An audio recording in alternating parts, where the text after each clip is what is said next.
We have new emotes for you guys. I got you raccoons. Do you like them?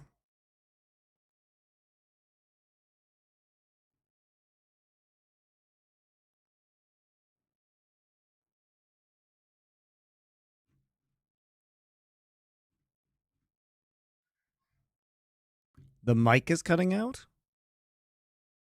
I don't think so.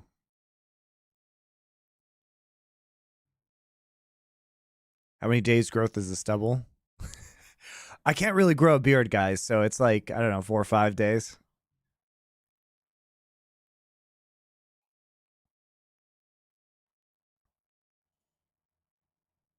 So you can actually combine the raccoon and the trash can. Can you see that the LCS trophy is coming out of the trash can? I think we needed to actually say LCS. And the patrician emote is kind of... I don't know why it's turning black. It's also a little bit hard to tell that it's like a guy. It's like a nobleman wearing a laurel wreath, so we might have to make that a little bit bigger. And we have our pleb alert one.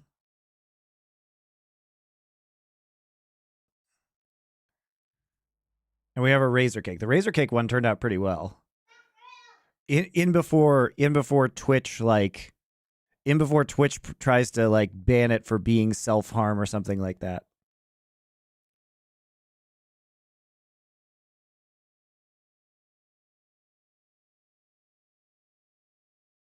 It's a zipper. All right. Because we needed something in opposition to the raccoons. I think the raccoon one worked really well, guys. What do you think? Is this an acceptable raccoon for you guys?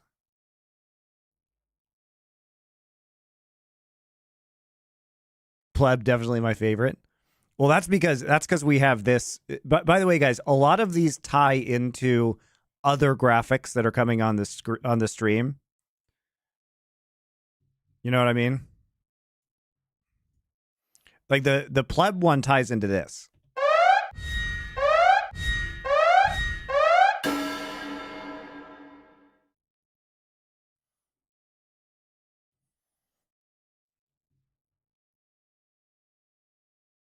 Diving deep into the LFN stuff over the last few months is all fantastic. Oh, thank you. It's very nice of you. Hell yeah. Corignis. Thank you for the Twitch Prime sub.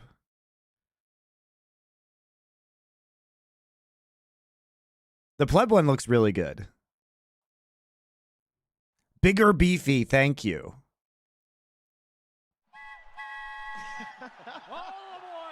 I have not seen Barry Lyndon, but I need to watch that.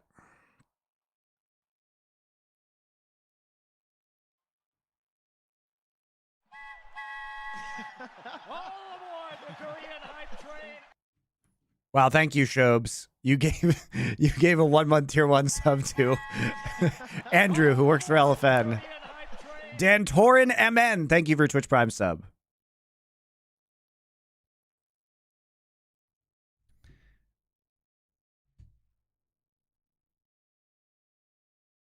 You're taking a 300 level Roman history course right now? Well, my friend, there are a bunch of let's just say there are a bunch of Greek and Latin themed things that are coming onto this stream.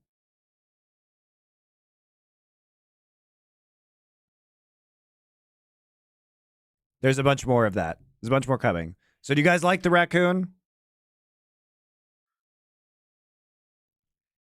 Thoughts? Criticisms? Because we can update some of these. Thank you, Maddie Man. You gave a tier 1 gift to Freak Stream.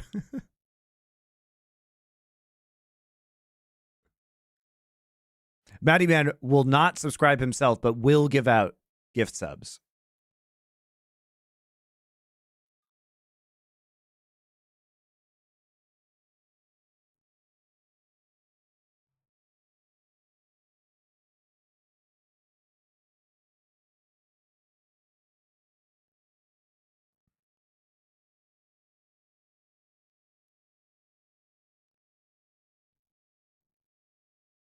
The raccoon should be happy that he's eating the trash, because you guys... Yeah, it does flicker. Interesting.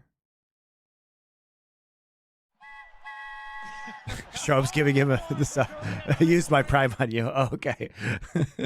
Shows gave one to you anyway. The legend.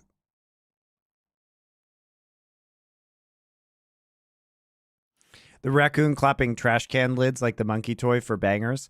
That might not translate well to something as small as a Twitch emote.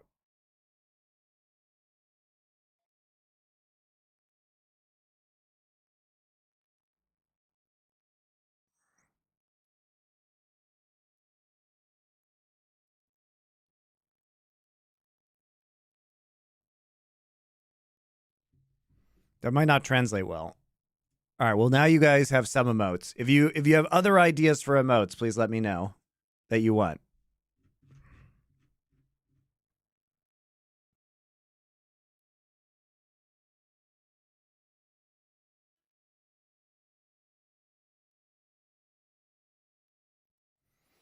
We are going to do T1 versus DRX just because it was a giant stomp. And we do like God King smashing peasants here on Bangers Only. You know, one team playing super well against a bad team is still a banger, guys. Like was a Fed Cassidon, which I think you solo killed by accident. Yeah, I don't. In a team fight. We count that? Do we allow it?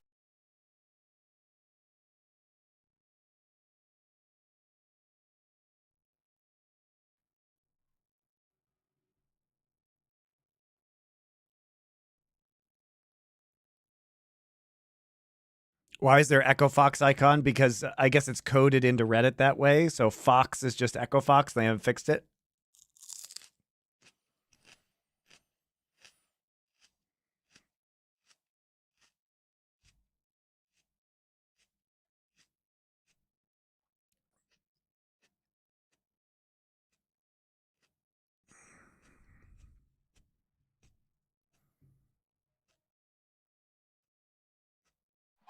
No, I haven't watched YouTube. I have not watched DRX versus T1. I don't usually watch these in advance. Wonder Walrus, 60-month sub. A good 5-year Monty. Tragic, so much is burning down around us in the scene. You know, Wonder Walrus, you say that, but for every piece of content that is cut, Last Free Nation just fills in the gaps. You know what I mean? Because we have a functional business model for content. So you know what I hope that all shoulder content dies a horrible death and that the only thing left to provide you guys entertainment is Last Free Nation's shoulder content.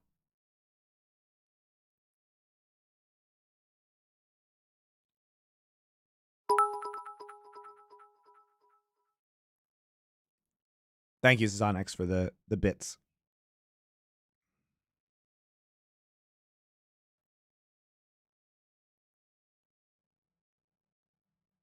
Did you read Richard Lewis's article on the industry layoffs? Which one? The one where he was like, I have no sympathy for you. It was great, man.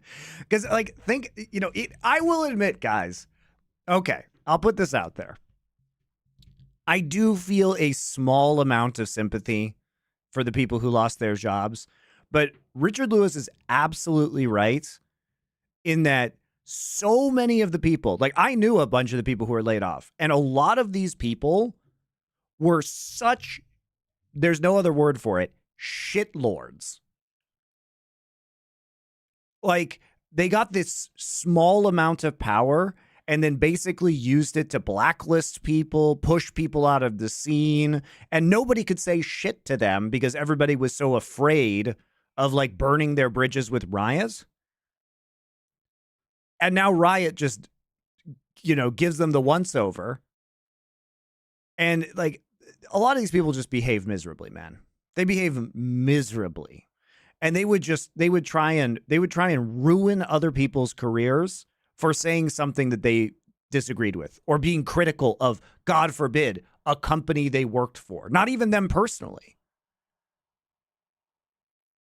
So it is really difficult because they also knew what kind of company Riot and like Activision Blizzard were. Like, they knew it.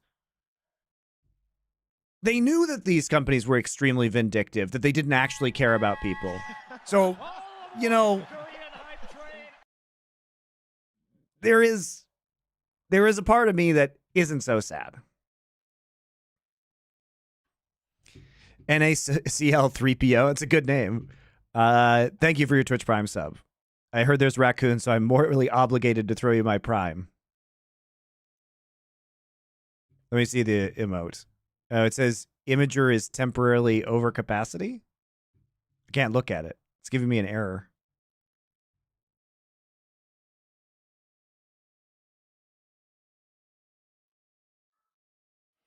Are the ones who got laid off really working hard? It's a mix, honestly. There were some good people they laid off, and that made me sad to see. Like people that I had worked with who I knew were competent. There were also people who got laid off that I knew were really incompetent. So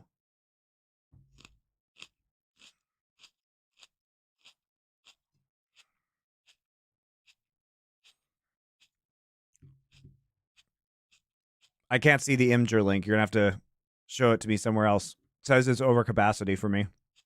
Could be because I'm on a VPN right now.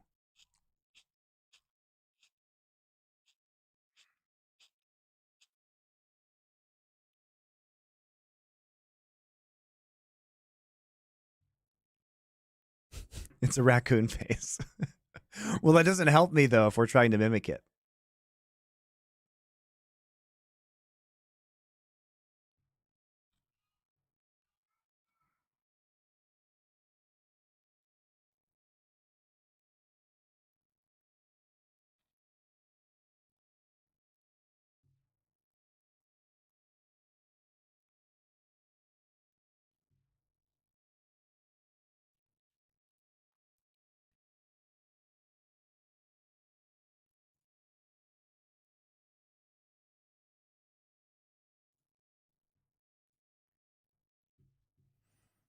I don't want to watch Marx's LCS AMA. It's just going to be nonsense, guys.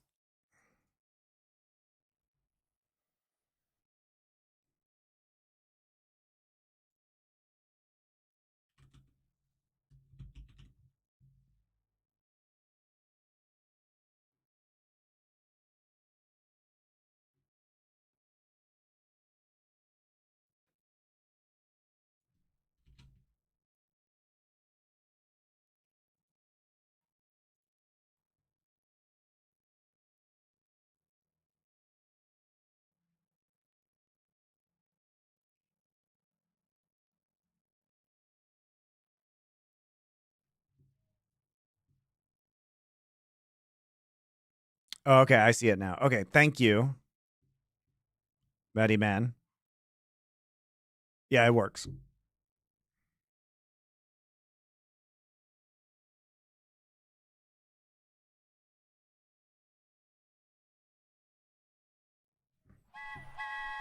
Neelis, thank you for your tier 1 subscription. I appreciate it. Have you had any issue with your headphones? It's the same one since 2018. I have used the Audio-Technica M50Xs, not this specific one, but I also have one in black. I have used those for, oh my God, probably like 10 years. They're great headphones. And no, I haven't ever had really any issues with them.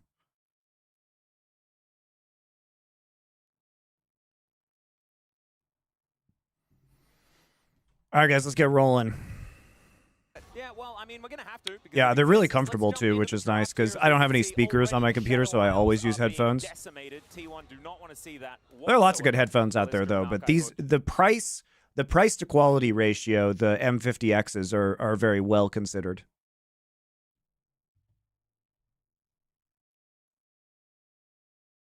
Taken away. Ash and Varus archery is banned on the side of DRX. Metal Hellsinger, I don't know what that is. Really like that. Yeah, Sennheiser HD 275s. Those are also very good headphones. I'm familiar with those. Sennheiser makes really good stuff. You know, yeah, we need a Viego ban here to really stick with the Shadow Isles vibe. I don't think we're gonna get it, honestly. You don't think so? Sponges here. Oh, Shadow a rhythm shooter to heavy metal. I'm into that. Oh, it's perfect. Okay, what do we? Do we have anybody else with a bow? I'll check it out. He's got a. No. Have you made any content about TSM essentially dying? We are going to do an SI episode about that, I think. Yeah. All right, so Maokai, Callista, Senna out. still, No Corki for still Faker. going. No Ash Oh, Varus. Very almost dangerous. like So we're just gonna go back to Lucian. Okay, Oh, Aphelios God. Milio, Lucian Nami, It's Oriana Azir. Wow, we're just doing the meta trades in draft here. Okay, no Nocturne, no Sejuani, no J4. Does this mean a Lilia pickup? With the Poppy's still up. Yeah. Rel As is much as I up. think Rel That is obviously super owner would strong, also pick that. But Vi is up, so we're just gonna play Vi. Aatrox Vi. Okay, fine. And Yone. No. Jax. Yeah. Well, not an exciting draft, guys.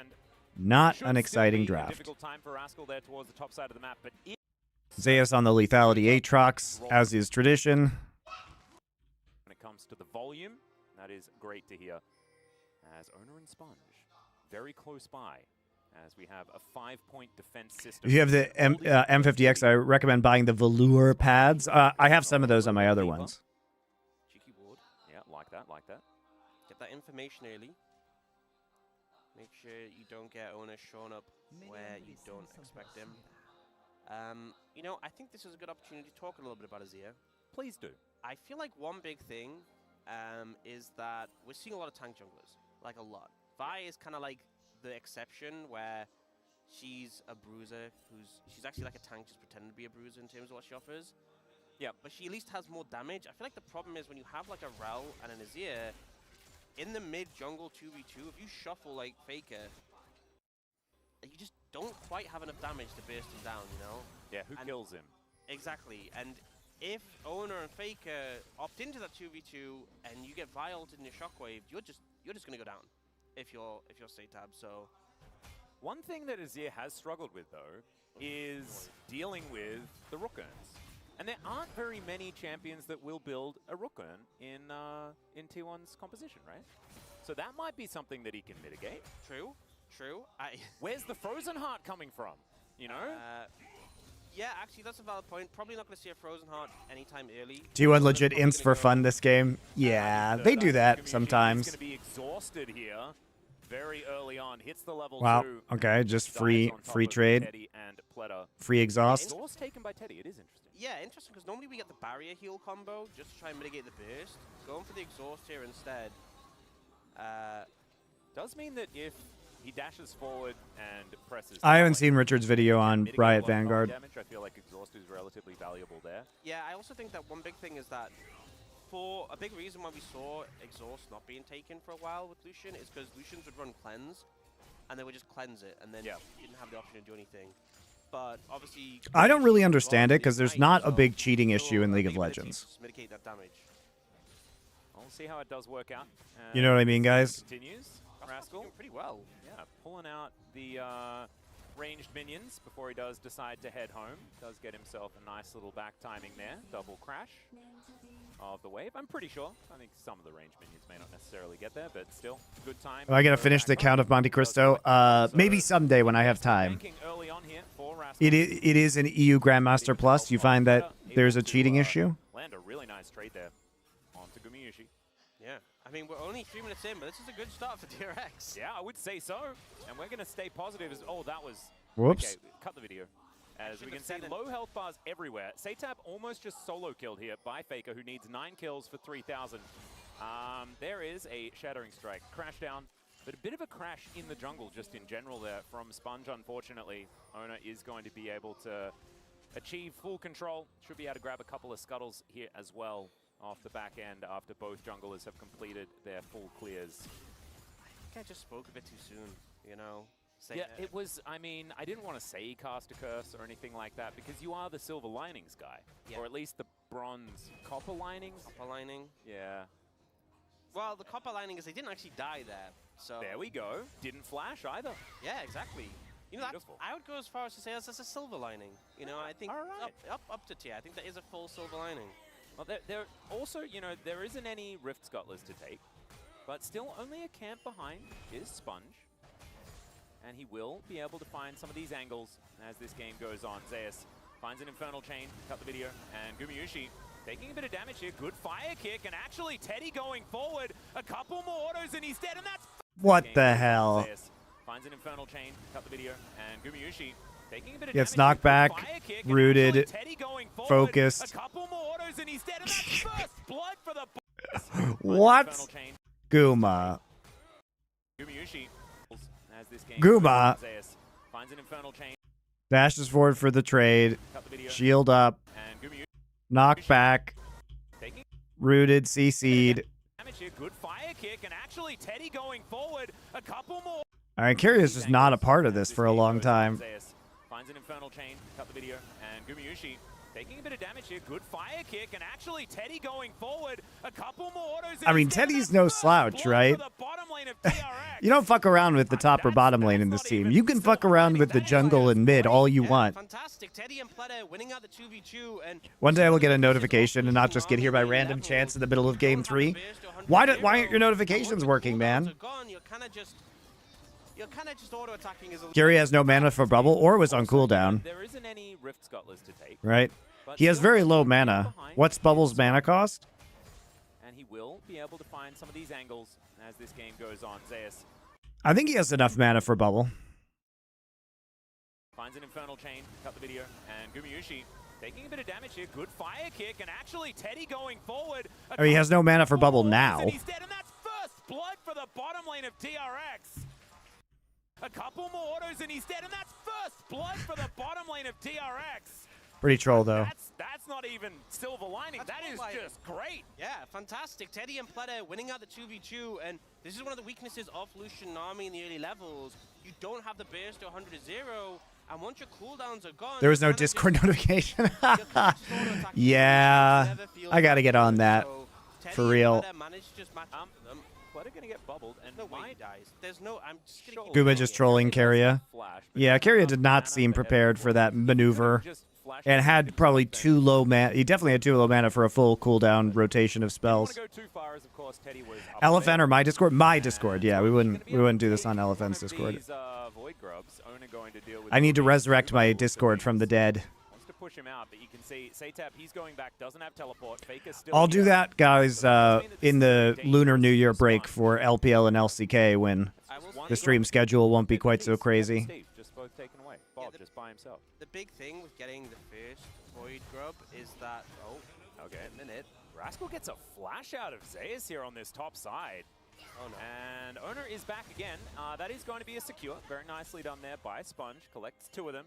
But yes, what's good about taking the first one? So the big thing, you know how with jungle items you get extra XP for every camp you take? Like the big monster gives you like 80 extra XP roughly, right? Yep. We'll watch the replay first, and then I'll get into that. But yeah, so Gumayushi's low on mana, uses his combo, and then there's just nothing left in the tank here, and he's stuck up close. You can see he's trying to get to the wall to flash away, doesn't get it in time, just beautifully disengaged, but... Oh, Satab is... That's not the lane, that's the river. Faker is going to get shuffled, actually. Delivered to Sponge. Flash Ash to come through, but Sponge is immediately flashing after him. Faker could die as well. That's not the lane, that's the river. What are we doing? Is going to get shuffled, actually. Delivered to Sponge. Flash Ash to come through, but We're just walking into dark spots of the map where Rel could be. Shockwave, but it ain't gonna save him, and Satab moves DRX to 2-0. What a start, honestly, and they're able to find the 2v2. Faker just a bit overconfident there. You know, I was talking about... It's funny because the bot lane still has this 20 CS gap and top lane has a huge gap, so the gold is actually going to be in T1's favor after Zeus takes this plate in spite of everything. This is not a DRX that we just witnessed lose a game to Bro. You know, that was a difficult series to watch. You know, we joked about it. Yeah. Lured them into a false sense of security. T1 confident, oh, you know, we're 3-1, they're 1-3, but DRX have started off really well. And this, you know, I didn't want to say it, right? Because this is a very different story to what we saw yesterday. D+ versus Kwandong Freaks. It was D+ that was playing more of these mid-range compositions, mid-game compositions, around Lucian, things like that, and it didn't work out for them. There were a lot more whoopsies that I don't expect T1 to make, but maybe we do need to have that conversation about the fact that DRX does have a lot more longevity to this composition, and if T1 don't start that snowball rolling, things could become difficult. Rascal coming forward as Sponge is here again. Remember, no flash on Zeus. No Umbral Dash either, as there is the Magnet Storm. They didn't even want to invest it, as the Leap Strike comes in and the flash has to be used, but Rascal is able to lock. No flash on this composition. Yeah, if only Zeus had not wasted his flash earlier, this might be an entirely different situation. Coming forward as Sponge is here again. Remember, no flash on Zeus. No Umbral Dash either, as there is the Magnet Storm. They didn't even want to invest it, as the Leap Strike comes in and the flash has to be used, but Rascal is able to lock down the kill. I mean, at least they get a flash out of it. That's the one silver lining. Yeah, so well played actually at the end. You know, Rascal goes in for the finishing blow, and Sponge just tanks the tower. Makes sure How long will we see double support item? Until 14-2 when it's nerfed. This matchup, but really nice gang coming out from Sponge. He's been doing a solid job so far. Man. Wasn't on my bingo card. There's a lot of things that haven't been on my bingo card over the last couple of days. This is certainly one of them. As Owner is going to lock down the first Drake of the game. And it's only 300 gold, right? But when DRX are winning like this, after the woes that they have had here in the LCK, this is not the 2-0. Blind face-checking brushes when you don't know where Rel is. Yeah, no, it's just a really nice... Just a bit of trolling from T1, guys. Timed it for when Faker threw the ball out to make sure there wasn't really any recourse immediately. And then had the follow-up. And we see here Rascal just getting out of the tether distance in time to follow up here. Oh. Yep, Owner is going to go a bit aggressive onto Pleta, but Teddy might have been his target. Now Kerry is going to come on over. Teddy is in. Getting out of the what is Teddy doing? To follow up here. Oh. So you see a level 6 Vi, yep, and they're capable of just walking past this turret because the minion wave is pushed up. Might have been his target. Now Kerry is going to come on over. Teddy is in so much trouble. There he goes. Faker moving in as well. Flash out from Pleta. Faker moving real quickly thanks to the Aqua Prison. More like freedom here as T1. Do I think Kwangdong is legit? I talk about this. I released a video of D+ versus Kwangdong Freaks on my main YouTube channel yesterday. I think Kwangdong is still making some pretty bad macro errors, and there are definitely ways to beat them, but they are doing well overall. Cuz in particular has been amazing. He's been really good. Yeah, Teddy just kind of completely overstepping there. I mean, the important thing is they don't have the level 6 from the Milio to get them out of the Aqua Prison. Now they're super low, and Owner actually kind of baits this. So I think they're pretty good. Initially, and then he kind of backs away like, oh, I don't want this, waiting for the backup from Carrier. And Carrier gives him the boost, gives him the extra damage just to make sure he gets the quick kill. And then a nice flash from Plet at the end, reads that one from Ono well, but solid play from T1. You know, the game looked like, I won't say it was getting out of the hands, but definitely... He got smacked. Showmaker's Showmaker individually was fine yesterday. I mean, his LeBlanc game was pretty good, right? It was like bad draft game 1. Or like draft diff game 1. They're going to need more than that if they want to actually win this, especially... I think it was very hard, you know, past like, you know, 30 minutes, 25 minutes for D+ to win that game. In position at the same time. Cheeky little smite to deny. And game 2 was just Cuz owning them. That is enough. T1 is going to back away. They got mega poppied. Yep. I mean, the big thing is they deny the fifth. They deny the little void bub spawning. Yep.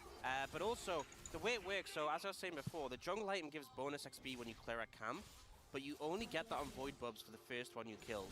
Ahaha. So Owner, he's only gotten 2 void bubs, but he actually gets quite a lot of XP from that. So it is pretty significant. The remaining 2 aren't worth as much investment. Andal's looking sick. He's looked a lot better than he did at the start of the season. Taeyun was the problem the whole time. The first one, and Sponge gets the second. They both get the bonus XP. Yeah, and so that's why we often see junglers moving in, taking 1 grub, and then... Is T1 versus DRX really a banger? Well, what bangers do you want, guys? Which ones happened yesterday? You want me to stream or not? I will turn this stream off right now. And DRX, yeah, it's not over, right? But we can see we have to watch the best teams in the world, like T1. 20 CS advantage. Rascal had been trying to move over. Void grubs are here. His mid lane will ignore the fact that he just missed a cannon. Might be able to get himself a plate here, but ooh, yes, there it is. Thankfully, void bub damage going to come through, and for me, it's a little bit sad, right? Because and you know, the bangers only thing is like we have to watch the best teams in the world. Like it's still falling out of their hands as it goes on. We do. It must be done. Okay game state now. Even when they occasionally play bad teams. The mid game is really well. A lot of factors come but our choices last night. So Thunder Talk might have been interesting. But Thunder Talk versus OMG is objectively less worth watching if Thunder Talk loses. Because it's just a kind of mid LPL game than watching T1, one of the top 3 teams in the world, play a game. And we are going to watch the LPL match that happened between LNG and Weibo, which is the actual banger that happened yesterday. Had moved into position. But I'm starting with T1 first because you guys care more about T1 than you do about LNG versus Weibo. Colonel Soap, thank you for the tier 1 sub. For DRX as this game moves towards the mid game. Yeah, We have a minute and a bit on these plates. 30 seconds on this next dragon though, and it feels like both teams are kind of jockeying for position over the river, trying to get control. Oh no, Satab. Yeah, that's a shockwave, and that is an immediate cease and desist. Satab. Oh, he lived. There, doesn't have teleport, Chuck 4D, thank you for the Twitch Prime sub. Drake should go over to T1. He may not be able to get back in time, and definitely not back into position to try and fight for it. But DRX do have control of the bot side. 4 Horsemen is going to be live in 7 hours, as Andrew says in chat. That'll be on the esports layoffs in general. So not just Riot, but the Activision Blizzard ones as well. Owner fuck the CC. 30 seconds on this next dragon though, and it feels like both teams are kind of jockeying for position over the river. Let's see. Q. Yeah, that's a shockwave. He was just slightly out of range, so he didn't get the Q hit. Oh, if he hits Q, he's obviously dead. Whoops. Jockeying for position over the river, trying to get control. Oh no, Satab. Yeah. To be fair, when he started channeling Q, it was before Shockwave, so Shockwave pulled him out of range. That's just unfortunate. He thought he was in range because he was within range before the Shockwave moved him. Manjiji, thank you for your tier 1 sub. No, he didn't have flash. If he had flash, he would have flashed there. He has flash now.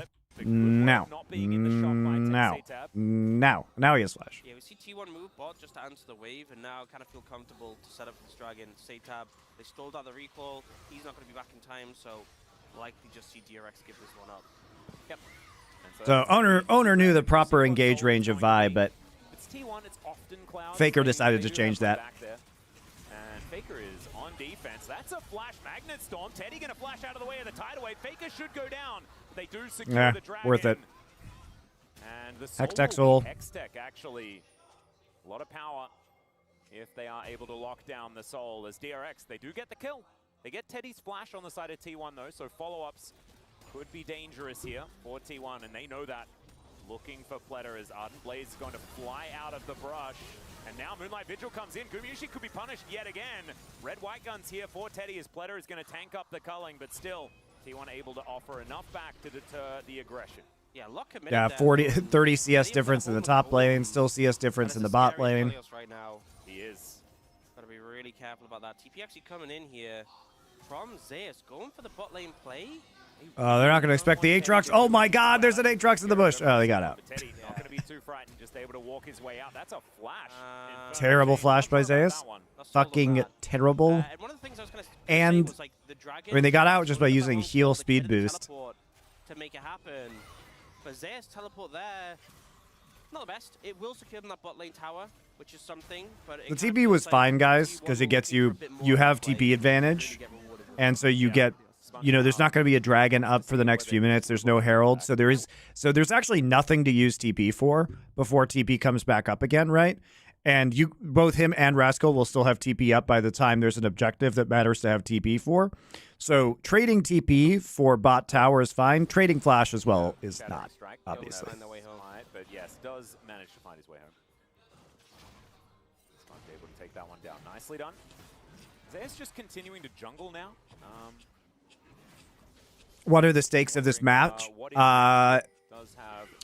Season placement. Let's see that replay here.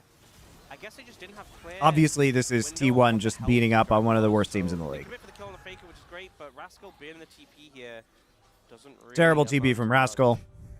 Unfortunately. And now, with the Vina Hextech Soul, with T1 already having a 2-dragon lead, DRX in terms of gold aren't really behind. They're kind of okay. But they're going to need to win this next dragon fight. They're going to need to put a stop to the dragon stacking. And Sponge is looking to put a stop to Zeus here, who doesn't have flash. Remember, Magnet Storm comes down, Emperor's Divide, and he's just going to be swept under the rug. Sponge will take a few too many turret shots, but he isn't going to die for it. Now Rascal is chasing after Faker. Shockwave comes in, but doesn't exactly do what he wants. Still slowed down by the dissonance. Rascal will be deterred as Faker gets into that pixel brush. And now, oh, Moonlight Vigil avoided. That was really cute. Pletter still diving in, and that is not by the dissonance. Rascal will be deterred as Faker gets into that pixel brush. Now, Moonlight Vigil avoided. That was really cute. Pleta still diving in, and that is not really the direction. Nice dive, force TP. There's not going to be any counterplay unless Gumayushi walks up. Oh, Satap doesn't have ult. It's fine. It's fine. He has no ult. Just chunk him out. Rascal's coming in.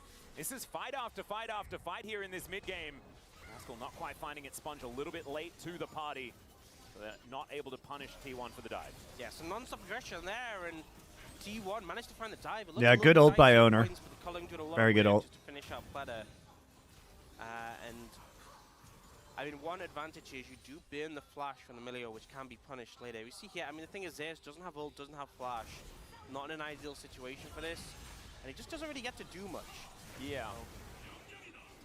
Did hit the Infernal Chain, which meant that Sponge took an extra turret shot. Still, not exactly too impactful as Owner gets out of the way of the Moonlight Vigil. Yeah, Q across into ult. It seems strange, the movement that he went for, and did manage to avoid it just perfectly. And Pleta's play was a little bit odd. I didn't understand it either. I think he was trying to get like the guaranteed Q. Value on Kwangdong today is crazy. Above 3 odds to take a game and 8 to 10 odds to win series. Interesting. You also see how, you know, this is one of the issues with that Vi. Milio has so much peel, but if the Vi presses R, you kind of just let the whim to it. Yeah. But keeping up the aggression, keeping up the tempo, T1 trying to get to a larger looking now. advantage. Right now it's really not even evident as Sponge is going to park the Rift Herald probably into this turret. There we go. Look at that. Look at that. Yeah, Kwangdong could maybe take a game here. We've seen definitely some flubs with the Herald drive. Yeah, Lucid is Yeah, Kwangdong is 3.0 odds against Gen.G for Gen.G minus 1.5. That feels pretty good, guys. Said before the game started that Faker needed 9 kills to get 3,000. So far, he has gotten 0 of those 9, so still 9 to go. 9 to go, yes. Good. I'm glad that we're keeping tabs. Yeah. No change. Sponge going to be able to take away a Raptor here. Faker still scaling, of course, as this Orianna will start to do. They can take a game for sure. Items come in, only on 1 at the minute. Gen.G's still sloppy enough that they could absolutely lose a game. I mean, they got kind of dumpstered by D+ in the first game of the series. They almost lost game 2 as well. Can be devastating in these team fights, and DRX are getting closer and closer to team fight. Hilariously, we're still even in gold. Very unusual situation for T1 at this point. DRX, couple of items here and there. They're going to be feeling so much better about it. Teddy does have his blood song complete. Okay, everybody has TP up, as we discussed. Happy Aphelios, 2, 1, and 0. He's down Vi doing the old Vi reach around. How the situation is going. His owner is spotted on vision. DRX immediately back away towards him. Yeah, Rascal is actually going to, like ships in the night. They do go past each other, but there is a flash counter-strike, and Owner is going the wrong direction. Gravitum is going to be picked up by Teddy, and that means that there is no way out. Somehow the kill goes to... They do still probably... So I like Owner's decision. So he clears this out. And by the way, guys, he has a chance here to use Blast Code. So he sees this. And he's like, I should definitely go this way. I'm surprised he didn't try and back out, but I guess they were all collapsing, and Zeus is here taking Raptors for reasons. Or Wolves. Oh, he's not taking Wolves. He just came out of the Hex Gate. Never mind. They do go past each other, but there is a flash counter-strike. Pink Floyd for the win. Thank you. Gravitum is going to be picked up by Teddy, and that means that there is no way out. Somehow the kill goes to Pleta, but that is fine. There is no jungler. This might be a dragon opportunity for DRX. Yeah, big mistake there, Owner. I mean, it was really good read from the side of DRX, spotting him out with the blue trinket. And just collapsing down, and Rascal, perfect timing coming from the base to answer that. Oh, Satab's positioning a little bit scary here, but you can see his posturing, trying to find an opportunity for that Emperor's Divide. Yeah, very weird, because he could go through bot lane because there's no tier 1 turret. Very strange. I don't know about it. Yeah, does have Pleta there in his back pocket. Any top laners going to TP? Bubble misses. There's the TP. T1 is still wanting to fight for this one. That's a flash over the tidal wave. Shockwave comes through though, and that's a great double bubble. Zeus able to take down Might. They do have teleport, and T1 is still wanting to. All right, so they go on to Faker here. That's a flash. What is Satab doing, dude? Without Without Smite, they do have teleport, and T1 is still wanting to So he has no vision in this brush. He walks up straight into Tidal Wave and just gets mega chunked by Gumayushi. the tidal wave. Flashes out. Zeus just pops over and kills him. They try and kill Faker. Faker shockwaves them on the flank. Slows them both down. Now here comes the kiting. Owner has gotten enough time to get back. Owner has ult if he needs it. Triple kill for Zeus. Oh no, it's a catastrophe for Damn, that was a 4v5. able to offer a lot back. Satab ints this though, guys. So first off, just fucking finish the dragon, DRX. Just fucking finish the dragon. What are you doing? Owner's not here. Stop trying to engage. Stop trying to kill Faker. He gets everything he wants right there into double bubble. And Satab is just like, I have no sand soldiers and any choke points. Walk up, just get completely wrecked. Shockwave comes through though, and that's a great double bubble. Zeus able to take down Satab here as the dragon is still amongst it. It's a double kill for Zeus, who is just a wrecking ball. And they were a man down, but T1 is still making it. They had that Drake for free, guys. They were stopping the snowballing, and they decided just to do the most awkward engage of all time. No follow-up. Satab completely useless. They couldn't quite connect onto the right targets, and this Aatrox just Satab died without using ult. It's a very good tidal wave. But you just have no control here. You have no sand soldiers. You have nothing. Shockwave comes through though, and that's a great double bubble. Zeus able to take down Satab here as a very bad engage. Still amongst it. It's a double kill for Zeus, who is just a wrecking ball. And they were a man How does Aatrox do so much damage? Well, he didn't run it down. He was actually winning lane that whole time. His CS was a lot higher. He has a lot of money. Honestly, it felt like they tried to go for the engage. They tried to go for the He was up like 30 CS at one point in time. And this Aatrox just kind of slid into the back line and demolished DRX. And now T1 should be able to secure this dragon. I think DRX need to rush straight. Should be able to secure the Baron. And DRX Imagine running onto the Ori and then getting double shockwaved into double bubbled and not killing the Orianna. And you can see Faker teleported to the bottom lane. Now he has arm guard, so he's just never going to die. Is well and truly T1's now going to be able to take it down. Of course, Hilariously, they get Hextech Drake anyway, I guess. But they traded for Baron, so... Will be able to put the ball in if he wants to, but gets the bad news. The Baron is going to be going down. Has to use his flash to avoid that Emperor's Divide. The Sand Soldier's starting to get aggressive. There is still a turret here. And What was the point of what Faker was doing right there? What was the point? What was the point, guys? Tell me what the point was. You know their junglers in there. You're just trying to see if they're doing it. Like, you know they're doing it. Where else would they be? The Baron is going to be going down. Has to use his flash to avoid that Emperor's Divide. The Sand Soldier's starting to get aggressive. Faker loves the dark jungle this game, guys. He's entranced by the mystery of the dark jungle. He can't keep himself away. Let's have a look at it one more time. Yeah, I just think one of the problems is Teddy is very split right now, and then Sponge telegraphs the engage quite significantly. You know, he just starts. Am I casting or coaching? Nope. I'm just doing streams and shows. So go subscribe to Last Free Nation on YouTube and GG MonteCristo on YouTube. There you go. Done. The good old lethality Aatrox that, if he does get onto the squishies, just does way too much damage. It feels unfair, and now it's only going to get worse. He has Edge of Night, another Brutalizer, and it's feeling good to be Zeus. What are the advantages of lethality Aatrox versus Sundered Sky / Sojin? Well, one of them is a sustained tank bruiser build with more ability haste, you know, quicker cooldowns with Shojin, right? And the ability to kind of sustain your way through a team fight, in addition to all the sustain you get from Aatrox ult. The other one is just one-shotting people. Not wanting to get blown up by DRX. And DRX, everyone going to gather themselves a blue buff. Good work there by Sponge. It's the little victories That's you copper really have lining. to focus on. Yep, copper lining. It's rusting, I think, the linings here, as DRX move further and further behind. About 4,000 gold now, the lead for T1. And their Baron power plays have often been relatively good. This is also, you know, harkening back to some of the earlier days. Kind of headphones do I use? Audio-Technica If Baron is on M50X. the map, they are killing it. You don't need wards on Baron because T1 will be there if it has spawned. You can just assume. Yes. You know, if you haven't seen the entire team for the past like 4 seconds, Yep. you know where they are. Or yeah, or 2 members of said team for 4 seconds. That's where they are. Yeah. Gonna now take down the Krugs and now move towards this inner turret. You can see the Baron power play, a modest 2.2k. T1 still wanted to augment that further with the remaining 30 or so seconds. Teddy does have an Infinity Edge now completed, so 3 items, theoretically pseudo 3 items. We include the Blood Song.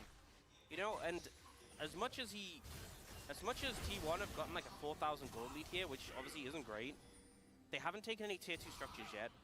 They didn't get that 3rd dragon, so DRX hold on okay. Ooh, tidal wave coming in here as Sponge does get knocked up. Great shockwave onto Satab, who's trying to get himself out of there. Ona also using the ult relatively defensively. They take down the turret. Nah, good. That was a good Vi ult. Follow-up is right there as soon as you take down the turret. Oh, man. Rascal's here. He's split pushing. He's Jax. He got a turret, guys. Now immediately teleports in to try He does and not lock want down this heat, bot guys. lane. They get vision of Gumushi Carrier trying to run away, and Teddy is Oh, these looking guys to didn't try and recall? catch up. All right. Rascal Well, now finds himself singled does it out. matter? Guess Yes, not. the He just gets chunked to Counter-Strike 50%. running, but no, Owner's Ona's going here. to turn up. No These ult. edge skates really working out here as they change position kind of. Wow, they're really going for immediately. this. They're sending it, Rascal guys. to Yeah, try get and out. himself Get of out. there. He does Get out. so, but I don't know whether the teleport play really worked, and now he's backing on a ward and will actually get away. It's fine. This game got very chaotic very quickly. Yeah, that was odd. Okay, let's have a look at the replay though. Take us through it, Orcs. Yeah, so the ult connects on the Satab, the culling, the shockwave, a lot of damage. It's actually some decent peel on Owen to stop him connecting on the Satab. But unfortunately, the tower goes down, and DRX are in full retreat mode at this point. And they just end up losing their jungler. And T1 have the best synergy or BLG? I don't know. BLG looks pretty sick right now, guys. I think BLG, Genji, and T1 are the top 3 teams in the world. But next week, guys, next week, we will do another edition of MonteCristo's Global Power Rankings. Yeah, I The don't dream. think they're not really in a position where it's like, okay, we hit this point and we win. It's kind of like we hit this point and maybe it We'll get a little bit more will data, win, hopefully. and then we're gonna do it. At this point, trying to find. Well, he does set up a Sun Disc. He gets Acro Prison though. His carrier is a long way away from the rest of his teammates. Yeah. Can speed himself up though. Do you have a name for that, where you like shuffle behind someone and just put a turret down? I don't think that's been established yet. I think that's the Shurima construction. Yeah. That's yeah. Not sure about that. Not sure about the you know, Shurima. the residential market in Shurima at the moment is struggling a little bit. You had to look at the Shuriman times. I think part of the problem is that they're structuring these buildings on sand, you know? Yeah, Not I've very heard of that. stable. Heard of that issue before. Is okay. Cease and desist onto Teddy into that backline. He flashes. He does manage to get the ult, but the Yes, the Vi Ori combo. Well, guys, it was close until it wasn't. Sponge going to be taken away. Also, and DRX, they're left with only Rascal. And T1 are still chasing after them. It should be Soul Point. Sorry, Rascal can split push, guys. Rascal is the solo queue guy right now saying, like, refusing surrender votes, saying that he can scale. Never answers the question about, can the enemy team scale? Are we 10,000 gold down and does scaling not matter?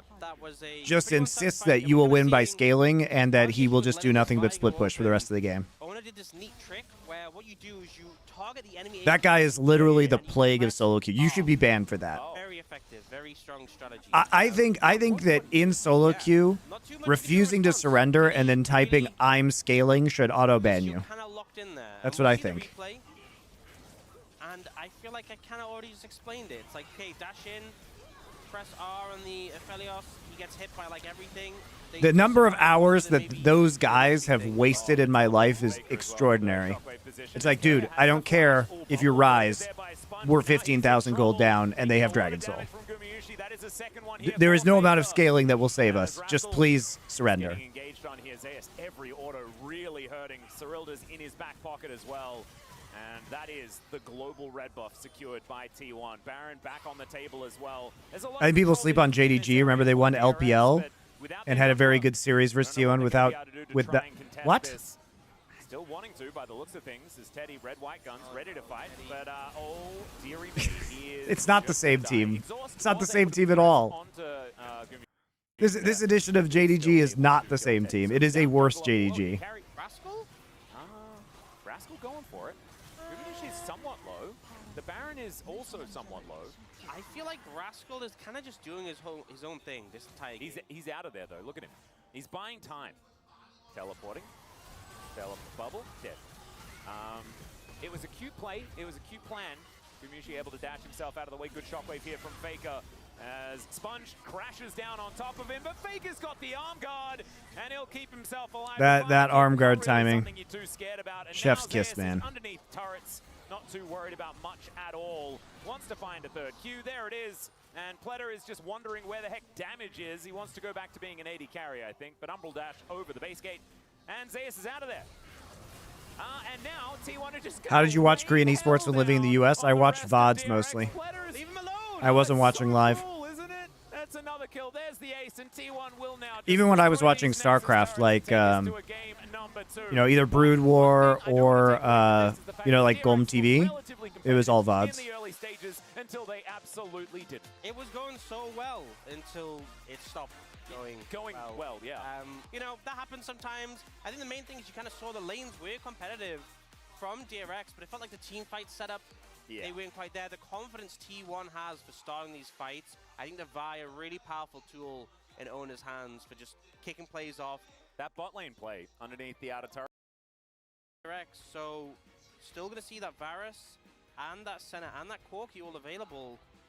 You know, DRX obviously have first pick, they get first choice in those, but a lot of power picks open and available for T1 to choose from. I would just ban Corki and then take one of the really powerful things that you will be able to get. That is something you can do. Ban Corki and take one of the really powerful things. I do feel like that. We Solid advice. Okay, so the Nautilus. That's you know? curious. Corki, if say Faker, one of our premier Nico players. Corki kind of warps the whole draft and everything becomes about him. So T1. So Senna, T1 definitely one of the best Senna teams in the world. Zyra Khan. Nico for Faker, of course.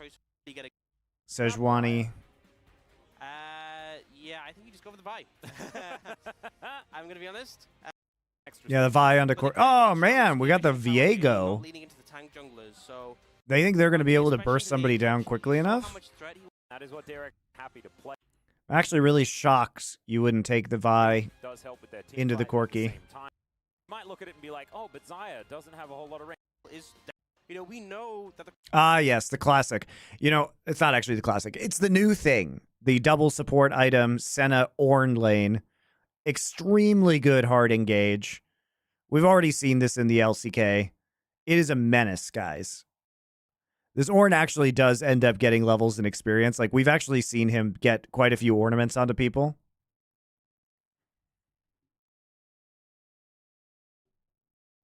And it's just Ornn's engage is like maybe the best engage in the game. I don't think Aatrox will have too much fun.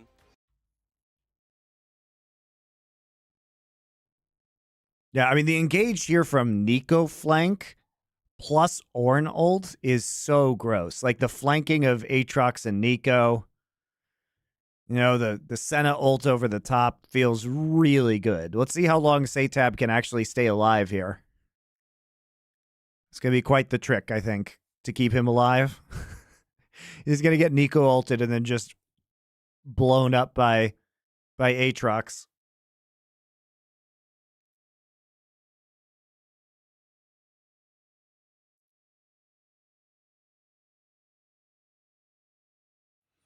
What are your thoughts on Koma returning to coach T1? I mean, it's fine. He's probably just mostly doing, like, player management. I doubt he's doing much in terms of strategy.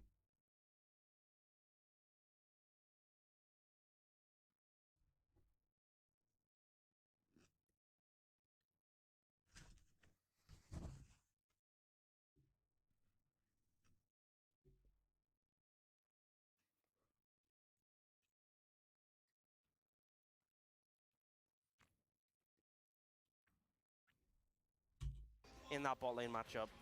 Whereas Ornn, I feel like Ornn's kind of just chilling. Yeah, he is.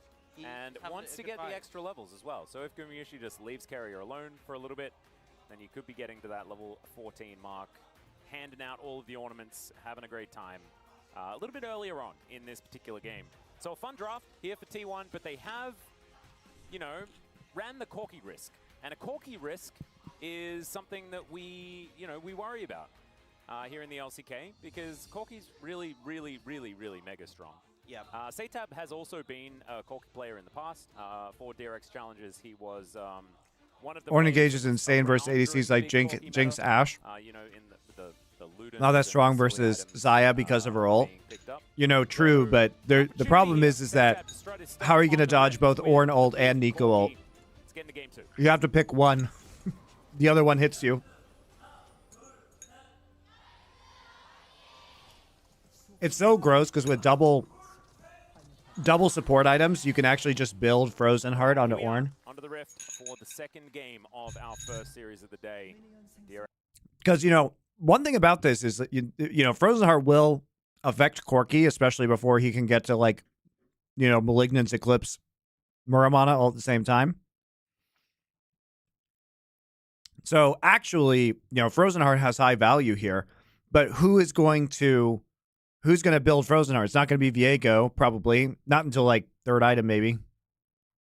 It's not going to be Zeus. So you just get to build Frozen Heart onto Keria, which is pretty nice.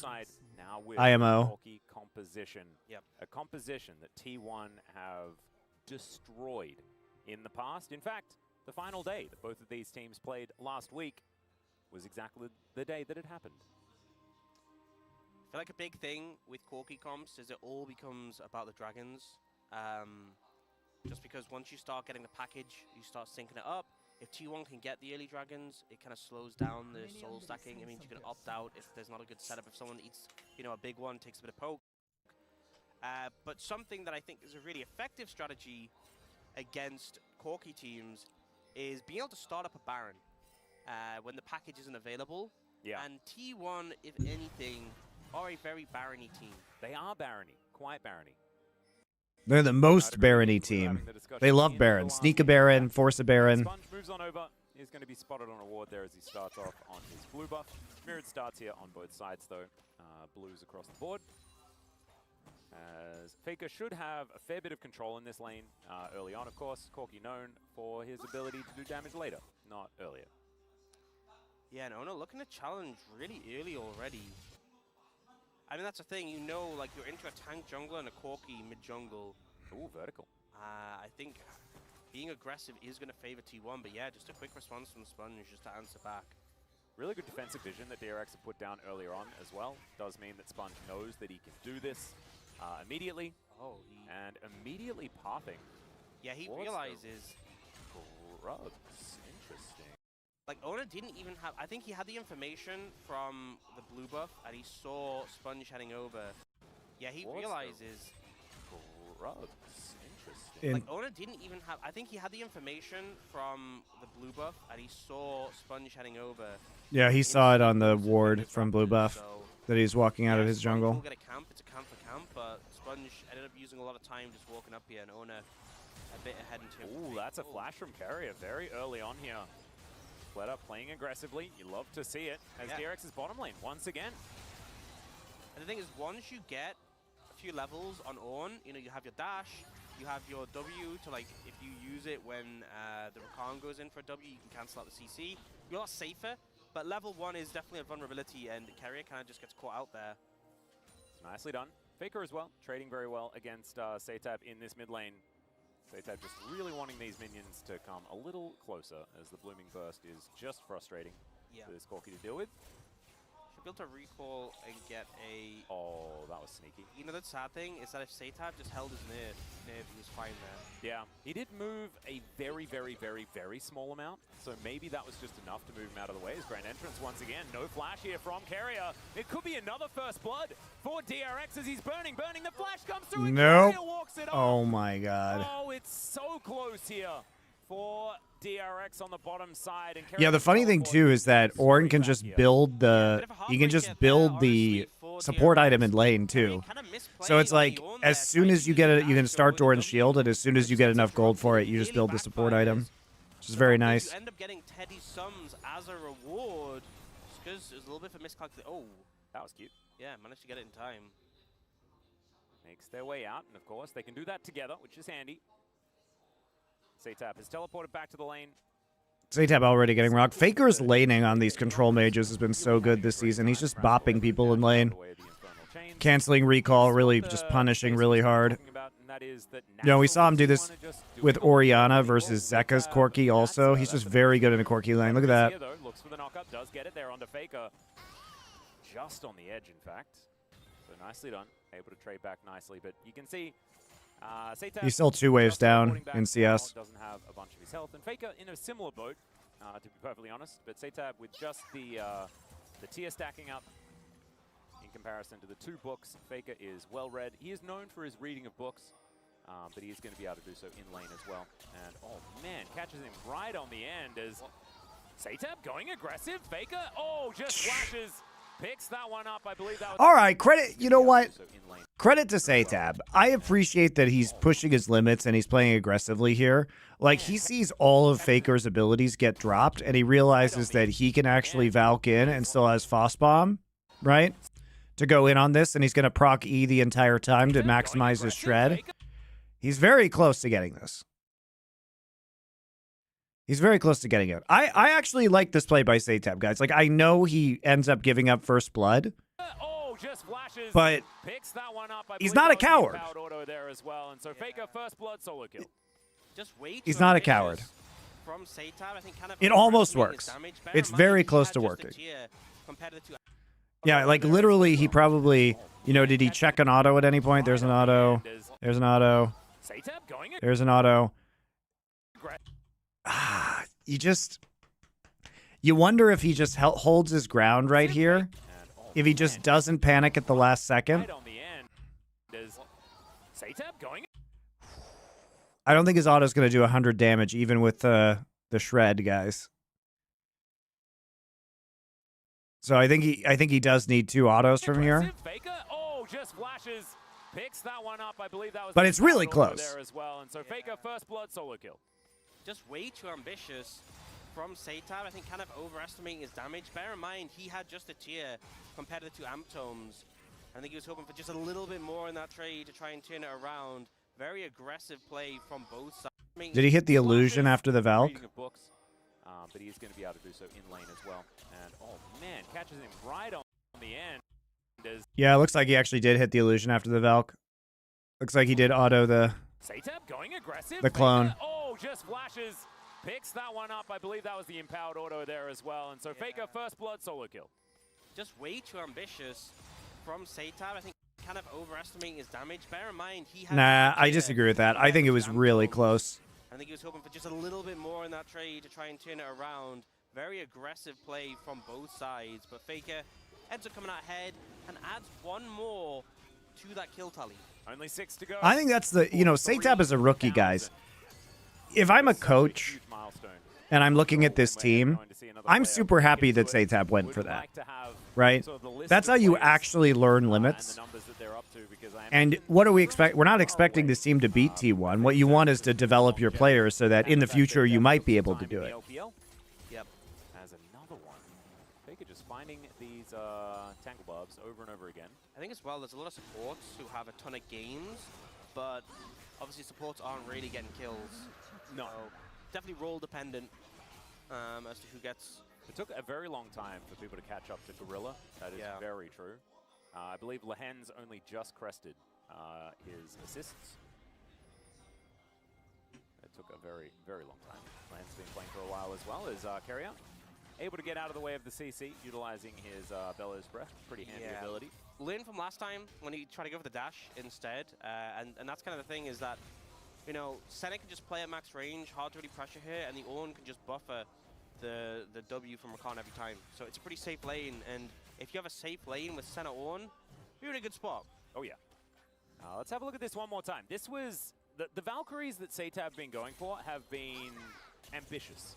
Yeah, and the problem is he takes full procs off the Q from Faker, so the E just clips him, and then he takes 3 hits off the Q.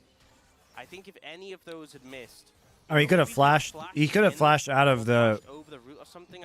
He could have see it flashed the gonna be Q better, too, Yeah. as well, Taking instead of standing in 3 it. from the Bursting Bloom. That, he might have been able to win the trade if he didn't take And we saw that that was didn't take the other damage. Gumiushi, slinks off into the fiery mist here. And Rel not going to be able to find too much. Zeus not able to find the CC, but a fair bit of damage onto Rascal here, who doesn't get the third Q. And a back to come down from Owner as well. Level 6 now on the Viego. Sponge looking for his. Should be next camp or maybe a couple more camps. You see Owner is very far ahead. That's 4-camp lead here for the Viego. Similar to what we saw from Cuz yesterday, actually. Really mopping up the jungle. Yeah, that's the thing is Viego can just clear quite fast if he's left to his own devices, which he really has been here. But it's this entire top side. You know, we have like a 20 CS in all 3 lanes. Ooh, another Bellow's Breath going to be used, but Carrier takes a fair bit of damage. Sorry, continue. Yeah, I was just saying, there's like a 20+ CS lead in top, about 25, 20 CS lead mid, and as you just said, the big camp lead in the jungle. So really, this top side of the map for T1 kind of running away with the game, just having lane gaps. Yeah, all over the place. Gumiushi and Carrier as well are sharing CS, so the lead that could have occurred on the bottom side for Teddy is just not really there. The sharing is sort of really helped out. And so Gumiushi Carrier, they're also ahead. They'll have more money as well, definitely, because Teddy does not have World Atlas. And Fleta going to go aggressive. There is still the Corki, right? The Corki factor exists, but the problem is that he just may not get to the Eclipse Malignant. He's 20 CS down and died. Situation as Gumiushi does have to use the flash. There's a Featherstorm as Carrier trying to get himself out of the way, calls the Ram, and they Oh no! Oda finds the stun, max range. As Gumiushi does. There is still the Corki. And this is the issue, guys. Like, you can only dodge one thing. It's like I said. Yeah, Teddy has Featherstorm, but situation. I mean, he has to dodge it, otherwise he gets knocked up right there. There's a Featherstorm as Carrier trying to get himself out of the way, calls the Ram, and Gets hit even after the flash. That's so brutal. Dawning Shadow flies forward as well, and Owner, he helps them. Well, Teddy's done so now, guys. Of the game and continues to go aggressive here, moving into the enemy jungle. Honestly, second game in a row where like Owner's made a bot play and they kill Teddy, and then Owner actually nearly kills Pleta, but like he flashes away last second just to stay alive. Kind of feels a bit of deja vu here, and now Sponge gonna be able to defend. Teddy washed. No, Teddy's still good. Really solid play coming out from T1, and this was the lane that was doing best for the DRX, and they've now just lost a couple of plates and had that kill go over to the Ornn. Bit of a disaster. It really is. Let's have a look at it one more time. As it looked okay here and getting the flash out. I think the reason why Ornn bot lane is good now this is the sort of thing is because Frozen Heart is so cheap, guys. So DRX, but Owner's it's a combination of double support, and then in certain compositions, he gives you incredibly good engage out of the support position. And because he has more gold, due to the support item, he's able to buy items, and then Frozen Heart is just cheap. Yes, it's still 2,300 on this patch. It's 2,400 on 14.2. Live patch, it's 100 more. It doesn't make that big of a difference, guys. It definitely isn't. Right. And last time around, it was DRX that At 2,400, it's still cheap. As far as kills, and this time around, it is T1. They still have the massive CS advantages and just general global advantages around the map. And Blooming Burst not going to hit Satab too many more times. Level 8 now. So it does have. Dude, I love those nerfs to Rookern that are coming in on 14.3 that. What was it? It changes it to like 15-second cooldown instead of 12. And it's like 18% of bonus health as opposed to 20%. Like, the item is still insanely good. But I don't understand how that would change anybody buying it whatsoever. And T1 can only continue this now as well with the Void Grubs that they've picked up. You can see Zeus unleashing the mites on the turret as well. Would I rank Kwangdong over DK and KT? I think you have to. They beat both of them. But he's been somewhat muted after that initial kill. That's the wrong faker. Sponge looking for something here, but Satab just pushed all the way out. they did win versus both of those teams. Owner moving over. That is going to deny Satab's recall once again. I think that's like the 5th recall that Satab has been not allowed to do. Yeah, and the thing is, Satab We know the dragon's up, so him recalling if he can pick up the package would allow them the possibility to contest this. They've already secured one dragon, but T1 is going to move in pretty quickly. Oh my, it's huge, because the dragon's just going to go down before he gets back. Yep. Bear in mind, he has no TP, he just has to fly back over.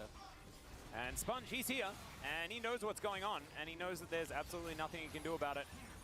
See what the soul is going to be, as this one cloud is going to be taken down, and 2 games in a row, it's going to be Hextech Soul. It's a lot of value, as that's the right direction. Satab able to get himself out of the range of another Q from Faker if it was to come in. So keeps himself alive.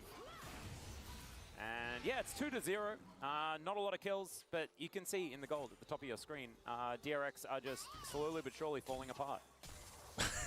Yeah, and this Cork is so far away from being relevant that I feel like it's just kind of fruitless to talk about. Really, it's kind of looking at when is Teddy going to be strong, because that seems like a more immediate factor. But when you have like this Ornn to cut through, who's pretty close to already having a frozen hard, it's going to be a rough time. Yeah. Mm-hmm. Void Might's heading towards the turret here as Faker going for a back and cancels it in the end. So if you guys are wondering why this Ornn is strong right now, check this out. 12.5 minutes. Bombies. Frozen Heart. ADCS. 1 kill. Look at the items he has at 12 minutes into this game. This is fucking ridiculous. Like, it doesn't even matter if Ornn is just never going to give out ornaments because he's playing as support. How stupid is it? You know, if you were playing a jungler, there's no way you would have both of these items at 12 minutes with only 1 kill. You know what I mean? Like, this is so stupid. Look at Rakan. He's got Kindle Gem and boots too. Andy048, thank you. Look at the diff. Look at the diff. Look at it. Look at it. Kindle Gem, boots 2, to Frozen Heart, Bombies, boots 1. Look at Rascal. Rascal has boots 2, Bramble Vest. This motherfucker has Frozen Heart. Like, he's more useful than this Cassante. And not only does he have 86 CS, you know, he's getting gold potentially from Senna's support item as well if she's like executing minions. Like, rah!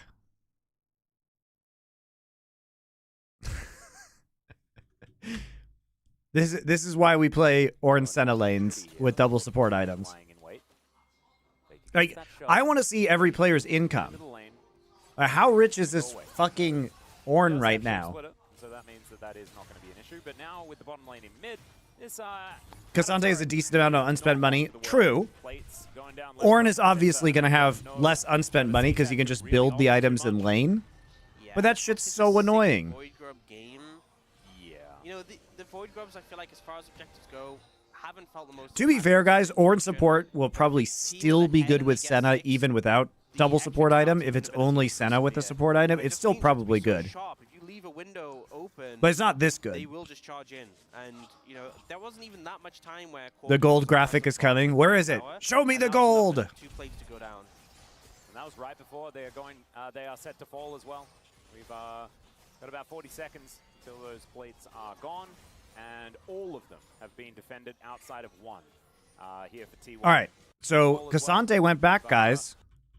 6 Void Grub game. Cassante went back. He bought. He had a Sheen and a Cloth Vest. That's what he bought. Or Cloth Armor. So he didn't have that much money. Tower taking ability is pretty severe, and it just means you have to be so sharp. If you leave a window open, they will just charge in. And, you know, there wasn't even that much time where Corky wasn't present bot to defend the tower, and that was enough for 2 plates to go down. And that was right before... Yeah, it's 1,300. 1,000 for Sheen, 300 for Cloth Armor. Those plates are gone. Yeah, 1,300 gold. All of them have been defended outside of 1. Ornn is so fucking rich. T1. And that early push from DRX, certainly a good thing, but just not really feeling like enough to get them any sort of meaningful lead. And we mentioned, you know, the fact that Corky is sort of just a scaling composition by himself. 1200 next patch. Or is Sheen going to 900 next patch? And then he's spotted on a wall. I didn't see that change. What is the point of taking package now? Well, so that you can get out of this. Oh my god. Lead defended outside of. You mentioned, you know, the fact Why that are we Corky taking is sort of package a with scaling 3 minutes composition left by on himself Drake? as the What is he package doing? picked Oh up. no. And then he's spotted on a ward. But, like, What? What is the point of taking package Oh, now? thank you. Well, so that you can get out of this. That's cool. Nailed it. Sponge gonna look for a My bit of son a is off shadow school strike this here. week for winter break. Are gonna be able to push them away. So He came to give me this. Featherstorm gonna be used. Pop Blossom comes down, and that is a dead rel. Nicely picked up there, and Faker grabs yet another one. Good grand entrance though, as there is the Heartbreaker flash to get Owner out of there. He should be all right, as Carrier takes another turret shot as well. Ooh, Faker taking a lot of damage underneath this turret as well, but one good grand are gonna be able to push them away. So, okay, So he dodges Featherstorm gonna be used. Pop Blossom. Comes down, and that is a dead rel. Nicely picked up there, and Faker grabs yet And another we're one. just gonna Good walk grand through. entrance, though, as there Blood is has the a pretty Heartbreaker pretty flash good to Owner out of there. He should be recon all ult. right, as Carrier takes another turret shot as well. Ooh, Faker taking a lot of damage underneath this turret as well, but should mean that T1 can escape, and it's just Sponge that does go down. Yeah, no real MR on Sponge yet. And a lot of magic damage coming out there from Faker. Just gonna get blown up. 5,000 now, the goal. I missed the engage. Okay, No, I didn't. so that you can get out of this. Nailed it. Sponge gonna look for a bit of a shattering strike here. T1 are gonna be able to push them away. So, okay, Featherstorm gonna be used. Pop Blossom comes down, and That engage combo is so nasty. And then you just get owners resetting instantly. Oh no! Yeah, you're right. Carrier didn't get the knock up.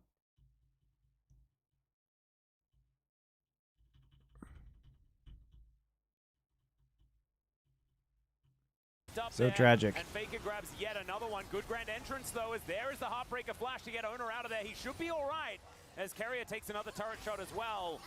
Ooh, Faker taking a lot of damage underneath this. Blood turret as interrupted well, with but Recon Charm. Yeah, it looked should like mean that he T1 got can CC'd by the escape, ult and it's just Sponge that does right go before he down. hit the tower. Yeah, no real MR on Sponge yet. And a lot of magic damage coming out there from Faker.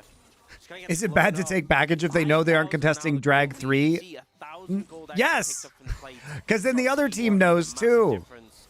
Yeah, just kind of ridiculous. But I just feel like the You're not winning a mind game. Then they also know that you suck at fighting drag. Play for package around dragons. And like, and try and make what else is this Corky gonna do? He fucking built Tier and Hexdrinker. Do you know how far away he is from being relevant? Literally, the only thing he can do is slap them with his package. That's his only thing he can do. Look at his items.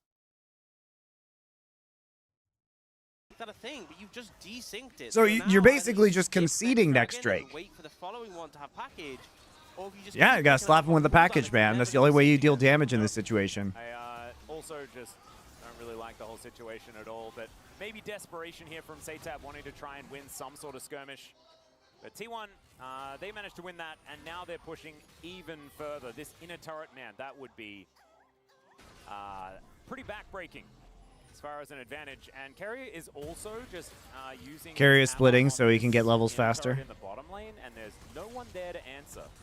Yeah, he's actually probably just going to get that with some support from his 80 T1 is the best team at using Void Grub buff that I've seen. One and a Q. They're so good at like using this advantage to take turrets. Like they're the only team that has realized, or who can, and it's not that realized, who can execute having the faster turret taking and really like push the limits of that, like you just saw. You know what I mean?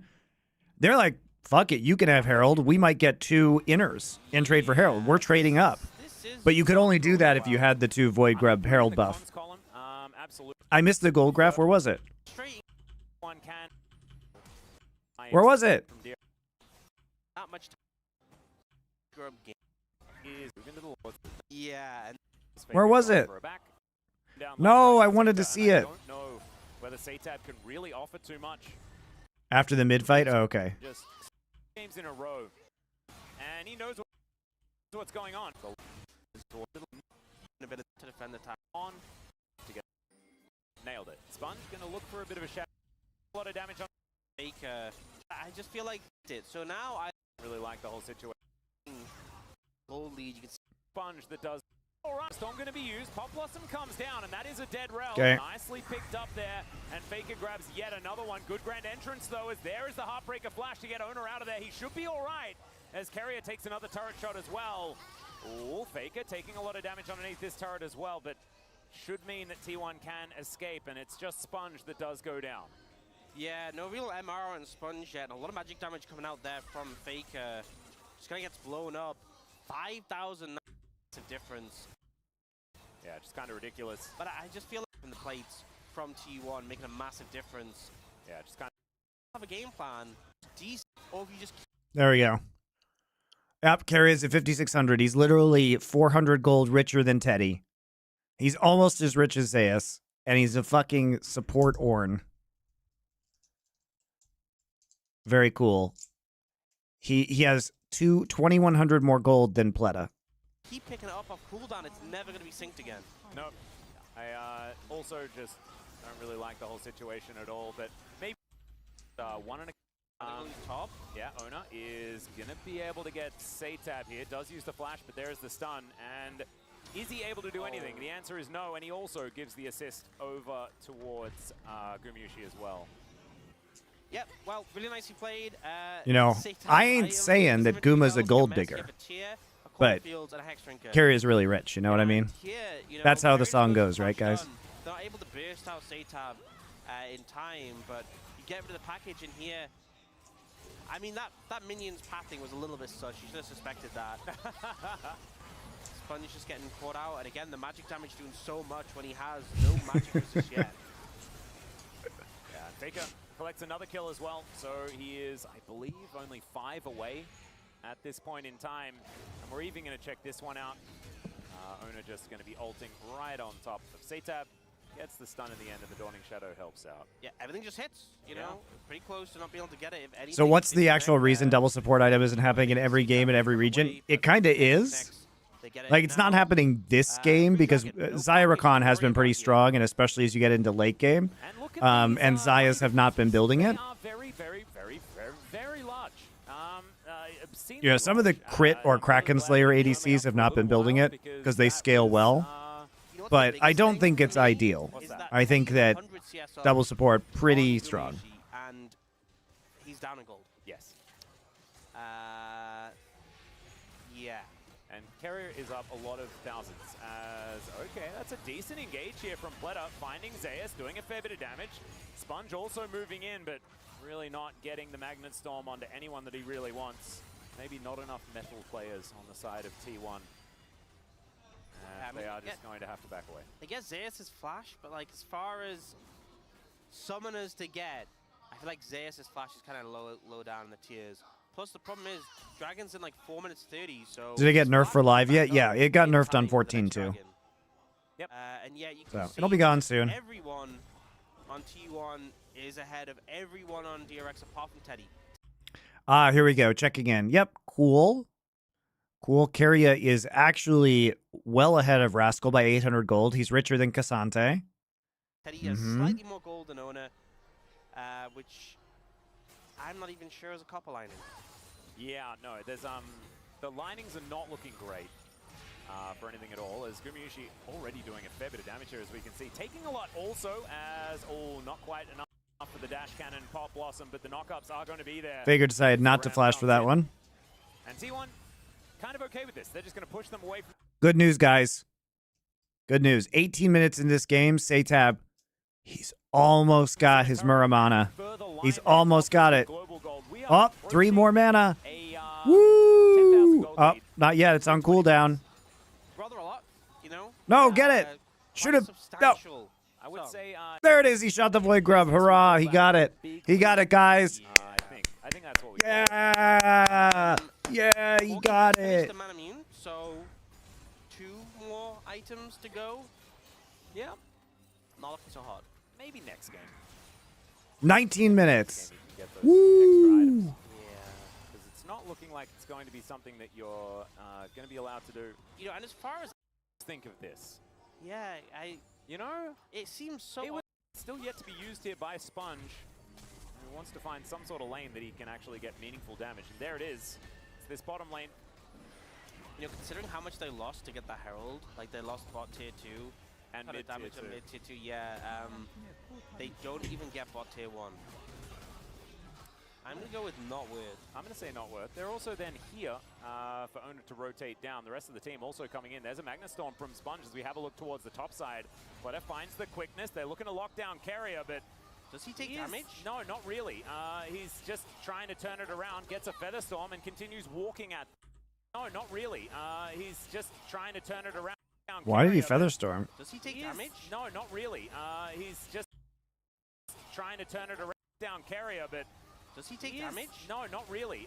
He's just trying to turn it around, gets a Feather Storm, and continues walking at Was them that a center route? menacingly. Didn't look like it. Just trudging down the rift, breaking his own things, and just not really worried about anything at all. Brittle, not going to be proc there onto Sponge. Sorry, the center route looks a little weird on this skin. Faker is going to look to support, and now Zeus wanting to find Satab, and he'll find him. And that is a real scary one. Flash does come out, but I don't know whether Satab can escape this. Where's the Valkyrie? 7 seconds. The Valkyries are coming to take him to Valhalla. That's the joke. That's the joke. The Valkyries are there. They're coming to take Satab to Valhalla. This game is going whatsoever. Can't even make good myth jokes like Monty. Nobody does mythology jokes better than Monty, guys. It's true. That's why you're here. Well, I think the chances of Sponge stealing this pretty Limited. low. Yeah, limited.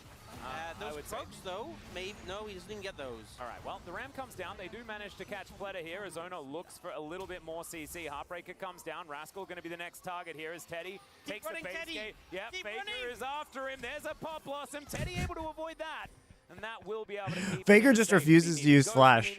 Needed flash. He gets that if he gets 100% if he flashes, because he knows that Teddy has no ult, or he should know from comms. That as well. Yeah, could have pressed that button. Pleta still running. See, for his life. Faker was tired of wasting flash like he did last game. Yeah, this is a difficult game here for DRX at this point in time. Pleta is going to die, and there's going to be a kill going over to Ona. Now Rascal fighting alongside Satab against Zeus. 2 versus 1. I'm almost favoring the 1 here, but it is going to be Rascal picking it up in the end. Carrie's just here to stand there and look at them. Late, and Faker is a little bit distracted by winning the game by the looks of things. Still needs a few more kills like Faker. He's been hunting for them. You've seen him trying. Yeah. But you don't win the game, then you definitely can't get. I don't think I've ever seen a competitive game with a Rel jungle end well. Yeah, no, there's a lot of good Rel jungle games, man. Our guy Lucid has had a bunch of really good Rel jungle games so far this year in LCK. Just gonna go back home. Will we get a guest appearance of Doe at some point? Possibly. Locks down a solo. We shall see. We shall see. Bad to worse, I think is kind of how I'd 12,000 is the goal, and 3 dragons would have been a Hextech soul. Yeah, this is a vacuum. Holy shit, guys! I was looking at that. And I was like, oh, he's got Chain Vest. Is he building Jack Show? He literally just goes back and just buys Jack Shows. What, Chain Vest to Jack Show is what, 2,500 gold? He just had 2,500 more gold just in his pocket. 1 kill, 3 assists. That's it. Yeah, this is like a. He's actually unkillable. Lining or void lining, abyssal lining. I think there's no lining. That's we get a Discord note. Okay, I get it. Okay with that? I think that's how I would describe it. Yeah, that's what I'd go for. It's not great. He violated Rascal's corpse. And 3 dragons would have been a Hextech. All right, let's watch it. Important things at stake right now. No, precisely. As Rascal going to turn it here. Carrier going to flash on over, and yeah. Gumushi turns up. Walks over. Bellows breaths him. And now. Then hammers him into the ground. Go back home. Satab may just die here. That's good. A bunch of buttons in his face. And Gumushi locks down a solo. Yep. Just slams him with the hammer after using all his normal abilities. 12,000 is the goal, and 3 dragons would have been a Hextech soul. Yeah, this is like a. That one goes on Ornhub for sure, guys. Void lining, abyssal lining. Under the necrophilia tag. I think there's no lining that's good. I think vacuum lining. I think you're okay with that. I think that's how I would describe it. Yeah, that's what I'd go for. It's not great. Carrier is split pushing. The thing is, no one's even nearby. No one's here. Where is everyone? Where is DRX? Well, they're not mid. That's dead. Well, there's one of them. Yeah, there we go. You guys love it. That's why you come here. Don't you sit there and chat going, huh? You come here so you can hear about necrophilia on Ornhub and Yord holes. That's why you're here. I don't have to worry about losing my co-stream privileges because I have none. Good package there from Satap, and now he's on the wrong side of this one. Knockup is going to come through onto Zeus. Blade Caller is good, and Zeus will be taken down. But now the cavalry will turn up. There's another Corki. That's a decent way of dealing with it, I guess. But he's going to take a lot of damage. Teddy on the fountain is kind of looking like his old self as that fountain laser. But still, these Nexus turrets are going to be turned to... Only erudite jokes on the stream, of course. You can be erudite and profane at the same time. That's not... They're not in opposition to each other. That's not an oxymoron. T1 will get the job done in the end. Decent little dash there from Owner, and he keeps himself alive at the last Look, second. you may not like the Marquis de Sade, but he was both profane and erudite. 600 wins, and also congratulations on T1 for an early trip home. Yeah, I mean, they... He did it again, Monty. Guy forward with Featherstorm there from 10. Do they have bad blood? I'm pretty sure Rascal pressed a button, but I'm not entirely sure. Pop Blossom going to be channeled here as Sponge is going to dive on into it, looks for a last-ditch attempt as Faker goes golden. He picks up another kill here. That's his third for the game, but he will end up going down. Good package there from Satap, and now he's on the wrong side of this comboing him into a brilliant. He just bellow breaths him for fun. Blade Caller is good, and Zeus will That's be funny. taken down. But now the cavalry What will Rascal turn did up. to There's carry another him. Corki. That's a decent way of dealing with it, I guess. But he's going to take a lot of damage. Teddy on the fountain. This game was actually really fun. This game was a banger. Game 1 was a little bit of a fiesta.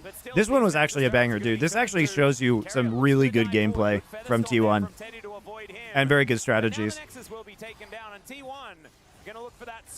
Carrier got his upgraded Jack shows. He did it at the end of the game.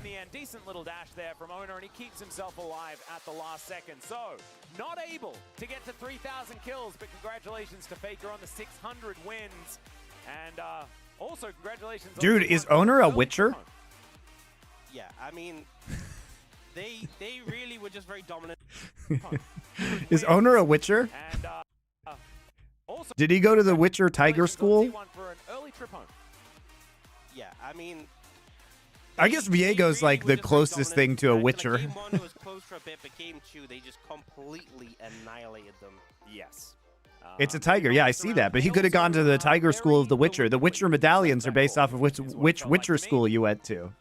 I think he became a Witcher. He underwent the trials, and now he has superhuman reaction times. Another best of 3 to get the 3,000 kills, but I have a feeling he'll find it.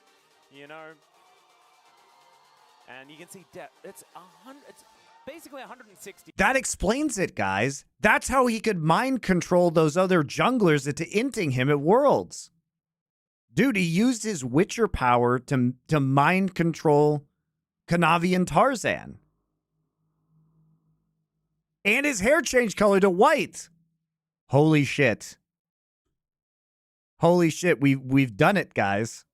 We've cracked it.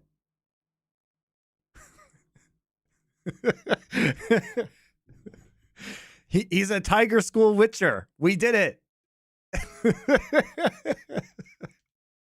He's got the medallion. He's got the white hair. He's an Axie master. He mind controls other Koreans into running it down at Worlds.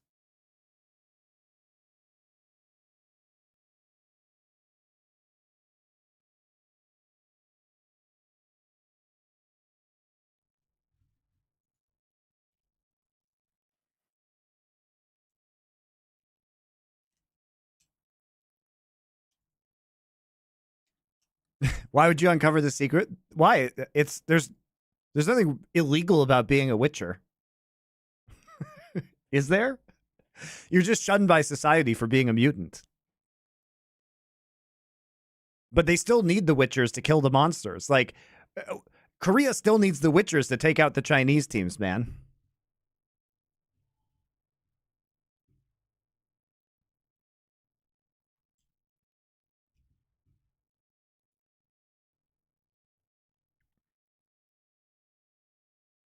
We cracked it.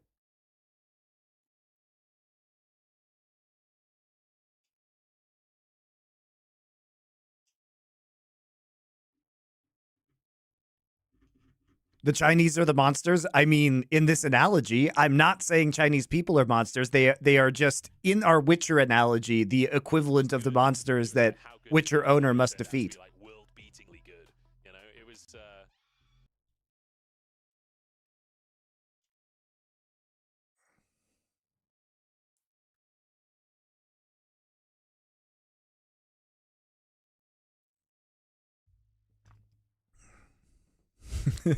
You're loving this analogy? I'm glad we stumbled upon it.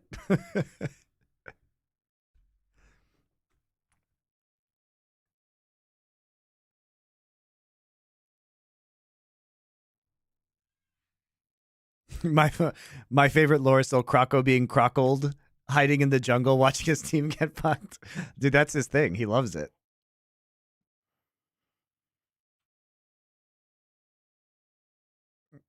Tiger School Witcher was not on my bingo card for bangers only today. Well, we do come up with fun ideas here.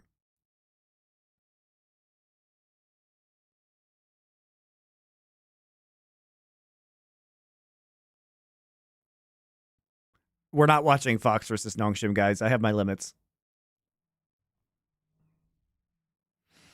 Ah, yes. Can pros name these League of Legends skins? My favorite Travis Gafford content. Why is it that, how is it, guys? How is it that Travis has found every other way possible to make other people do all his work for him? He makes the other people do the work in the interview. He makes the other people answer the questions. He makes a show where people call in and he doesn't have to give his opinions. He's actually a genius. He has a job of other people doing all the work.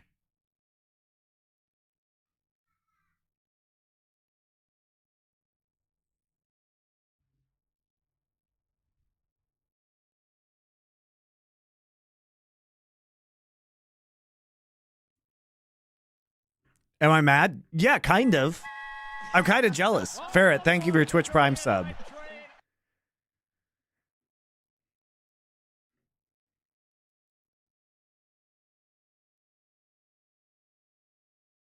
He's no different from most middle-level managers, but it's only him.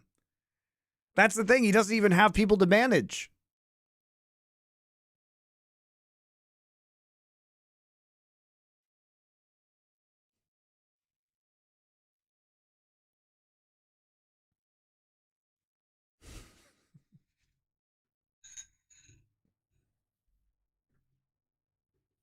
Okay, guys, quick break, quick bathroom break. Be back. Then we'll start the LPL series, which should actually be good. Hopefully.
Let me finish eating real quick, guys.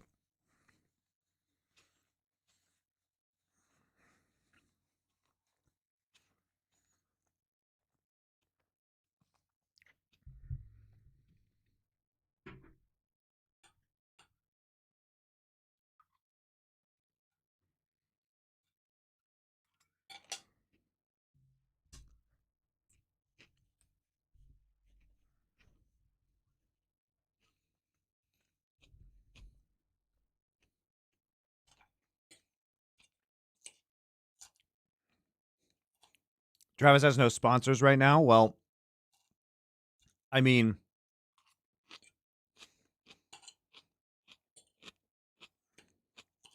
the thing about that is he had the Alienware sponsor through Loaded, even though he is nowhere big enough to be represented by Loaded normally, but Kelby May, who used to be the GM of Evil Geniuses and worked at Twitch, is very good friends with Travis. So he ended up being sponsored by Loaded, and they got him that deal.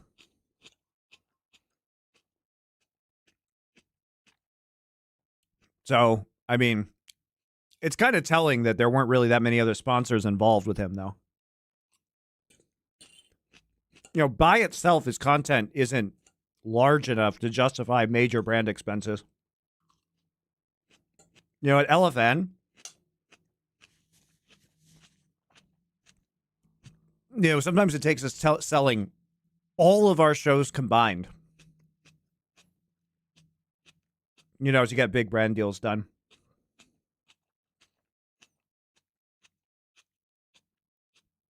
Didn't Kelby work at CLG when I was there? Yeah, I like Kelby.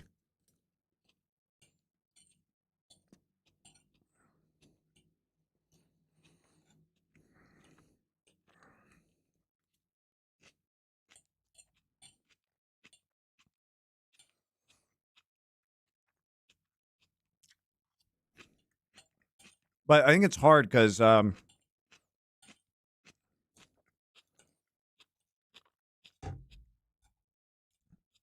League is just a small podcast. And I think player interviews don't have a lot of brand value to sponsors. It's just his content, right? With LFN, we have multiple channels, tons of different hosts, much larger numbers.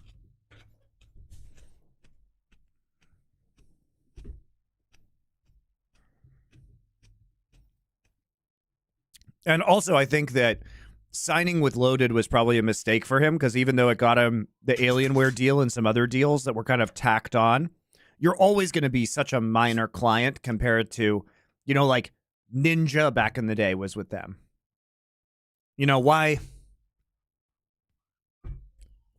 like, he was probably one of the smallest clients they've ever had.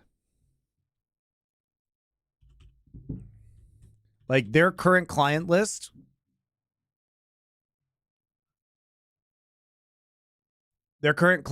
is Asu, Co-Carnage, Courage, Dance Gaming, Dr. Lupo, Flom, Jake and Bake, Lyric, Myth, Cutie Cinderella, Quarter Jade, Shroud, Summit, Symphony, Tarek. You know what I mean, guys? Like,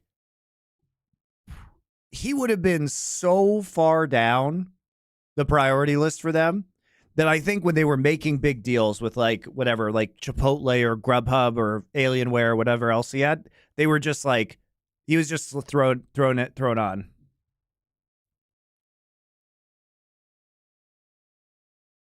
Are smaller scale people cost less to sponsor? Of course they do. But if you're a big company, what's the point in doing small buys? Right? You're trying to actually do things that are worth your time. Like, you're not gonna, like, if you're the marketing department of fucking Grubhub, like, you're not going to make a million tiny little deals with, like, micro influencers, right? So you kind of swing big. You know, that's the theory behind LFN. Like, we wouldn't be able to get the kind of deals that we get unless it was all of us, because none of our, even Summoning Insight, which does great numbers for a podcast, you know, we couldn't get the deal, like the bigger deals, if we didn't have all of our other podcasts as well. You know, what Hotline League does, like 20, 30,000 views, maybe 30,000. Like for a big episode that's very topical, maybe it'll do 40,000. SI does double, triple that on average. And that's just one of our shows. You know, we do, when we're in season and all of our shows are going, we're doing over 1 million podcast downloads a month. We do 10 million a year. So it's just easier to get deals done when you can sell individual pieces of content, like an individual show, but you can also sell an entire network to a bigger brand.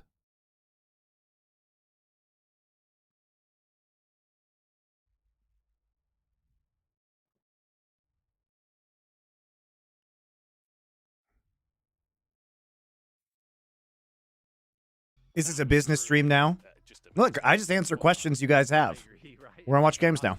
It cooked. It definitely cooked. But now coming into game one, I try and be transparent with you guys. Unlike Mark Z, I will actually answer your questions. By the way, I can't. I'm just so tilted about like the AMA stuff. Like I did that every week with Duncan for Flashpoint, and I did it without PR goblins in the corner, and we actually answered people's questions transparently. I did that. I did those fan Q&As every week. LNG on blue side, and a lot of bans being put down towards that Weibo bot lane. Hell, even like things like the Athelas, which you really don't expect to see taken off the board. Really wanting to try and pinch Light's pool. Still having a lot of things up though. I feel like this All right, Mark has been not great so far, which has been really disappointing because you would have expected this to be an upgrade at the support position. Maybe he can get better again.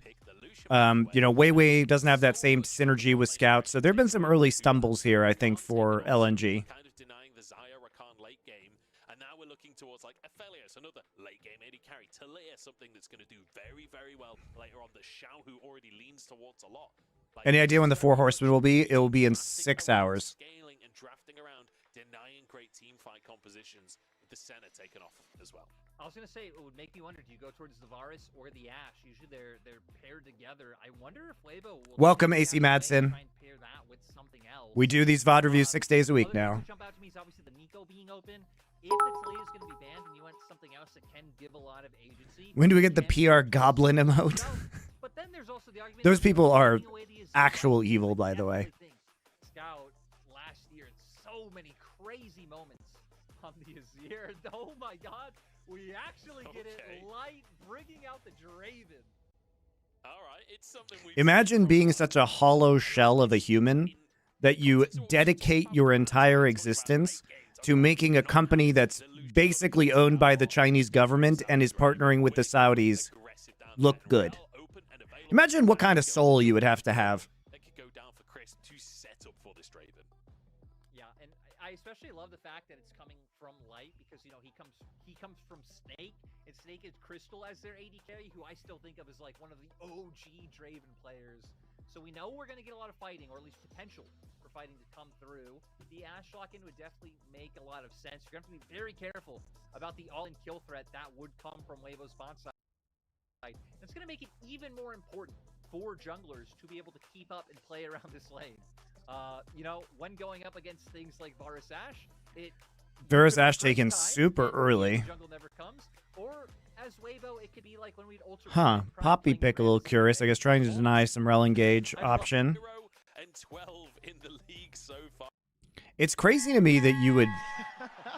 Thank you, Brysu. Appreciate your subscription.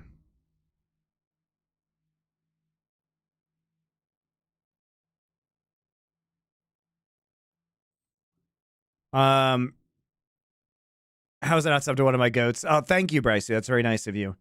So let's look at this. We banned Senna, Lucian, and Rakan, so we're banning out a variety of bot lanes, but we just let them first pick Varus and then take Ashe on second rotation. And our plan is to, like, I believe. get Draven? Xiao, who can change. It's honestly super fucking weird. Does get it's going to be the LeBlanc, in fact, which Yeah, so now Weibo. So banning Nautilus. Like, is there a hook champ here? Is this like a blitz angle? In the jungle. I mean, I was gonna that would be very dependent. Other times, just going complete. yeah, we'll see how this Rumble pick is gonna work. And we come here. It is gonna be the Udyr. Rumble. Like, let's be honest, pretty much all like Opting. counters. So the Udyr gets left up. I can also clear the. We've seen Udyr like fast push into Rumble, then cheater recall, get null magic mantle, and win this lane. So, LNG gonna have that. They're Dr. Yoshi, thank you for your Twitch Prime double subscription. meat shield to be able to protect Gala and Mark in that bot lane. Was this Nami? Not gonna be on. What are we doing? There we have it. Oh, it is Blitz. Okay, fine. Game. I was right. The second I haven't seen these games, guys. I know the results. I know that LNG wins this series 2-1, but I haven't seen the games of the drafts. This is going to be brutal if Crisp is not on point with the skill shots. Yeah, and like I said, both junglers, I think, really gonna have to dedicate a lot for. I expect. I've saw the Blitz. Spot lane is just going to. And I don't know which team wins which games, either. Well, sadly, we missed. Butt Pounder 420. Yes, of course I love you.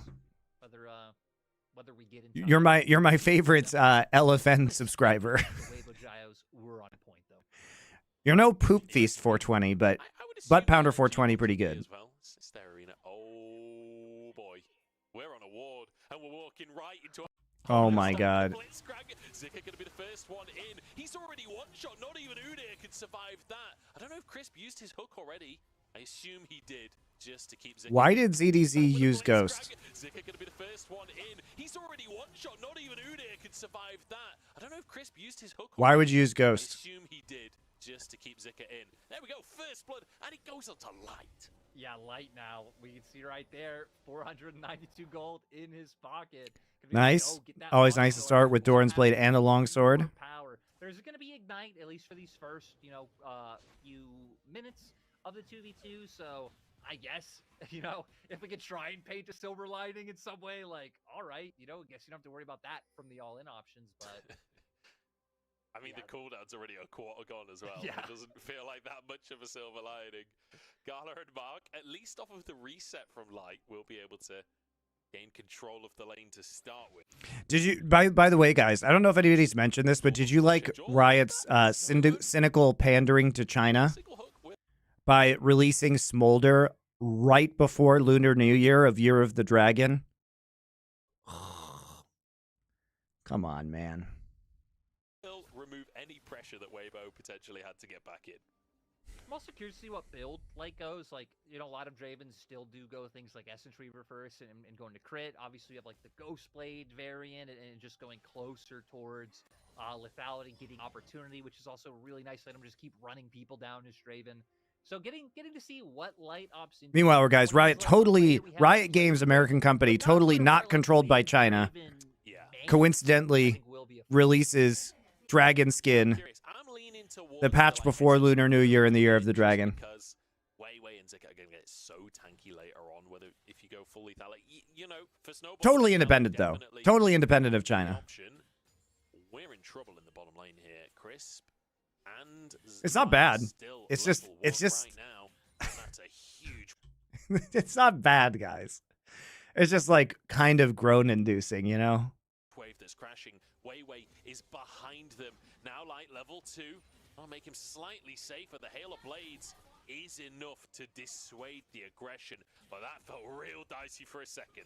Yeah, you could tell that Weibo knew that a play was going to come through from the fact that Xiao Hao cleared those top 3 camps and went for the reset, but the timing just wasn't there, especially with the fact that Light and Crisp not able to start on the wave. And now we're really going to. So many countries celebrate Lunar New Year. Oh, yeah, of course they do. I'm in Korea and everything is like Year of the Dragon themed right now. But, guys, they're not making it for other countries. They're making it for China. Come on, we know this. We actually don't see them picked all that often. No, that's true. We've not seen that much of it.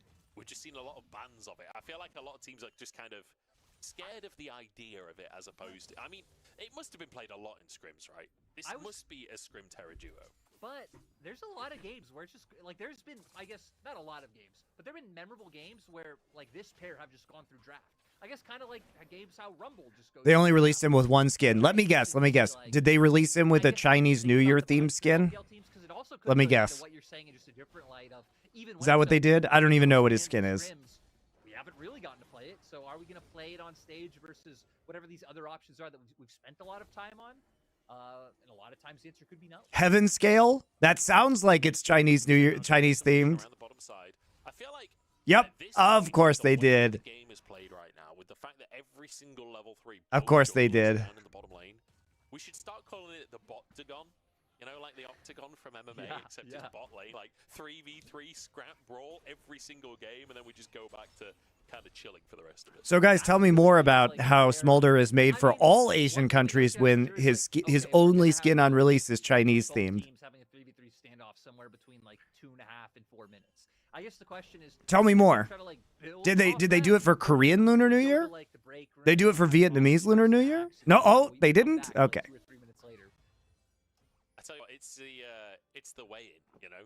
Sometimes they come in game number 1 and they kind of just do their weigh-in. They kind of posture around each other, maybe talk a bit of smack. Game number 2, it's the Bot-tagon. It doesn't quite roll off the tongue, does it? I don't know, it's hard to say, the Bot-tagon. It's, you know, I can tell, even not saying myself, Bot-tagon. Yeah, there it is. It's going to be hard to say, but hearing someone else say it is like surprisingly pleasing. Like it sounds, it sounds there's correct. a C that's missing though. That's the problem. Yeah, We're missing a consonant that I just can't seem to squeeze in. We'll return on it. We'll work on the Bot-tagon. Oh, Shockwave in the mid lane. Scout hitting level 6 though as the Shockwave. Scout getting bopped in this lane. Xiaohu not to try and push any further, but just trying to make sure he maintains the control. Ori's laning is just so strong right now. 15 CS lead there, but obviously. I'm actually surprised we saw the Akali picked into this matchup. Not a bad little start from Weibo. They're 1,000 or 1,500 gold ahead right now. I am a bit surprised we didn't see anything else come out of the fact when they knew that they were doing grubs. Xiao was just coming out from base at that time, so there wasn't a great window. But now you've set up for Weiwei to be able to get back on the map, and I mean, hell, there was potential to be found for either some aggression to be found through bot here or mid, but didn't even opt into trying for anything. Is just going to keep clearing efficiently, picking up his camps. His whole top side still up if he wants to make his way up there. And the one thing about when Rumble is on the Rift, in my mind, there's always some opportunity to go for the gank there with how immobile he is. But CDZ also is running the Ghost to try to be able to escape those dicier situations.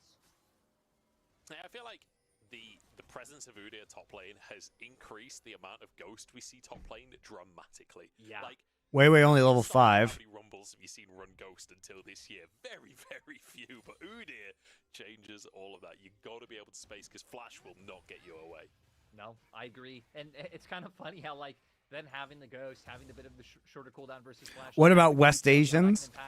Yeah, you know, they're gonna release like the MBS Azir skin right before the esports World Cup, guys. You just wait. Through the isolated laning phases with the matchups that they have. It's a bit sad that it seems like Crisp hasn't been able to connect a hook yet from the fact that Gala and Mark have their summoners and are not dead. If they have gotten hooked and have kept all that, that is quite impressive, though. And full HP. Really impressive stuff if they've been hooked. Or I guess it'd be unimpressive on Crisp's part. There's always that dichotomy, isn't there? But, you know, on the commentary desk, I try and lean on the side of impressive as opposed to focusing on the Do you think you'll do more CS events next year when the scene opens up? No. Cast if we try to focus on that. I could if I wanted to, probably. Trying to put more pressure and allow for Mark. But yeah, I don't have any desire to do that. I don't want to work for other people anymore, guys. I just want to work for me.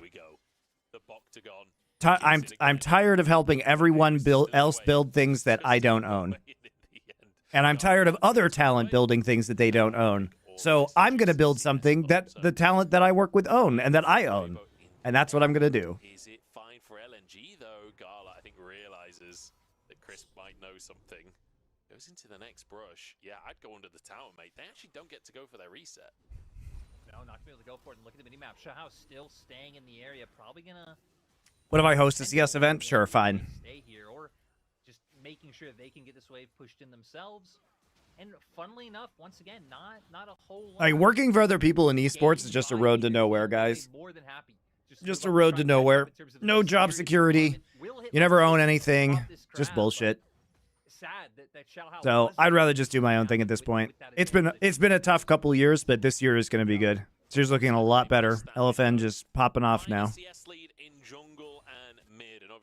It's actually crazy with LFN. Like, we just keep getting more and more advertisers. So hopefully this will be the big year for us. That's about all she wrote for now. Grub spawning in 15 seconds though, and you can see a presence there already from Weibo. It was LNG that grabbed the first 3. All companies are a road to nowhere. No, because you can get if you're getting transferable career skills from a company, then you can play the market and get value for yourself. If you're working in esports and everything is owned by fucking Riot or the Saudis, it doesn't go anywhere because you have no bargaining power in the market. Nearby, but you know LNG have considered the possibility that Crisp is in the area. I mean, they sent Mark up as well. Xiaohao gonna get the stun onto Weiwei. Are we gonna commit to anything here? Xiao, who has his shockwave, and I think Weiwei is not pleased about where everyone is on the map right now. Mark's moved down to the bottom side, and that is going to open up Xiaohao to go for these grubs. Still, you can see the rest of LNG, right? Moving down. I'd especially love to see Weiwei move into enemy jungle and start getting some of that vision there, take away some of these camps. That level 1 really did fuck up the bot side pretty well. I mean, they did a good job of like zoning the Draven off the wave and getting a small CS advantage, but this should have just been a really hard-winning bot lane with a lot of focus around the bot side of the map from the junglers, and the game ended up pretty weird as a result of that level 1. Weiwei, you got to be a little cautious as soon as you head towards that tower. It gets dangerous. Ult coming out from Light just to try and soak up some of that CS. I wasn't sure when Light was in the mid lane and you could see Xiaohu on the grubs and the wave was slowly pushing in. I wasn't sure if we would see Xiaohu just TP down, honestly, to try and grab that wave, but deciding to hold the summoner, and it will just be Light managing to grab it in the end, helping DPS this Gromp down as well. As they look towards this bottom lane again. Weiwei toying with the idea of a dive, but Xiaohao is here. But this is going to be another play for Gala and Mark. Stun against the wall. Crisp is low. Weiwei just gets out with it. Xiaohu now TPing into the play, but the stun is perfect. Takes out the blitz. That's smart, so nobody gets hooked. Oh. So it's the stun into shockwave combo. Oh, man. Light gets the kill, too. Oh, my God. It couldn't have gone better.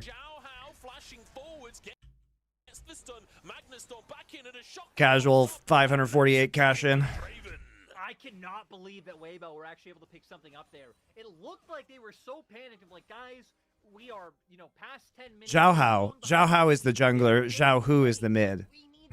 I know it's confusing. Oh, Weiwei still wants to keep going. He's onto Xiaohu. He's done a bit of damage, but I'm not sure that this is going to turn into anything more.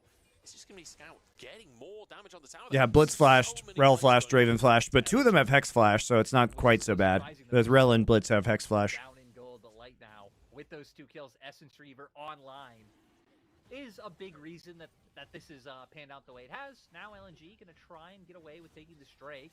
I like that Weibo are posturing in the area because Light's not too far behind. Well, he's certainly not.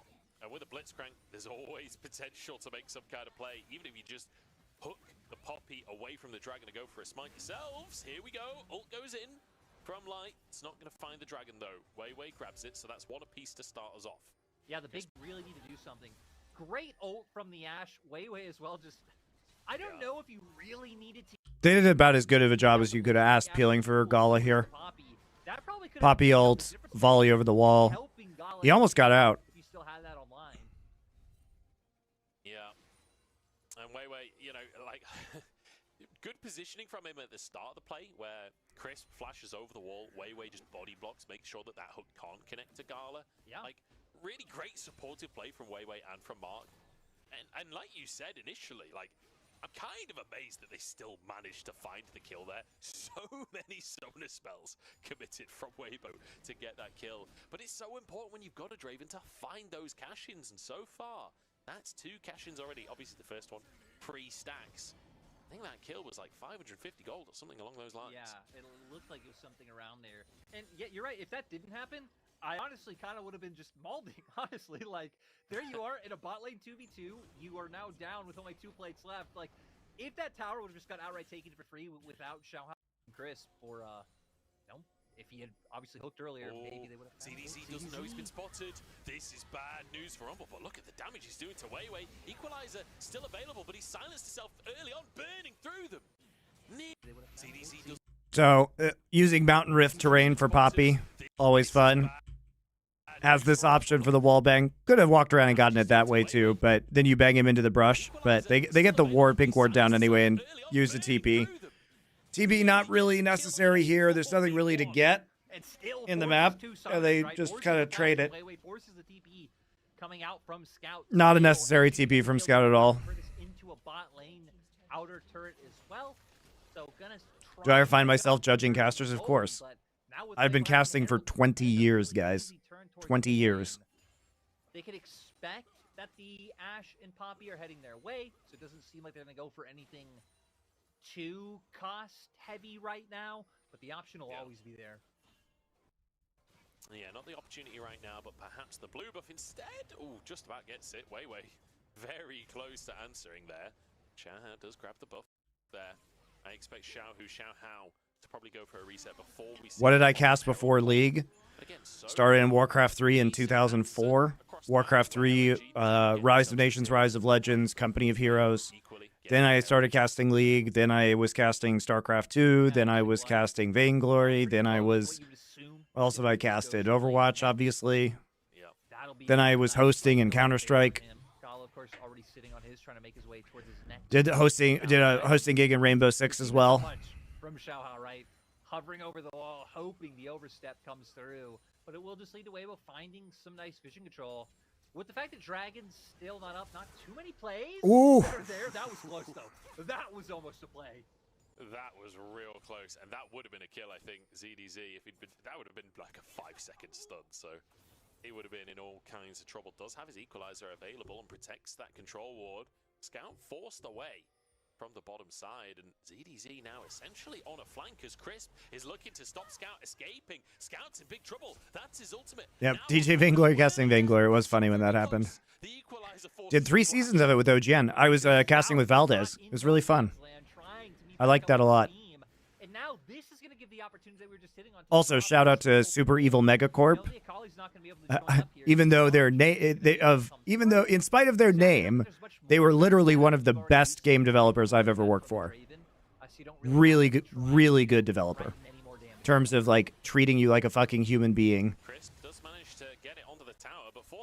Those guys are awesome. Within the 4.4 meters there on the hook to get Lyric excited, but not quite finding his mark. And now Drake up in 30 seconds. That game was fun too. It was a really good game, guys. From a game design, from a MOBA design perspective, it was great. Scout obviously coming back from base, he's going to be able to get this one pushed in, so they'll have a point of pressure there, just pushing in mid. But with resets needing to come through from Mark and Gala, actually not going to be able to take advantage. Are there any builds which seem suboptimal for the current game state and win conditions? Lethality, Varus the play here, so you can stay at range. No, I don't think you need to do on hit because they're not going to be super tanky outside of Rel. So I think it's probably more valuable to actually chunk people, especially if you can like chunk Blitz as he steps up, because he's going to be frontlining quite a bit. You know, looking for hooks. So I would prefer the lethality Varus here, I think. Both teams have a reasonable late game composition. Especially because if you can actually poke somebody in the back line, then you have a Kali flank for Storm Surge proc into kill. Although for LNG, they sort of want to whittle you down before you ever get into a team fight, but still have that presence to be able to go for a 5v5. You're playing Vainglory right now? How could they shut down the servers? Are you a wizard? B, thank you for your Twitch Prime sub. Not picking up this dragon, they're fine. We're just trying to get pressure elsewhere. Sadly, not really much else on the map to be able to turn this into. Not even managing to pick up the topside scuttle. Yeah, I feel like this is a very chill game of Blitzcrank, Crisp. And yeah, you can play private service. Yeah, it's a great game. Like, I feel like a lot of that is a decision. Oh, they're on the life side of support Weibo right not now. to fight right now. There's been a couple of missed hooks, obviously, but generally speaking, I don't think Crisp is actually looking for the fight necessarily. But the way that they're using the Blitzcrank to, I don't know if you guys know this, but they like a Korean company, I think, is necroing Paragon, like the epic third-person MOBA. Counterintuitive, right? It's like called Paragon the Overlord or something like that. So they took the original Paragon game and like I guess they got it from somehow from Epic, and that now they're like necroing it. Paragon was actually low-key kind of good. It was pretty fun. Yeah, it's always tough on the Draven when you're against these super long-range situations and your Blitzcrank ain't. The Overprime, that's it. Paragon the Overprime. The gold Yeah. now down to just 300. I'm intrigued by it. Will slightly push it up once again by taking this tower. But yeah, very quiet one as we broach the 20-minute mark here. We've got 2 items. Is Smite still a thing? Hell yes. Smite 2 is coming out, guys. As well. Now mid laners have started to head that way. Zoogs. Thank you for your tier 1 gift sub. That's very nice of you. Haven't quite managing to find their mark here. Tower could be in danger in the mid lane. I don't know if they have the wave clear with Varus maybe, but the cannon. The one downside of the lethality is cannons have a lot of armor, so it's hard to break through them sometimes. I'm still just happy to see Weibo finally, you know, group up, try and threaten something, because LNG are gonna have a great time inside this game. Like, even if we never really see them opt into a more conventional team fight, Weibo has a lot of very good siege because you have to step back against Blitzcrank, and if they rumble ult under the tower, they can just kind of clear you out, clear the wave, and then push forward. Gonna be tested. But same thing can be said for LNG, right? Like, are LNG actually going to pull them apart and make them answer these threats? So far, they've been doing a great job. They might be bringing back Gigantic. Yeah, man, I was so hyped for Gigantic. Yeah. I was so hyped for Gigantic because I loved the art style and I thought it was such a cool concept. But then they did a bunch of really wacky shit, like they made it like Xbox and Windows 10 only, and this was before people were really upgrading to Windows 10. So like you couldn't play it on Windows 7 because Microsoft was trying to encourage people to upgrade to Windows 10. So it never really found a player base, which is disappointing. But it does mean that we're entering the sort of mid-game, headed towards the late game, and a relatively even keel right now. 2 minutes until Drake is up. Baron is on the map. Different Baron types allow for different comp win conditions. Nah, it's just the terrain. Could get dicey, and Arrow goes in. It lands onto the Orianna, and that's a hell of a combo as Scout dives into the action as well. But the Shuriken wide on Xiaohu, and now Xiaohao survives. Shockwave onto 2. Xiaohao still going, but finally falls here. It's like trying to get the damage out, but Zik is too tanky. Here comes ZD. Nice job by Weiwei. Good peel. Has blood in his eyes. He's got blood in his veins. It's a double kill for Gala in the meantime. What a strange fight coming out. And now relatively even keel right now. 2 minutes until Drake is up. Baron is on the map. Weiwei just about getting away without being spotted there. But Shannon's found him anyway. This could get dicey, and Arrow goes in. Scout, kind of awkward here. Onto the Orianna, and that's a hell of a combo as Scout dives. Oh, misses. That's like a freebie shuriken, man. On Xiaohu, and now Xiaohao survives. Shockwave onto 2. Xiaohao still going, but finally falls here. Scout kind of janky on the Akali here, not gonna lie. And he has blood in his eyes. Equalizer down. He's got blood in his veins. There's a double kill for Gala in the meantime. What a strange fight coming out. Honestly, for both sides, LNG obviously being the big winners, taking out Xiaohao and Chris. Not going to be able to convert it into anything, but still, Cold now finally swinging in LNG's direction when they've been the team that's been slightly down this whole time. Crucially, it was Gala, the one getting in on all that action, so we can even see Mark as well picking up his Edge of Night. Now LNG can be in such a good position going forward, but my God, Joe, to start this off, it looked like Weibo were just doomed. This combo, so nice. What a great so sexy. verdict. And LNG able to follow up. They keep running down the individual members. Weibo, Gala able to Food and golf. Well, I like one of those things. And the Rumble coming in would have been enough. Doesn't drop the equalizer. I think because it's not how golf. widespread the area he's in is, but it definitely felt like it could have been a bit better for Weibo with the tools that got used, but it was just so. I am an active golf hater. Yeah, it felt like it was going to turn into more, didn't it? It felt like it was going to be a much bigger battle there. Hollow Radiance picked up on both Weiwei and Zika at this point. They're getting real hard to kill. Another arrow lands, but it's not a long stun. Chris does get a pull in, but he's down. They don't need a long stun with the follow-up from Gala's ultimate there. Very nicely done. LNG, another pick for themselves, and this Blitzcrank is not working out for Weibo. I'm sorry. Oh, that was a good old getting the flash from Mark, but Munch, I will never ask for the Bungie's releasing a sequel to Marathon. Yeah, the new Marathon is very intriguing, Said, hey, this is 1-6 right now. especially considering it might be a competitive game. So that could be really fun. It's getting any better. No. And now, I mean, Crit Bloom picked up by Scout. We said how him in a side lane is going to be one of the things that are really just menacing to Weibo. Neither ZBZ or Xiaohu. Done LNG, another pick for themselves, and this Blitzcrank longest on Chris. A much bigger battle there. Hollow Radiance picked up on both Weiwei and Zika at this point. They're getting real hard to kill. Another arrow lands, but it's not a long stun. Chris does get. Dude, you gotta love Blitzcranks getting picked off by Ash arrows. You know, it is, you know, I didn't talk about this earlier, but it is kind of perilous to play Blitz here because you're playing into Chain of Corruption. Sorry. Oh, that was a good old getting the flash from Mark, but Munch. You're playing into Chain of Corruption and Ash Arrow, so it's hard when you have to position in the front line to get a hook, right? The picker becomes the picky. No. And now, I mean, Crit Bloom picked up by Scout. We said how him in a side lane is going to be one of the things that are really just menacing to Weibo. Neither ZBZ or Xiaohu are going to be. I mean, Blitz into Ash Varus is good pre-6 when you could maybe kill them and snowball the Draven.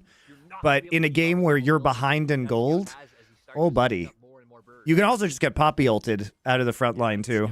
Incredibly difficult to deal with Scout. Like, once you've but I think if you hook during Poppy ult, that you pull Poppy with you. I'm pretty sure that's how it works, guys. I'm pretty sure that's the interaction. If you actually land the hook while the Poppy ult animation is going at you, I'm pretty sure you pull the Poppy with you. Can anybody confirm? I think that's how it works. It's also just going to put Weibo in a weird position of where you kind of need Xiaohao constantly hovering for Xiaohu to be either able to push sides or even answer, right? Or he always will be under threat. Yeah, I'm pretty sure it works like that. Just looking for that all-in. And Scout will always have help from anywhere on the map. Oh, goes for the all-in now. Oh, here we go. Opportunity to show what he's made of. Has the ultimate available. Shockwave comes out from Xiaohu. The stun doesn't land, but it just does not matter. A solo kill. And that is why Scout's got all the MVPs. There was a lot of threat there coming from like the Enchanted Crystal Arrow and the Poppy. But like you said, Scout able to dish it out himself at the end of the day. Big engage coming on through. It's not the greatest target on Xiaohao, but he's still just going to burn on down. But it's a trade of junglers, and everybody else just walks away. I'm a little bit surprised that Gollum was just able to stand in the equalizer, really not carried on still. Found Vandrel confirmation. You don't get pulled the whole way, just part of it. All right, fair enough. Fair enough. And that is why Scout's got all the MVPs. There was a lot of threat there coming from like the Enchanted Crystal Arrow and the Poppy. But Edge of Night 2 now into Ash, because now Ash can step forward and volley or look for arrows. Chain of Corruption gets McHale's there, so Chris McHale's Chain of Corruption. Pulls in Poppy. Poppy has ult. But he's still just going to burn on down, but it's a trade of junglers, and everybody else just walks away. 800 gold cash in for Draven. Draven super scary. Draven with McHale's now too. Everybody just, you know, you have to do it sometimes. If you're going to step up into the front line, having QSS and McHale is kind of necessary. I do like the itemization from Weibo. I'm favoring LNG with where we're at in the game. It looks so hard. Draven's had a couple lucky kills. The kill in bot lane when the shockwave was used too, he was lucky he got that one. All right, we don't need to see this again. Like, that was very much a team effort. The ult from Mark, like you say, the presence from Weiwei as well. Fantastic stuff though from LNG. And Mark's looked a lot better this game, to his credit. He was pretty ropey in some of LNG's earlier series. Yeah. It's more about finding the opportunity. Xiaohu over pushes in the top side, and immediately Scout is there to punish him. And it goes back to what I'd even just said right before, right? You are going to need Xiaohao to cover for Xiaohu to even be able to walk up like past his Krugs, right? It's going to be so hard for him to safely move forward, unless the other members of LNG. I like the way both teams are itemizing. Edge of Night onto Mark. QSS, Mikhails. Mikhails first onto Blitz with Bloodsong. Well, Crisp is going to be the one sunned, and there's the combo coming out from Garlic. So in this case, Mikhails is still down from earlier. Thrown across and set up for the So gives you a chance to go ahead, hit arrow, chain of corruption. Lethality definitely doing work here. These rumble ults have not been good this game, guys. Ooh, the channel straight into the landing the ult right on TP for Poppy. What's Scout doing this whole fight? Just in the middle of everyone somehow surviving, but I don't know how long this fight can go on for. Weibo Light's still alive. Xiaohao has a blast code. He's got out. Has to flash even after E. Weibo somehow going even in that fight. Yeah, I have no idea how they weren't able to find the damage or find the access to the back line. CDZ, I guess, just doing enough to zone, but I'm sure we're going to get a ZDZ's ult there was really kind of sus. Mid, but considering they already have control where it's in bot, I think it just makes sense. Just go for the reset, pick up Scuttle Crab. Let's see how it all happened again. As the ultimate comes out onto Crisp, and in the meantime, you've got Light being chased down by Zika, but Zika doesn't really threaten the backline in a significant way. No, and Scout, yeah, Scout. I'm really surprised because Poppy had a very good ult there. Able to walk past that rumble either. Looks like feeling maybe of two minds of like having. ZDD does do a good job of zoning out Scout, so he can't get onto Light though. Both teams in a situation where their AD carries aren't really being left threatened. And I guess I'd criticize LNG. Well, how are these fights so even? I think it's because LNG used a lot of their important CC cooldowns onto the Blitz up front. ZDZ does big damage. Yeah, he certainly does. Light does a lot of damage as well. If you're not putting the threat onto him, he is going to shred your team at this point. 3 items finished off. And crucially, onto him. Like, Udyr can run at him, but Udyr doesn't actually pose that much threat. Aside from that, it's like Scout on a flank. But Scout's kind of squishy when Draven turns his sights onto that Akali. If Crisp can find a hook, speaking of... Mikhails has to be used on Crisp there. But he gets flash, so pretty worth. Yeah, I think that's a huge win for Weibo now. Really giving nothing for the flash to come through from the VAR. Gala really needs Edge of Night as well. But it looks like LNG actually trying to pinch Weibo. Nice arrow, but Light has QSS. There we go, arrow in, but Light has that QSS. Scout on the backside trying to threaten him. Crisp actually flashes the Poppy E. Weibo playing this really well, actually. Still in retreat, they're also still all alive. Drake spawning, it's 2 apiece. I'll lose the Drake for it, but pretty good disengage. I'm surprised LNG actually gonna be able to do this. That Poppy ult had to be like one of the least Minimal switch. Welcome. Weibo gonna pivot towards the Baron. We've seen them do this before. This is how they've won and how. Am I still in touch with Doa? I'm talking to YouTube. Yeah, of course I am. He's a very good friend of mine, one of my best friends. Coming on through, half HP. Scout is in the area, has his ultimate available as well. A TP into the pit, but it's Wei that needs to be here. Any more cooking streams planned? Maybe eventually. I don't have time or my equipment while I'm in Korea, but that might be an off-season thing. We'll see. I really want to do more. I really enjoyed that. As well. Keep your eyes on Light because Scout is as his ultimate available. While they're still in retreat. It's interesting that this is the decision off the Baron, because they actually are. They walk down here. Pings start coming in. They realize what's going on, but Xiaohao's at 50% HP, feels pretty desperate, and they can just leave one person on Drake. They also have Ashe, Hawkshot.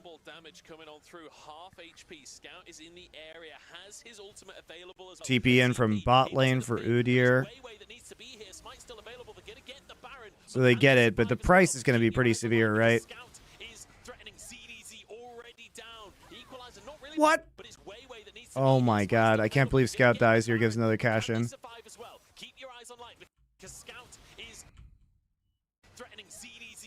Scout just gets hooked straight out of the front line. Tries to dash out, still dies. It's a huge pickup for Light, a massive injection of gold, and now Zika slowly getting chunked on down as Xiaohao in the back of the pit. He's been ignored. No, they ignored him. Goes down himself. It's a huge pickup for Light. Are you kidding me? And now Zika slowly getting chunked. Wei cast his Q here, so he's not actually standing on it. Oh, the Q2 would have killed him. The Q second proc would have killed him. What was that? Like, that... Oh, my God, that was so... Ah. Alive. Painful. I don't even have the words. Just outright... He wasn't standing on the Q, the Poppy Q. My God, man. How Who is the LCK commissioner? That's the great mystery, man. That's the joke. That's the joke. Who is the LCK commissioner is the joke. Already low, especially being taken out before the equalizer comes through. That would be massive. But Chris finally connecting with the blitz hook. And again, I don't care about the rest of the fight. I just want to see, like, why? This has to be the least bloody 30-minute LPL match I have seen. Ah, I see you did not watch much LNG last year. They are the most Korean of the Chinese teams. It was guaranteed, I guess. Really weird one. Really weird one. But hey, Weibo get themselves a fight. Look, Xiao Hao is thanking his lucky stars. He's kissing his rosary. Does the existence of Zeka and Zika mean there's a Zaka, Zoka, and Zuka? I hope so. That would be fun. That'll be sold, but Baron now for a minute and a half in the pocket of Weibo. Let's see what they can do with it. You know, I'm just happy that this keeps happening because you pushed us to make these tier lists, right? And kind of have this like fun little competition between LPL casters. I predicted Weibo would win. I didn't have a great, foundation for that before, but now I'm convinced Weibo will Baron their way to an LPL title. They will flip their way to being LPL champions, and I am all for it. I'm ready for it. I'm here for that storyline. I have forgotten to tweet that tier list, so I will do that today after the broadcast. So keep your eyes peeled for that one, guys. But I just want to mention as well, in that previous fight, Chris finding the hook onto Scout, and we get to see like what happens to Scout. Ooh, close one on the arrow. I'm gonna hold my breath on that one as another hook lands. Well, that's not the person you want to hook. They used Shockwave on him too. It's not ideal. Zika's still full health. There is no one that's doing any damage. This was a very questionable secret. Using the Shockwave was really egregious there. Getting some initial damage down is great. Do we need to commit the Magnet Storm or Equalizer? Feels like a bit of a waste. And that was really going to give you a lot less threat in terms I of used Rel ult, Rumble ult. Oh, it wasn't Shockwave? That was Magnet Storm, sorry. I'm dumb. I'm dumb. I thought it was Shockwave, but the ball's not there. It's Magnet Storm. Regardless, you don't need to use 2 ults here. Yeah, absolutely do not. There is no one that's doing any damage. This was a very questionable sequence from Weibo. The hook's great. Getting some initial damage down is great. Do we need to commit the Magnet Storm or Equalizer? Feels like a bit of a waste. How does TSM make money if they got rid of almost all their esports? They weren't making money off of esports anyway. That's why they got rid of them. They're making money off like the Blitz app and their network, their network of websites. That was how they always made money. They make money by making you download the Blitz app and then playing a million video ads on your computer while you're not looking at it. So as usual, they're making money in the least ethical way they possibly could. Basically just a scam to sell video ads. The backside spell shield on the duo AD carry bot lane from LNG here, trying to keep themselves. Yeah, there's tons of other options besides Blitz, guys. Use like the OPGG app or like literally anything else. Safe from a potential shockwave. Oh, but Scout is doing things in the backside here. LNG engaged the AD carry bot lane. That was so weird. What happened to Poppy here? Keep himself safe from a potential shockwave. Oh, but Scout. I mean, he gets hooked, but I hear the Poppy ult go off. In the backside here, LNG engaged the fight to set up for this. And it just gets canceled. And instead of doing the normal thing and realizing, hey, they don't have Baron buff anymore. Maybe we should just wait this game out. No, they just double down. They double down, guys. Why would we just win a game of League of Legends or like make a comeback into this game that we were winning? Are we on Soul Point, guys, in the next minute? Nah, let's just send it right away. And look at that. What actually clears the spell shield? Gala spell shield here.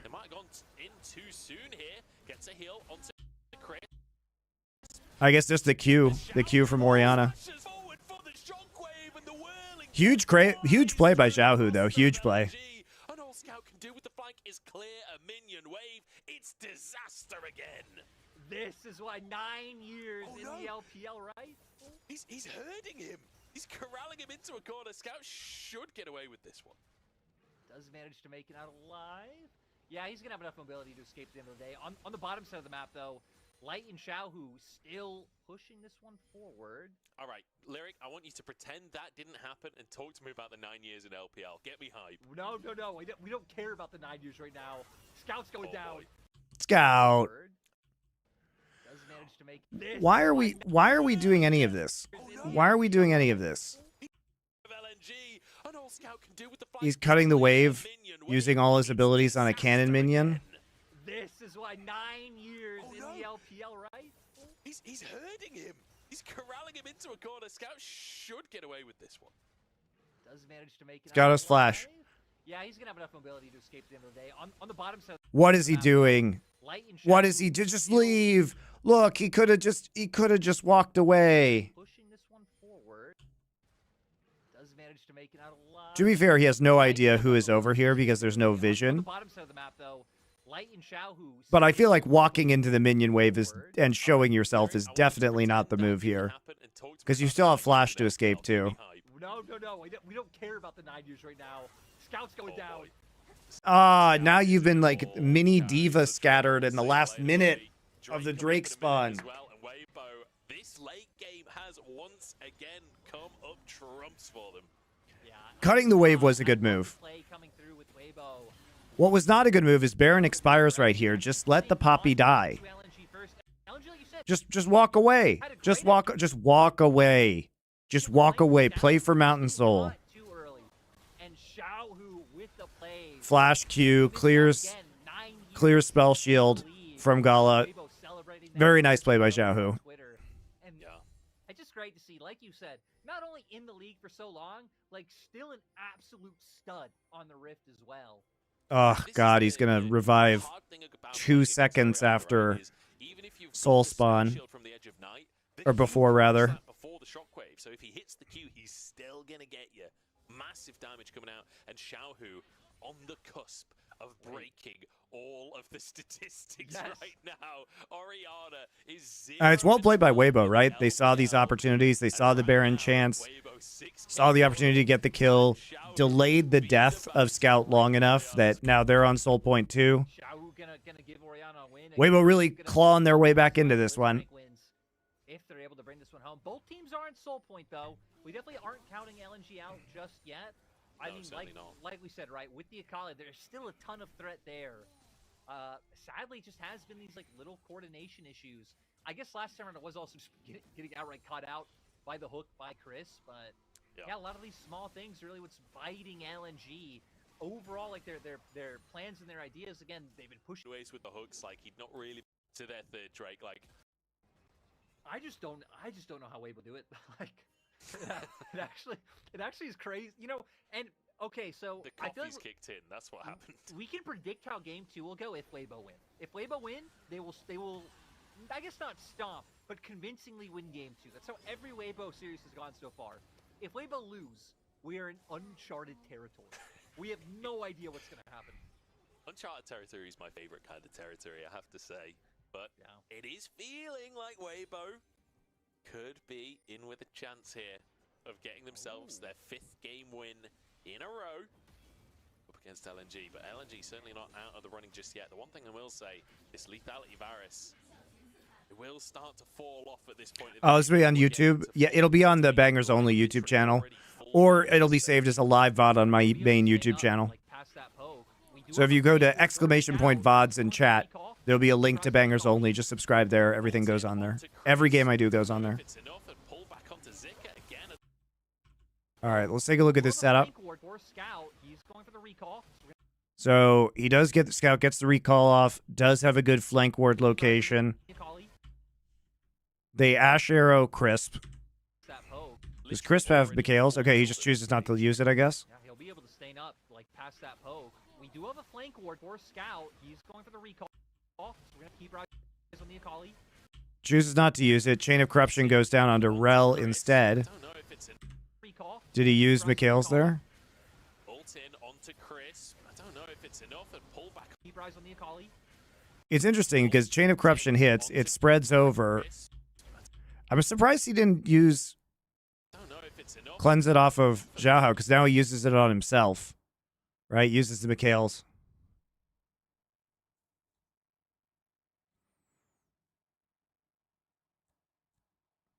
Can't use Mikhail's when you're outside. Oh, yeah, true, true. I'm surprised he didn't use it onto Xiaohao right there and saves it for himself, though. Again, I don't know if it does anything. Scout in the back line turns golden. Chris, 1 HP, and he's taken down by Scout. But can they finish this Akali off? Can they deal with it? Pull back onto Zika again. I don't know if it does anything. Scout in the back line turns golden. You know, all this focus on Crisp every single fight. I mean, it took them 4 ults to kill Crisp right there. It took them 4 ults to kill Blitz. So what do they have now? You know, over here, you still have all of these ults to use to turn this fight. So it feels really good because your turn here is going to be huge, especially once Xiaohao gets back. Equalizer gets a nice slow. Xiaohao can still engage. They're trying to block a volley so they can catch up with him. It's the most extended fight I've seen in ages, but they just can't close the gap. No, not being able to do it. So LNG, you're going to take advantage, try and get this poke down. But again, you traded a mid laner for support. Weibo's still feeling ST1 versus DRX already happened and I missed it. Yes, but you can go to the Bangers Only VOD channel and watch it. Or you can just go to YouTube and rewind this channel. It's on my main, it's on the live tab of my main channel.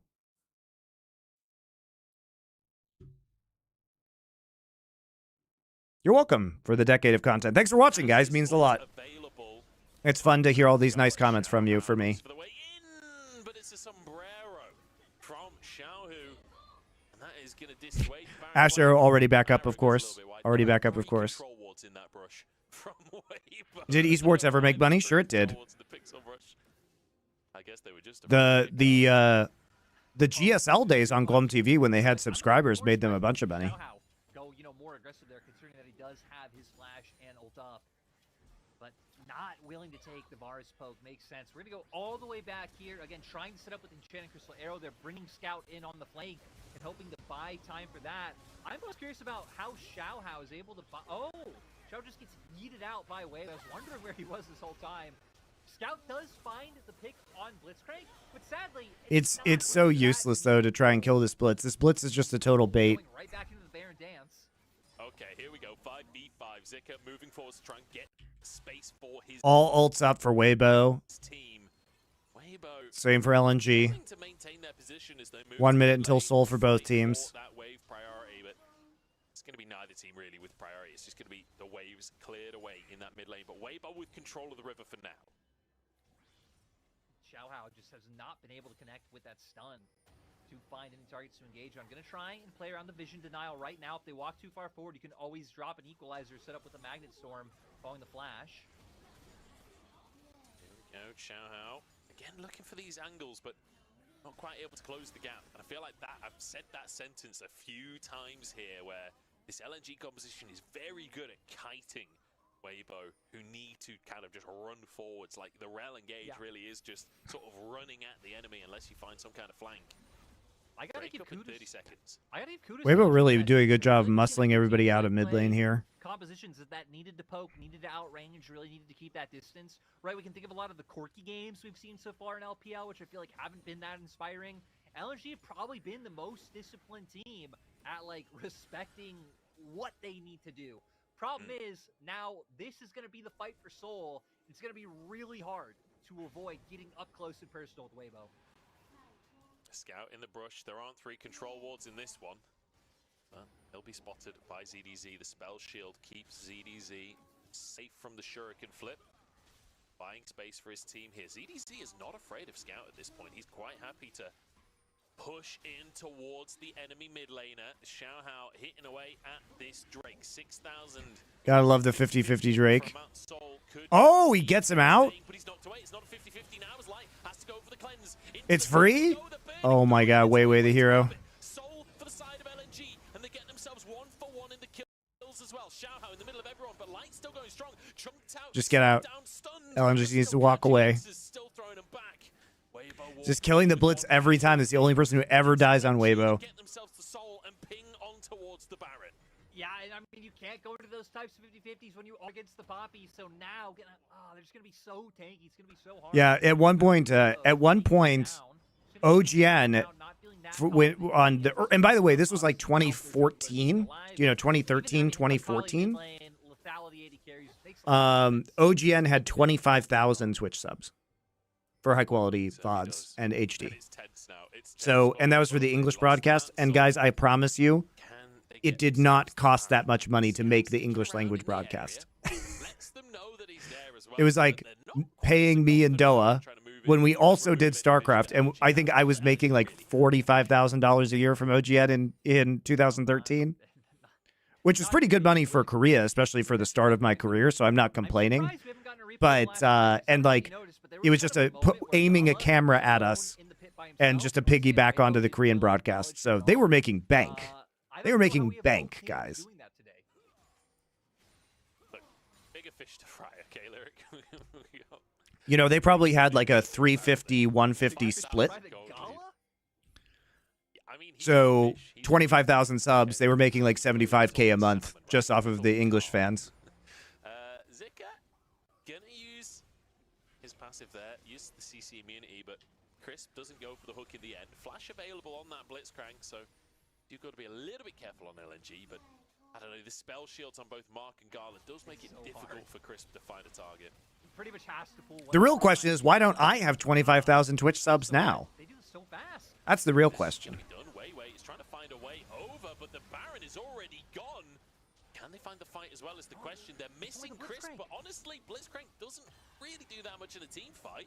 No. Honestly, that was best case scenario for Weibo. Get the Baron. We need Doa for that. Good point. Good point. Trying to make best of the situation by keeping Scout pressuring down in bot side. But Weibo love this now. Once again, going to look for the siege. Yeah, and Lethality Varus, you've got a lot of wave clear, but not against the Baron. It's really difficult to get through these waves. Oh, flank. On the side of LNG.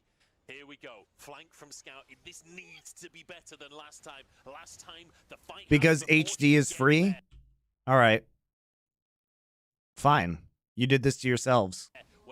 We're watching it this way till I get 25,000 subs. They're just going to run at him. They're just going to try and start the fight on Scout themselves. Do you like it? As Zika goes in, Scout retreating on the top side. Shabu half HP. Arrow hits onto line and he uses the QSS. Is this how you like it? Oh. Scout is just being burnt to death by ZDZ. The flame spitter, but Scout dashes away. Equalizer.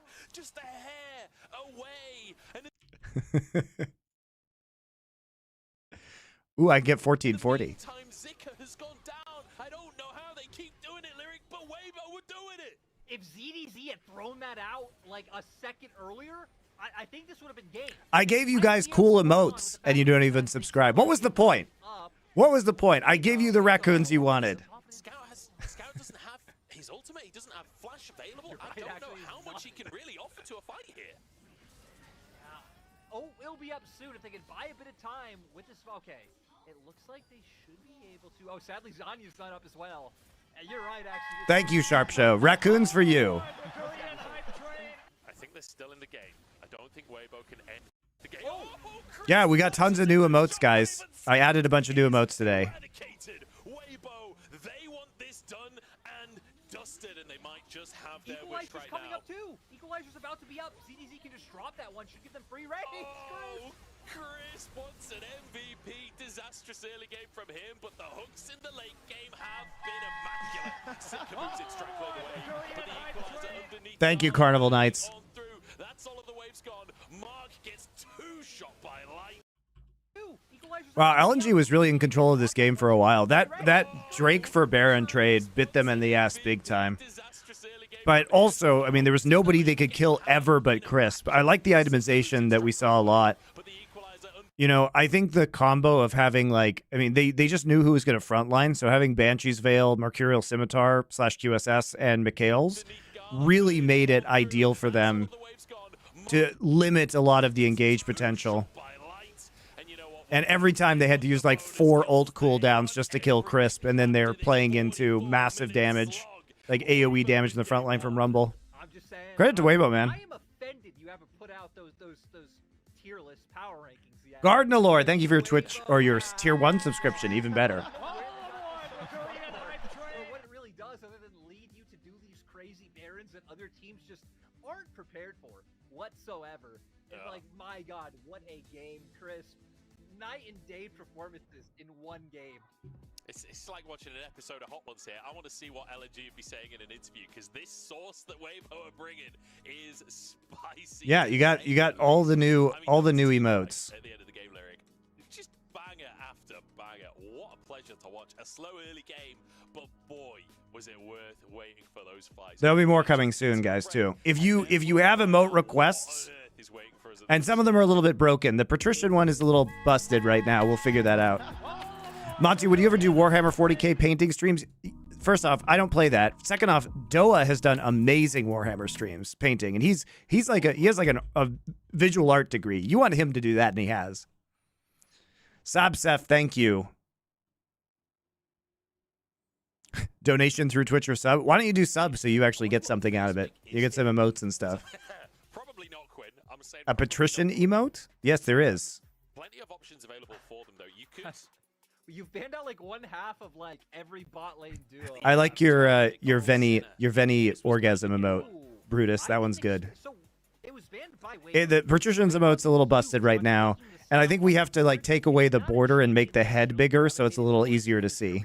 It's not a champion. He plays a whole ton in solo queue. He's playing it a little bit more, and now that people are seeing the value in it, but I'm actually pretty surprised to see what. Yes, I get it. Your Latin jokes. I came with him orgasming. That's good. That's good, Brutus. I enjoy it. I appreciate that. Weibo bring it out. I appreciate that. Yeah, I'm also not sure why it turns black. Oh, Zoogs. Holy smokes. Very generous, Zoogs. 20 community gift subs. Thank you, man. It's very nice of you. Now you guys have to listen to that 20 times. The pain is yours.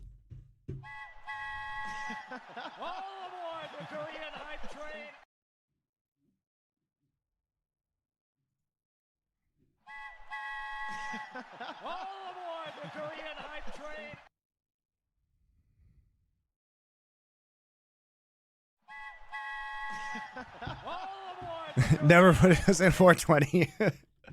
420p blaze it.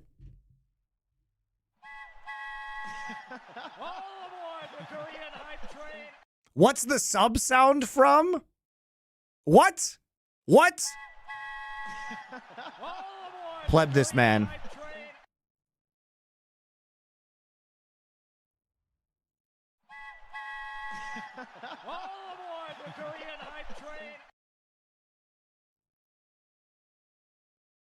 Unbelievable.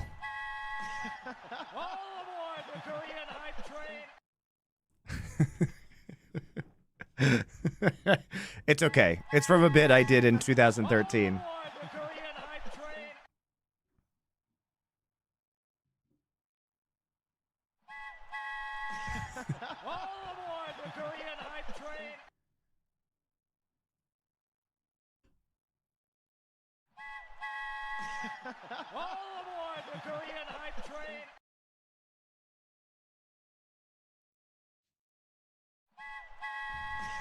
Oh, you're balls deep in CSGO. That's all right. That's a good time to be balls deep in CSGO. It was 2013. Yes, it was over 10 years ago, guys. This last Worlds was the 10th anniversary of me doing that. It was the 10th anniversary of Faker's first win at Worlds.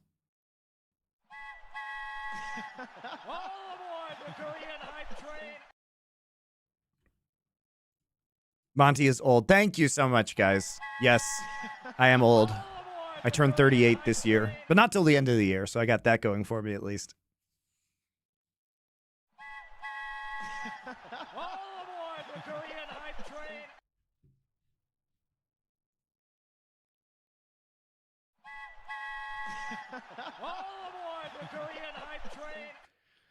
All right, let's get going on game number 2. Surprising win in game number 1.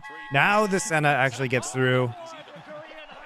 Again, lots of bot lane bans.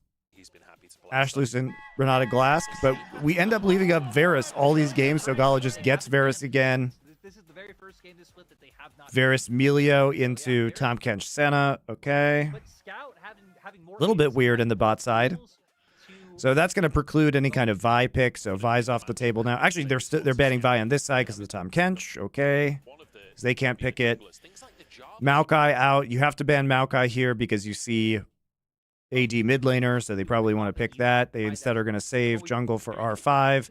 Is it going to be, what is it? Is it Brand? Is it Lilia? What are we going for here? Brand. Okay, fine. Need an AP jungler at this point in time. AE Aspects, thank you for your subscription for 1 month at tier 1. It's really going to be LNG's time to turn up. There's not been many teams that have shown this brand jungle working. Thank you for suggesting that Count of MonteCristo as a read touched me in a hard period of your life. I'm glad. I'm glad it could help you in a bad time. We've seen 2 wins, 3 losses. We'll see if Weiwei can make it happen. It's his first professional game of brand on the stage. Carry jungler in his hands. And Dallas game was good. I thought it was fun. 7 TV. All right, how do I do that? Hold up. I'll do it right now. 7 TV. He's going to be able to take Let me link my Twitch account, guys. Earlier days in his career, you know, thinking back to some of the times ensuing, especially Victory 5, when he really was the big carry for the team. True, like we said for Weibo. You know, Udyr's going to have Prio. You have this Lee Sin. Hold on, guys. Not a whole lot of damage coming out through mid or bot once a few levels get under our belts. So I think we're really going to be looking at Xiaohao to take over. But Xiaohao's Lee Sin, that's how.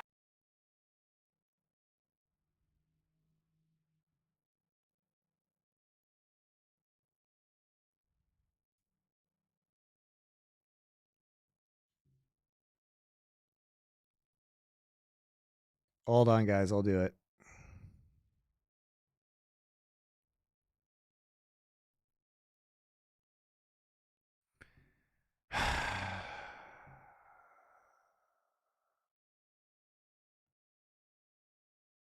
I'm trying to figure out how to... I'll do this later. Fuck this.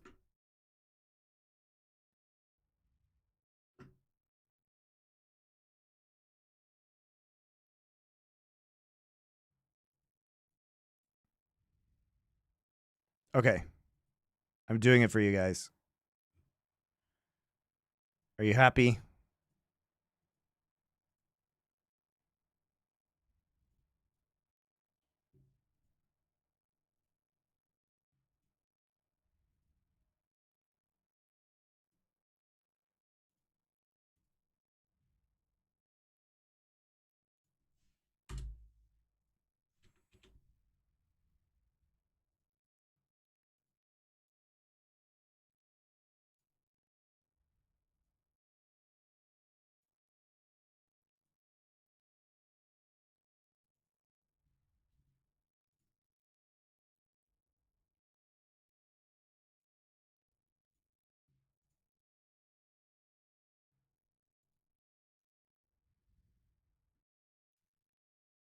I'm adding all the emotes you want, guys.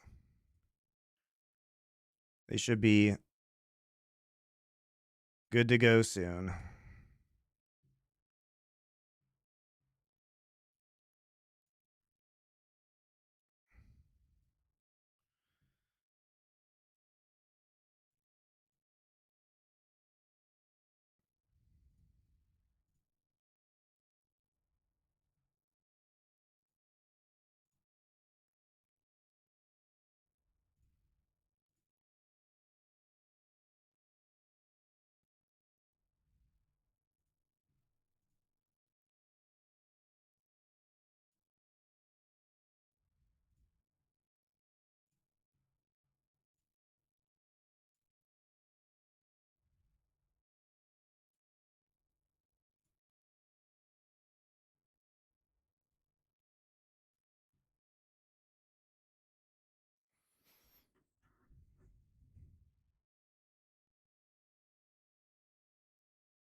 All aboard the Korean hype train. Okie dokie. Thank you. Alosaha Gaming. Thank you for your 5 gift subs. Thank you very much.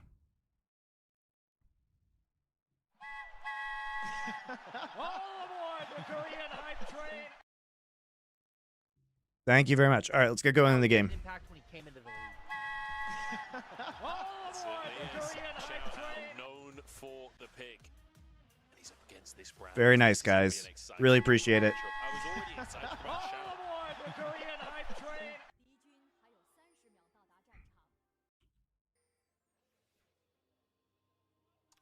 Was that When's the next 4 Horsemen episode? In 5 hours. like, but it felt like we got 3 sets of Gyos. Yeah. So apparently, I think it's like an LGD one. They do like a. If I add a mod to the editors, dude, I'm such a boomer. I don't know how to do this. Often you get like a little memey LGD one at the end. I don't know if that's what that was. I couldn't really hear, but yeah, and that one sounded like way more passionate. Add than, editor. Like, the usual meme Gyro we get, from that. So could just be the Sujo fans though. I'm still looking for. There you go, Azure. I added you. Level 1, just like last game. Not too much going to come from it, but still a nice little trade. Were you doing OGN and managing Renegades at the same time? Yes. So actually, it's not going to mean too much. That was part of the problem. But actually, ZDZ once again getting some deep vision into LNG's jungle, so they're going to know way down towards his bot side. Hopefully, spot him out once he starts making his way up. Is that ZDZ having his 200th game in the LPL? That sounds like too many. That's way too many, surely. I mean, there are a lot of games. I feel like he only just joined. Like I realized it when I thought about the fact that last week. Oh, big damage from Scout, almost fully proccing the bomb there. Shao, I mean, this early level, this early version of the lane is going to be tough no matter what. Interesting. Pretty early recall from Scout here. But it's also the fact that you can push those waves in makes it very difficult to get perfect CS early on. Yeah, second wave crash from ZDZ on the top side. Third wave crash from Gala and Mark on the bot side. Looks like we're just going to deal with a full clear situation. To be able to play around, and it's the 2 more important lanes, mid and bot. But does give Xiaohao the opportunity to look. So one of the ways to deal with Brand is just to invade him early. And that's why there's this ward on the backside of his red buff. So he sees this. This is actually very smart.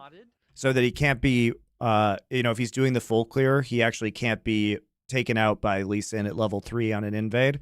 Because if you're blue side jungler and both junglers are clearing bottom to top, you can three camp here, come up, invade, and maybe kill him at red. Just gonna leave the situation. But that ward there, very, very helpful. Yes, and Udyr has good pressure, which allows this as well. Agreed. As whether he was spotted or not, these Krugs going to be taken by Xiaohao. He managed to get 3 or 4 of the little ones there. So Wei not losing everything. Oh, big damage onto light. Huge little trade there from Gala and Mark. Yeah, Brand's super fast, but you can catch him at red buff if you're a jungler most of the time. And that really helps you slow him down, because if he just kind of keeps farming, and it's a bit of a disaster that this actually happened, because now he's going to have a pretty big farming advantage. And the other thing is that Wei now knows, Wei now knows, because Xiaohao's there.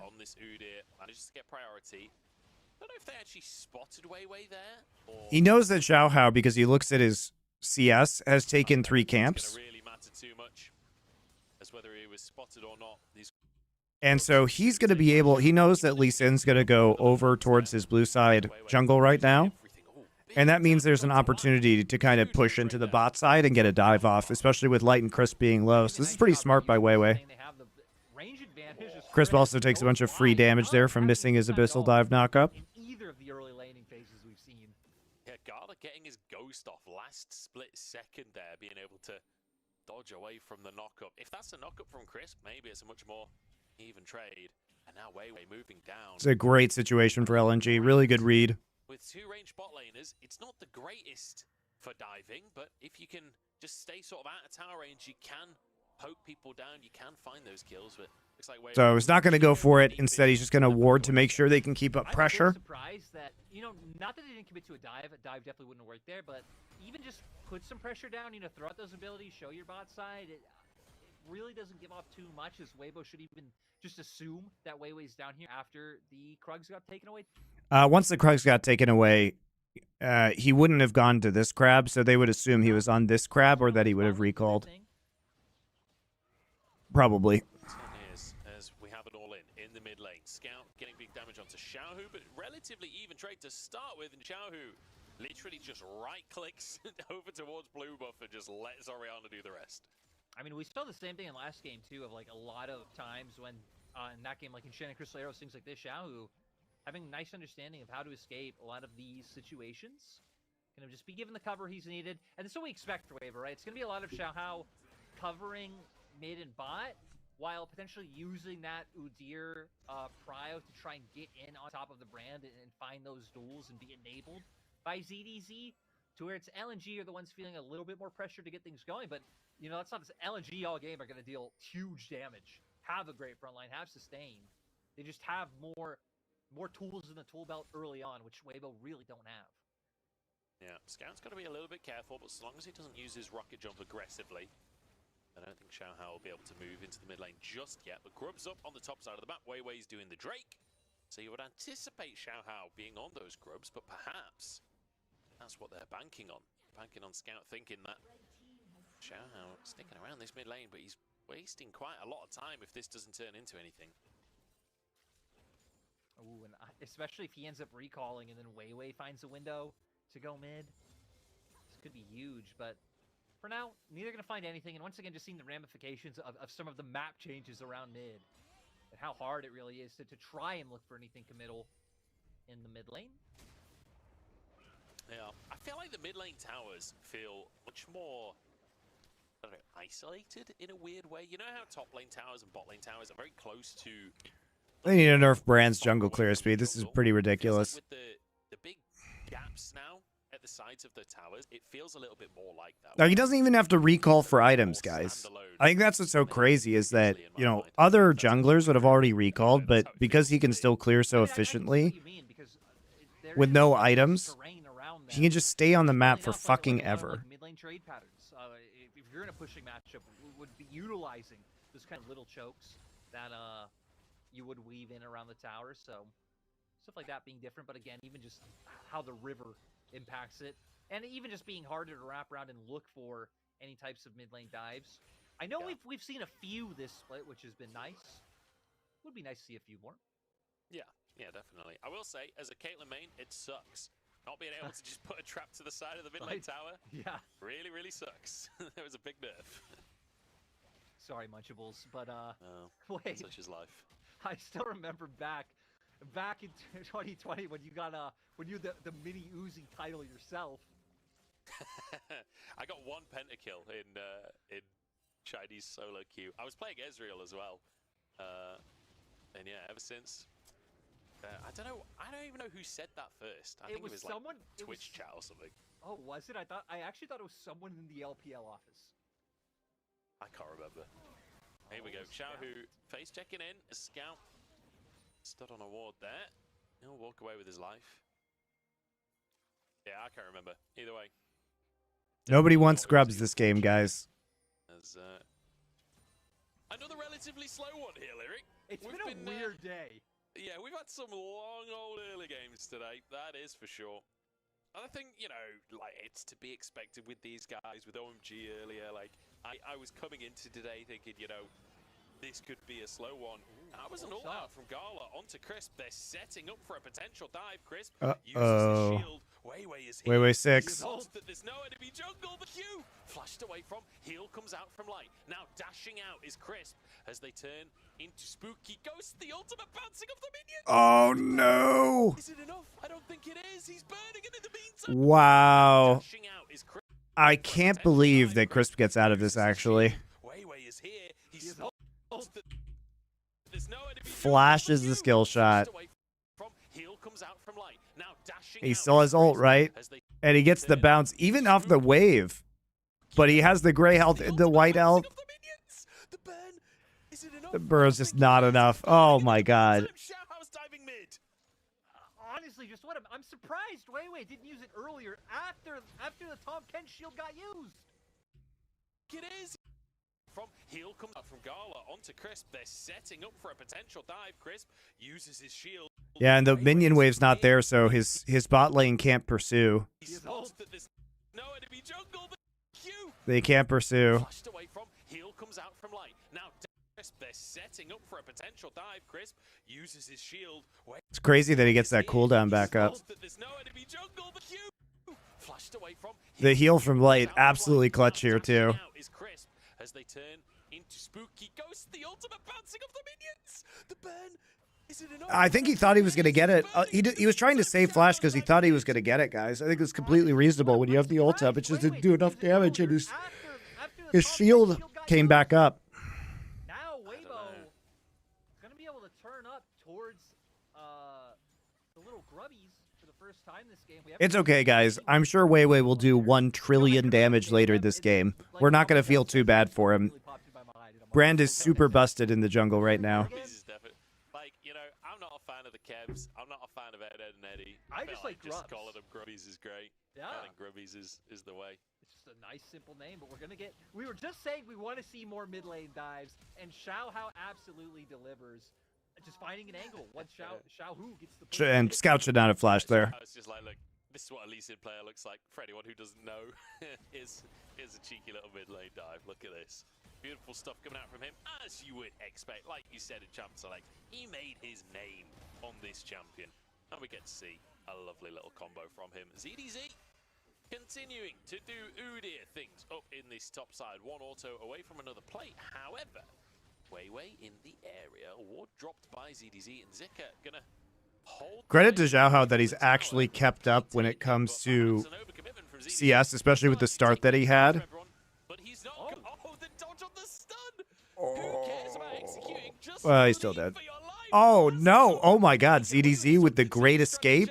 With his own No. ghost, goes for the all-out ZDZ Yes. solo with the shield comes Senna out ult. from light as well. Whoa. He's not even that low.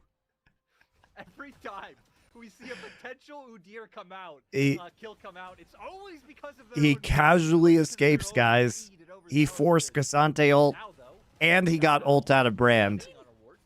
There's a part of me that thinks Amazing. what's this greed and overzealousness when Amazing. he got away with it. The ghost that he used was matched by Zika anyway. Like, sure, your AD carry had to use his ultimate. I mean, like in the world where Weiwei's Q just hits, he is dead. Yeah, but Weiwei's Q didn't hit, alright? Okay, So, there we go. I'm saying, absolutely no, word. you're He right, got the you're right. turret play. No stuns getting hit by Brand this game. Feels bad. You know, it Feels did- bad. it did get away. ZDZ also the future, but now we're coming up to next dragon. LNG already having a lot of people kind of down in the area. I want you to keep your eyes, especially on Scout on the minimap. He's not in lane. He's just hovering around for now. Oh, Crisp, I don't though. think Crisp is having a very fun time right now. Weiwei's finally like, fuck it, I will hit the stun. I will flash for this. Crisp also literally walks up to lick Gala when he sees Brand in the tri-brush. Maybe he thinks Xiaohao's coming down, right? But he goes up, misses mark, and then ends up dying for it. I do love the fact that Weiwei's just like, fuck it, flashes in. I don't think Crisp is having a very fun time right now. Just got absolutely railed, and Scout is dead again. At least this time, the play from LNG works out as well. But Scout is just getting destroyed by Xiaohao and Xiaohu. It is just crazy. Again, what's happened? What has happened coming into this year? Again, not just this game. If you haven't seen LNG series, really, just Scout has not been putting his best foot forward. Yeah, Scout has not been great compared to his MVP performance last year. It's just nice from Xiaohao. He was in river looking for the opportunity when Scout was hovering down to enable his bot lane. And I mean, what could you do, right? Great Nice shot kick. wave setting up, cueing the kick from Xiaohao. To be fair, there wasn't a lot he could do on some of these, but he did waste Flash last time, which is why he didn't have Flash this time. I think if he has Flash this time, he lives through that one. Xiaohao stops him having to go under the tier 2 to finish the kill. Just clean. Just so clean, as always, from Xiaohao. And in the meantime, ZDZ has decided to take the grubs into his own hands. He's going to finish off a third one here, which I don't believe they'll respawn now because the Herald's going to come up in 2 minutes' time. And Weibo taking too early, leaving one, means that there's no risk of LNG taking over via the grubs. It's really just crazy to see the state of the map right now where, I mean, Orianna versus Tristana. Tristana being left with only one plate from all the attention put here. Still, though, we know LNG's bot lane have been doing good things. Again, playing up against Senatom Pinch when they have the Varus and Emilio, they were bound to find an advantage, especially with some of the missteps we've seen Light and Chris make so far. But gold is still incredibly close, but is slightly in favor of Weibo because of, again, what they've been doing with mid-jungle. They've been doing some fantastic stuff, and I expect to see that continue. You can see them looping up together at the bottom side of the map. Try and Scout's down here, so they are both down here. Wherever Scout goes, Xiaohao will follow. Try and find opportunity. Away his Gromp just to keep his CS high. Right now doing a nice job of just playing in River with the vision they've denied. Sadly, there's no reason for LNG to really come into River. So not going to find those picks, but they, like you said, I guess they really just put a target on Scout. And they're just going to hone in on making sure this Tristana doesn't get to play the game. It's getting them more turret plates as well right before it goes down. Nice. So brand builds, Rylai's Leandry's going to be so annoying in the mid game once he hits 2 items. Tristana, realistically, out of this composition, is the one that's going to be Immediately going for Herald on spawn. See, Tristana knows that Scout knows he's absorbed a lot of pressure on the bot side. Because they have that Tristana. I think really the entire game plan right now from Weibo is stop Scout having an impact. They've definitely done that. Yeah, they've definitely done that so far. But LNG at least going to be able to answer in kind by picking up this Herald. They haven't been able to take a turret down just yet, but Ooh, flash from Crisp to dodge away from Gala's ultimate. Slow down onto Markazika, goes in, and Crisp saves the day. ZDZ walks out with his life. The shield will keep him alive. Crisp has a shield of his own, needs to Q3 back to bring him back in. And Mark finishes off the kill. and I think we see here, it's like, what does Weibo's Yeah, what is Weibo's actual game plan here? Like they actually just can't even contest this, guys. But LNG at least going to be able to answer in kind by picking up this Herald. They haven't been Like they get Herald, so why is Weibo fighting this? down just yet, but Ooh, flash from Crisp to dodge away from Gala's ultimate. Slow down onto Markazika, goes in, and Crisp saves the day. ZDZ walks out with his life. The shield will keep him alive. Crisp has a shield of his own, needs to use it. Like what's the point in trying to provoke that attack? And you're playing into Chain of Corruptions and Brand Stun, right? So unless Xiaohao can find an angle to get a kick on someone, so it's going to open up for LNG to go for the push in mid. Does pull Xiaohu back to mid himself, so that's why LNG already started backing off. And honestly, not the best use of Herald either, because there's no follow-up siege here, and you could have saved Herald for the Drake spawn in a minute, right? The flash forward, but Mark answers the flash as well. But Gala dodging the shockwave, put himself in an awkward spot. Xiaohu flashed into this. You actually didn't get a turret, and now you don't even have it as a distraction potentially. Well, you want to take your soul point. So a little bit weird there by LNG, honestly. A little bit weird by both teams. Xiaohu has shockwave available. Gala's real quick, right? I don't know why Xiaohu is flashing in to try and solo shockwave Emilio. Now the flash forward, but Mark answers the flash as well. But Gala dodging the shockwave, put himself in an awkward spot. Xiaohu flashed Like Weibo just actively throwing. Down and Zika. I mean, he's Cassante. Anybody dies now, they may not be up and in position by spawn. And look at what they did. They threw all of their vision control. They had 3 pink wards. They had everything set up on this side of the map. It was a bad use of Herald. You already make one mistake. Like, why are we doubling down on this mistake right now? Xiaohu completely threw this. Where he has no vision, he sees all of them running away to. He just flashes over into Raptor Pit and solo ults Emilio. Like, what? I love the confidence. All right, don't do this. But it first very off, misplaced never do position. this. Like kind of posturing forward to run in, but how are you going to do this right this early in the game? I love the confidence. All right, ZDZ comes in, and Zika just outplays him. Even here. He gets stunned, but he's already ulting forward unstoppable. Not ulting, I mean moving forward unstoppable. But how are you going to get past? He gets chunked down to almost nothing, has to be saved by Crisp. And then Crisp ends up paying for his sins. Q3 drags him back. Can't survive. And then you just double down on this mistake with, like, what the fuck is Xiaohu doing? He's still feeling himself. Last game, he had some great Flash Ori ults. He had like a game-winning Flash Ori ult at tier 2 mid. Like, what?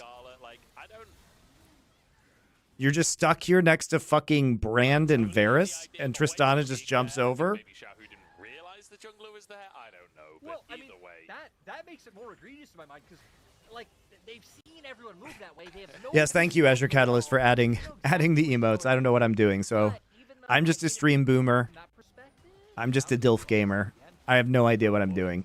Well, he does have a time catch on his team, so he's going to be okay. Crisp could be in trouble, though. He's already used his Eat the Shield to come down. And Crisp, he just can't move, man. He cannot get out of these plays because he doesn't have a time catch on his team, so he's going to be okay. Crisp could be. He just gets Chain of Corruption and Q3'd into Oblivion again.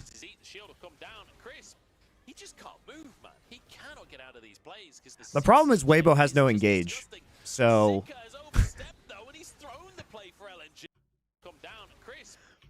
Zika, buddy. Let me tell you something, Zika. Let me tell you something. So when you're playing Cassante, this means that you are squishy. Now, this is really cool for when you're doing 1v1s with somebody on the other side of a wall. It is less cool when you're running into 4 people. It is way less cool when you're doing that. He cannot get out of these plays because the CC chain. Because look at this. He just gets stunned, shockwaved, destroyed. Has overstepped though, and he's thrown the play for LNG, and suddenly we end up even. Yeah, mistakes coming from both sides. Chris really. This is a hilarious game of throws. So not gonna blame him too much. It's gonna open up for a potential soul point for LNG. They're backing off, though. It could have been so easy. It could have been so easy. Why do we not just turn on to Drake? Guys, why do we not just turn on to Drake? Why? You're walking into a choke point. You know they still have Shockwave. And suddenly we end up even. Yeah, mistakes coming from both sides. Chris really just giving his life for Xiaohu there, so not gonna blame him too much. It's gonna open up for a potential soul point for LNG. They're backing off though. I guess without Zika they don't have a front line, right? So it actually is pretty dangerous to just stand around when ZDZ and Xiaohao are still here and can just move forward on top of you. Xiaohu pressuring the bottom side to take this tier 1. Buys a lot of space in the jungle. ZDZ can block everyone and set up Weibo for their. And somehow Weibo gets the Drake. After all of that, how does Weibo get this Drake? They don't deserve this Drake. I will say, Ocean Soul this game. Cassante or Udyr with an Ocean Soul is a sight you do not want to behold. That sounds terrifying to me. CDZ taking a good chunk. Honestly, the amount of damage that this team from LNG is doing is scary. It feels like it's really hard to make it stick. I guess. Come on, man. Able to turn into a kill, but just it's so frustrating. Easily pressure one person off the map means that they should have a field day taking objectives. Again, had this not gone so awry, this would have been soul point. Xiaohu, I can't believe it's just free. It's just free. Came out from Zika, which really just made just walk this way. Just walk. Why are we walking into a choke point? They have Ori ult. You're squishy. Scala throws out the ult too, but not able to connect with the next bit of CC. And again, as the rest of LNG, you're kind of unless Scout's rocket jumping in with you, there's really no one right alongside you who just lets Weibo, the Sen of the Orianna, kite you back. I feel like maybe Maybe Xiaohu's New Year's resolution was, you know, Scout's kind of his idol, you know? Maybe it was to play more like Scout. And Scout's played so awfully this split that he's having to throw it away a little bit in this game. Yeah, a couple of weird mistakes from Xiaohu. I'm trying to be more like the Chinese commentators, and let me tell you, they do not pull punches. They do not. They don't at all. Woo. Scout trying to finish the tower on the bottom side. Weiwei's here, but Xiaohao trying to defend as well. Should be able to clear this wave, keep the tower alive. Especially create picks. When you have things like this Lee Sin, Udyr could potentially start moving, but a lot's just going to be on waiting for the Senna Orianna to get big enough to burst him out. Weiwei's in trouble there, kicked back, taken down. Nice little start here for Weibo, but can they survive? Xiaohao in the back of the pit. He's waiting for cooldowns. They literally played into all the members of LNG. They played into all of them. Things like this Lee Sin, Udyr could potentially... Remember, like, even if you kill the brand, as long as he ults while two people are there, it just bounces back and forth, dealing 1 trillion damage. They already are trying to rotate down bottom to counteract this play that's going on. Weiwei flashes, but look, I mean... Even against these tanks, TP instantly pulled by Zika. Now you just give up Baron at spawn.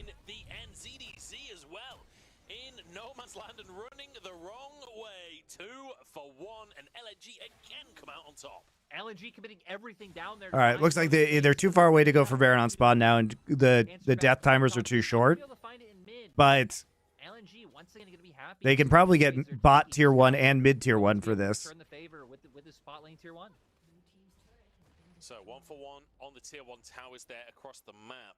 I do wonder if side of LNG could finish the mid tier 1 on this next wave as well. I don't know if they'll have time to pull that off. But this was Weibo starting the play ultimately. Yeah, like Weibo knew the pink ward was there because Xiaohao attacks it. He attacks it. This was Weibo starting the play ultimately. Yeah, just hoping they have the outright 2v2. They do find the brand, not expecting the TP to come in from Zika. And, I mean, look at the mid lane. It was the Varus and the Melia who had push, so they were able to move first. And, I mean, this just felt like, hey, we ended up in what we thought was like a 2.5 versus 2 with Senna ult. Actually, it was a 5 versus 2, so it's not in your favor. No, definitely not. And I feel like a little bit of panic there as the play starts to fall. Losing Tarzan fucked LNG macro so hard. Yeah, it's not looking good, is it, guys? I've seen that 3 different times this split. Someone flashing into Dragon Pit and then dying in said Dragon Pit. At least Xiaohao was, you know, potentially able to ward hop. Was waiting on that cooldown, but did not get away with it in the end. And, do you know, it's amazing me. Despite the fact that LNG keep on coming out ahead of these recent plays, Weibo is still up in gold somehow. Yeah, and a lot of that looking like it's down to the amount of plays they're able to pick up earlier on. We can see the pretty massive advantage that Xiaohu's picked up in that mid lane too. So game is still definitely very competitive. Hoping they could find a pick right now. Shockwave is available. Oh, that ward. Weiwei shows by hitting the ward. I don't think he'll be in danger for now. Xiaohu moving around. They're going on a journey. Yeah. Trying to set up. You know, he's trying to be more like Scout, and he certainly went on some flanks last game. Oh, it's the gift that keeps on giving. A bit of a break for anyone who maybe hasn't followed LPL before. And when we return is when you really see teams, I think, really start to step up. Yeah, I feel like... Oh, I'm not going to be able to follow that up with anything. Yeah, I feel like Lunar New Year is one of those opportunities for LPL teams. Like, quite often, like, culturally, it's a big moment to take time off with your family and that. In the LPL, I feel like it's a big opportunity to get 2 weeks of practice in, honestly. You often see teams kind of change dramatically over the course of Lunar New Year. Who knows? Maybe it's even the mental, you know, maybe it's a time with family. That's the big difference. They don't think about League of Legends at all. Reduced burnout. It's definitely a thing. Ooh, Crisp just about dodging away, trying to deny this minion wave so that they can't press. Zika taking some chunks here from Light and now rooted up as well. Can they finish the job? Zika is so hard to kill. And the Q goes wide from Xiaohao. The shield is there. He's just unstoppable, man. Yeah, it doesn't go down, but still, now we're going to start seeing the benefits. 78 now souls picked up by Light. Feels like LPL, LEC downgraded gameplays-wise outside of BLG. Yeah, BLG looks really good. The damage coming through is really It's been kind of disappointing watching. You know, LNG was my favorite Chinese team last year, so it's been pretty disappointing watching their gameplay so far. Try again, lads. You've got a whole extra health bar to get through. He's on 2 items at this point, and he is feeling strong. Drake starts now by LNG. Remember, this will be Soul Point if they can grab it. But Weibo, they don't want to let it go without a fight here. CDZ on the front line as they move in. 5k on the Dragon. Xiao Hao might be able to steal this. He's on that lease in. I don't think he's been spotted just yet. As Nice focus, though. ZDZ again, just kind of... fight here. CDZ on the front line as they move in. 5k on the Dragon. Xiao Hao might be able to steal this. He's on that lease in. I don't think he's been... I guess he saw Gala, but then he gets dragged in by Q3 from Zika.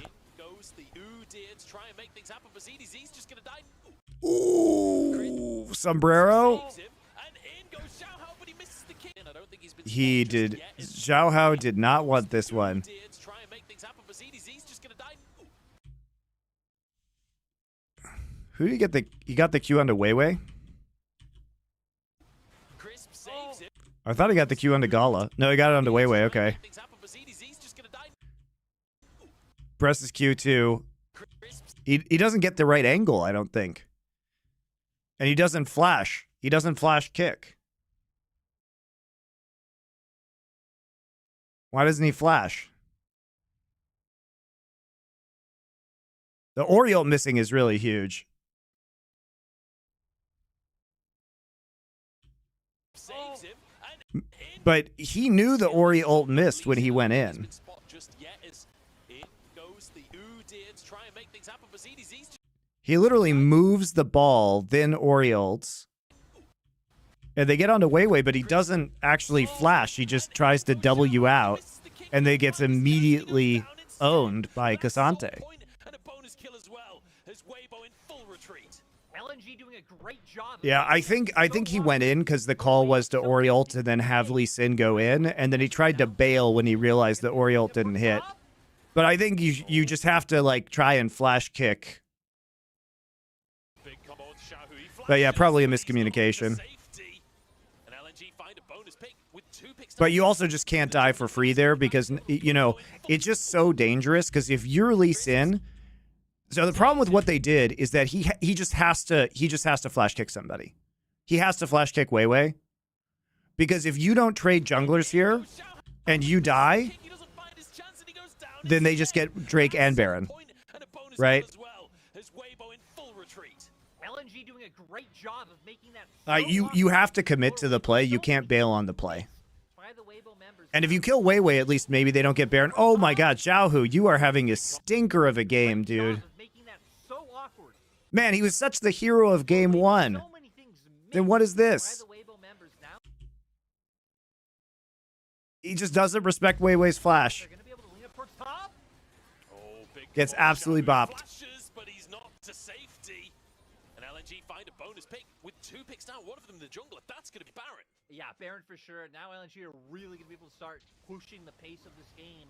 We've already been seeing how much damage their composition does. Now they can so easily force pretty much any member of Weibo off. Ah. Now they're really going to be able to start pulling this game apart. Man, Xiao Hu was so good in the last game. What happened? What happened? Trying to stop things, but Orion, they're a roster that should be at the top of the table. and just look like it's so hard to run in. You have no real engage. You're trying to find a good place. Yeah, the real problem with this composition, guys, is they have 0 engage. They have 0 engage. Released in, but they're conscious of it. Oriana ult completely with Xiao Hao not able to follow up and find the kick. I mean, he chose not to find the kick. He could have flash kicked Weiwei. He could have. We have to give all the credit for LNG and even the comp that they're playing. It's so hard for Weibo to just run right into them. And it allows them to keep... Imagine being Xiao Hu and winning the last game with really sick flash ults and then just And even Gala now, 5-0. laying this turd in the toilet afterwards. I don't know if the replay overlay was just bugged there, but it said that Lee Sin's ultimate was on cooldown when he went in. No, replay was bugged. He had it up. Just be sometimes the cooldowns do bug on that overlay, so The replay cooldowns are never accurate. if that was the case, then that is is it? Thank you, Riot. Still haven't fixed that years later. Weibo being pressed now. Baron in the pockets of LNG, and even though you denied the 3 grubs, this Tristana Xiaohao's engage was just denied by gets a chance to Mark. do everything, and Ronaldo there, The fire LNG kick. denying the engagement. I mean, yeah, Weibo doesn't have anything like, they don't have any engage, they don't have any poke, they don't have any split push. So what the fuck are they supposed to do? Oh, no. They actually have no threat in any capacity with this composition. You basically have to just send Lee Sin in with the ball on like a Q2 or a W and then shockwave people with it. It's like the most janky engage of all time. Or like Abyssal dive in with Tom Kench. Throwing out all the AoE from Brand, and it makes it so hard for Lighter Xiaohu to walk up. See if they can. I mean, this cannon is just going to do all of the work. They could just sit here all day long. Finally, Senna can move up, but Zika will be gifted a flank if they keep moving in that direction. And once the enemy team has Baron, you actually just have no way to engage on them. Ever. Doing much damage, but Zika trying to pull CDZ towards his team. And the Us back to the fact that, again, Weibo have been banning vision to kind of bring working out fantastic team fighting. Emilio right next to him healing. Now, as long as LNG doesn't do anything dumb again, like run into them for no reason, instead of taking a Drake, they'll get Soul here. Then into Weibo being able to turn into a second one. Dragon gonna come up in 50 seconds. We know they're gonna fight it. Will be their chance. But they are gonna have to be a lot more... I feel like active or even decisive is the wrong word, because they were trying to make a play. It was just... Well, we've seen it happen in the early game. Bullying of Scout. This team comp is so janky for Weibo, and yet it's been surprisingly competitive because LNG just refused to make the obvious macro decisions. Could be the difference maker if he can find his moment, but LNG playing around it beautifully. Yeah, I feel like a lot of what we're looking at right now, Zika is putting up tons of threat and still isn't taking up too much damage. Gala can literally walk on them. He can literally just walk on them. Look at this. Look how ridiculous this is. He doesn't have an Edge of Night. He doesn't have anything. There's just no threat, guys. There's just no threat. So he can just walk up and frontline. He's engaging. Oof.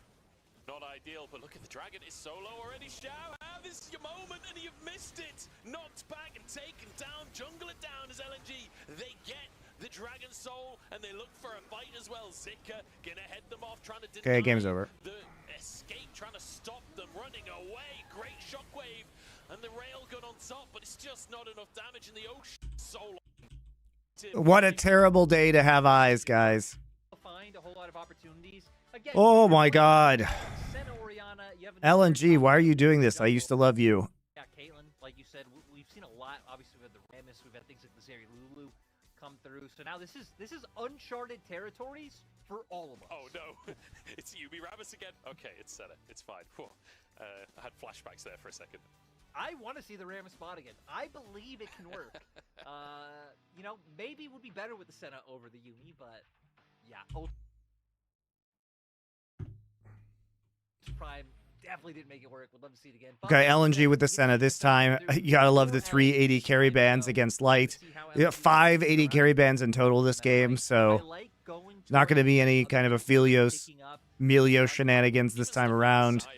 Viego picked super early? No. Okay. As well. Is an Azir, something that we haven't seen linked on really at all so far in this series. Alright, Weibo gonna have to ban the Vi now. LNG has to ban Tristana. Yep, there it is. Yeah, to me, they're gonna ban Aatrox instead, so they're just gonna give them the Vi? That's if they wanted to just lock. Who could have seen this coming? It's now LNG. So they're just gonna take Maokai instead because it hasn't been banned. Their Rumble, those kind of being the two big ones, which they've obviously already both Gwen shown. As well. Do it for Kaisa? No way. All these 80 carry bans. It is Really? Dude. Kanik Rookern has so much value this game.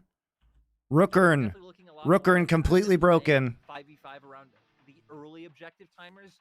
That's what feels like where they will be most. Where's the damage on LNG? You joking? You think Azir and Senna can't pump the damage in the late game? Grubs and maybe like rotating Crisp up at that time, since you know Gala and Mark won't be able to put a ton of pressure down in that 2v2. So LNG have a lot of scaling advantages there. If you build Rooker, Weibo can't do shit to you. Later on, they'll be able to lean on the pressure that the Nar's putting up insides. Loss. Timeline side. Definitely this too.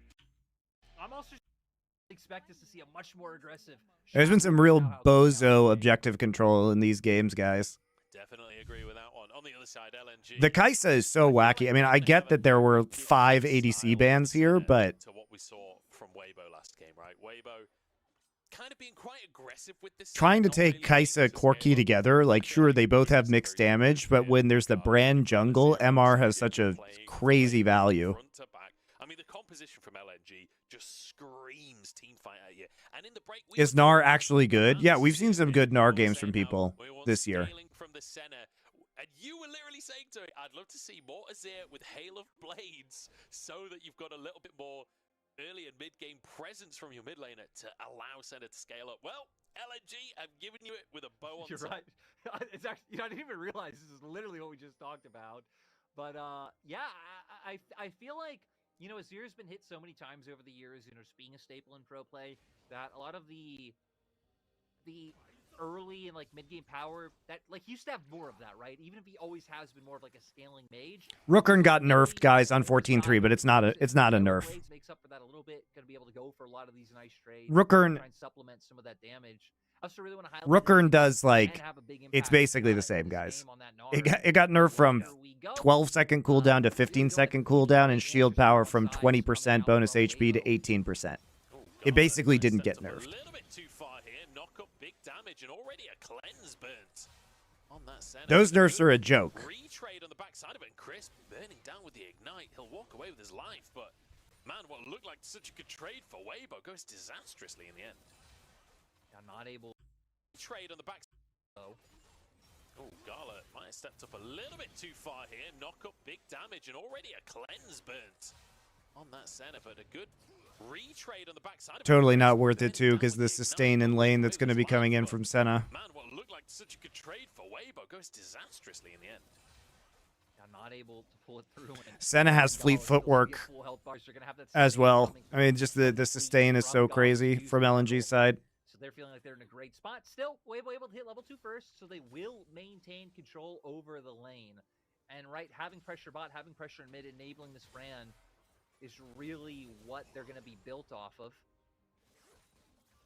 Halo Blades on his ears just for early game Corki harassment. Corki already chunked out and back. On this game, in the matchup, especially when you're mini Narg, you have a lot of space to try and hit that tower.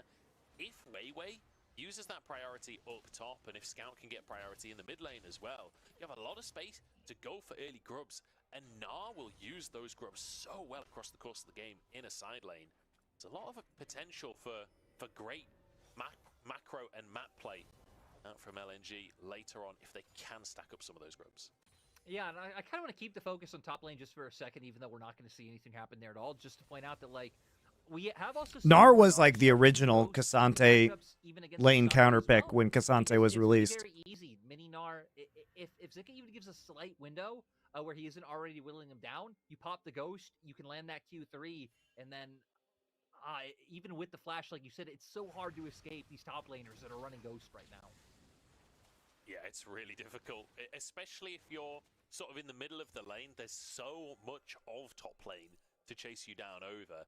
And most of them, like Cassante, Udyr, they're quite happy to go for a dive. They're quite happy to tank 3, 4, maybe even 5 tower shots, especially a little bit later on in the laning phase. So it can become an incredibly difficult situation. Gnar, on the other hand, does have the hop as well. So a lot of the time you are a little bit safer. So Zika is going to go with the flash. The one thing I will say is for Gnar, the flash in a team fight later on becomes invaluable. Oh, I mean, I agree, yeah. It does feel game-changing, which obviously for LNG, they are playing for those moments. They're completely fine with Weiwei just full clearing his jungle, shadowing for some of his lanes. Just trying to make sure that nothing goes awry. Scout gonna do a nice job trying to hold this wave here. That cost him a lot of HP. That's a third of his HP to hold that wave there. So Scout does have a health potion in his pocket, so should be able to sustain up a little bit. Xiaohao gonna get aggressed upon by Weiwei. Has the phase rush, so he can sort of get away with it. Although the electrocute was procced by Xiaohao as well. Not a whole lot of mana for Xiaohu, though. So I think even tanking some of that HP for Scout is worth. Like, sure, you have the cookie there for Xiaohu to get that back, but is going to have to go for the reset. Now it gives him a better position to play off this wave from, with Xiaohu not having TP. Yeah. I'm kind of surprised to see Zika going for the Fleet Footwork rather than Grasp in this matchup. Like, I'm not a top laner. I don't know this matchup super well. I'm not going to claim to be... You need Fleet Footwork, I think. But you'd think you'll have quite a lot of opportunity to just get those... Thank you, Carito VSM, for resubscribing. Much love for the content. Yeah, we've been pumping out the content, guys. We got edited videos, VOD channel, podcasts, Four Horsemen. I'm going so hard, guys. I know we've seen it this split. Sadly, we just have so many games with like so many similar drafts. You know, I can't remember when it happened. No, I think you need Fleet Footwork just for kiting against the Cassante, because once he uses Ghost, it can be very, very difficult. A potential option. Double support items once again from the LNG bottom lane. Light, though, not going to go for the support item on the Kai'Sa. Instead, going to go for the Cull. Kind of the opposite strategy here. Well, I guess it's kind of... Fundamentally, it's a similar idea, right? Thanks, Azure Catalyst, for adding those emotes. I appreciate it. Nice of you to spend your time doing that. In the mid lane there. It does mean Light will be able to farm all game long, whereas Gala will not. Well, I guess he will, but just reduced gold. Yeah, so still both going to be definitely generating gold early on. Scout now has Emperor's Divide, which always sets up for the plays to come out, but he definitely didn't expect Xiaohao to be waiting in the wings. Looks like Weibo trying to set up some kind of pressure on bot lane to lean in and maybe relieve this push coming out on top of Crisp and Light, because that is a massive wave. Yeah, huge wave there. But Light will be there to clean things up. LNG could use the wave, though, to grab themselves a Drake in this early game. Slow and steady wins the race for LNG here, and their draft really screams that at you. They are playing for the long game. Crisp, potentially trying to move in here. Just takes a huge chunk for his trouble, though, but might be able to reset this Drake, and LNG actually forced away by this. Yeah, great movement coming out from Weibo. Even Xiaohu leaned down a little bit. I wonder if that played into it at all, because you can see Scout doesn't have any vision around his lane for himself. It is all in Weibo's favor. And for Weibo, this makes sense, right? You don't necessarily want to fight right now. Despite the fact that their comp, I feel like, does come online a little bit earlier, it's still about playing around those package timings. Still about setting up for those big moments for you to really just spread LNG apart in a team fight. Yeah, waiting for those big moments, but enough anyway that they could dissuade anything. Up on the top side for the second grub spawn, but I wonder if we do see LNG focusing really hard on trying to get that second round of grubs, or if they'll perhaps trade instead and go for the Drake. I wonder if Weibo as well will contest in a big way. I think at this point, when LNG, that'd be great. Like you pointed out, having that Gnar, he's going to be hitting turret, like the opportunity's there. And hell, I guess if Weibo or LNG take it any earlier, then it probably won't have to come to a trade. They're waiting 50 seconds right now on the next spawns.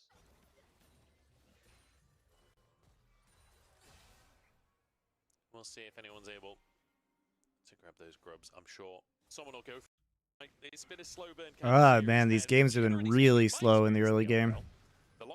It really is saying something. The record for the latest First Blood in the LPL is 33 minutes in. Xiaohao wanted to make sure that they're not on that record. Scout getting a knockback onto Xiaohu in the mid lane. Flash W dead. And there we go. All we had to do was say the record, and we instantly cursed it. Scout grabbing First Blood. Not using that flash, not expecting the follow-up to be there from Weiwei. And it was there incredible. Well, I mean, he was... Which really is saying something. The record for the... He was expecting death when he saw the Maokai ult. Like, where is he gonna flash to? If he flashes this way, he gets hit by Maokai ult. If he flashes this way, he dies. So I think Xiaohu's smart. Don't use flash there. Not using that flash, not expecting the follow-up to be there from Weiwei. And it was there incredibly fast. So nice play coming out from LNG, which is now going to let them pivot back down towards the spot side. Looks like that's where they're Doa has the old OGN emotes on his channel. They might even find Crisp.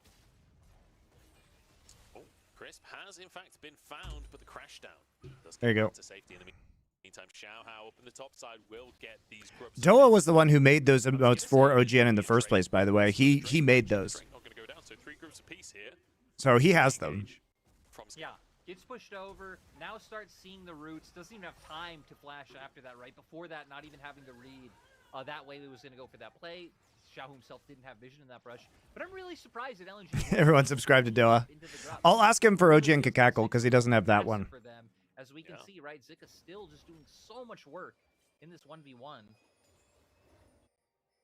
Yeah, feeling fantastic for Zika. Xiaohao moving up, but spotted on a ward, so Zika should be relatively safe here. What if he just flashed the shuffle? Yeah, but he wasn't expecting that he was going to die because he didn't think Maokai was there. That's why he didn't do it. He's not going to be spotted on the Tribrush ward, or at least spotted that he's not there on the ward. Light could be in trouble, though. Flash immediately, followed by a top flash, and gobbled up. Mark is feeling aggressive. The root comes in. The Q is there.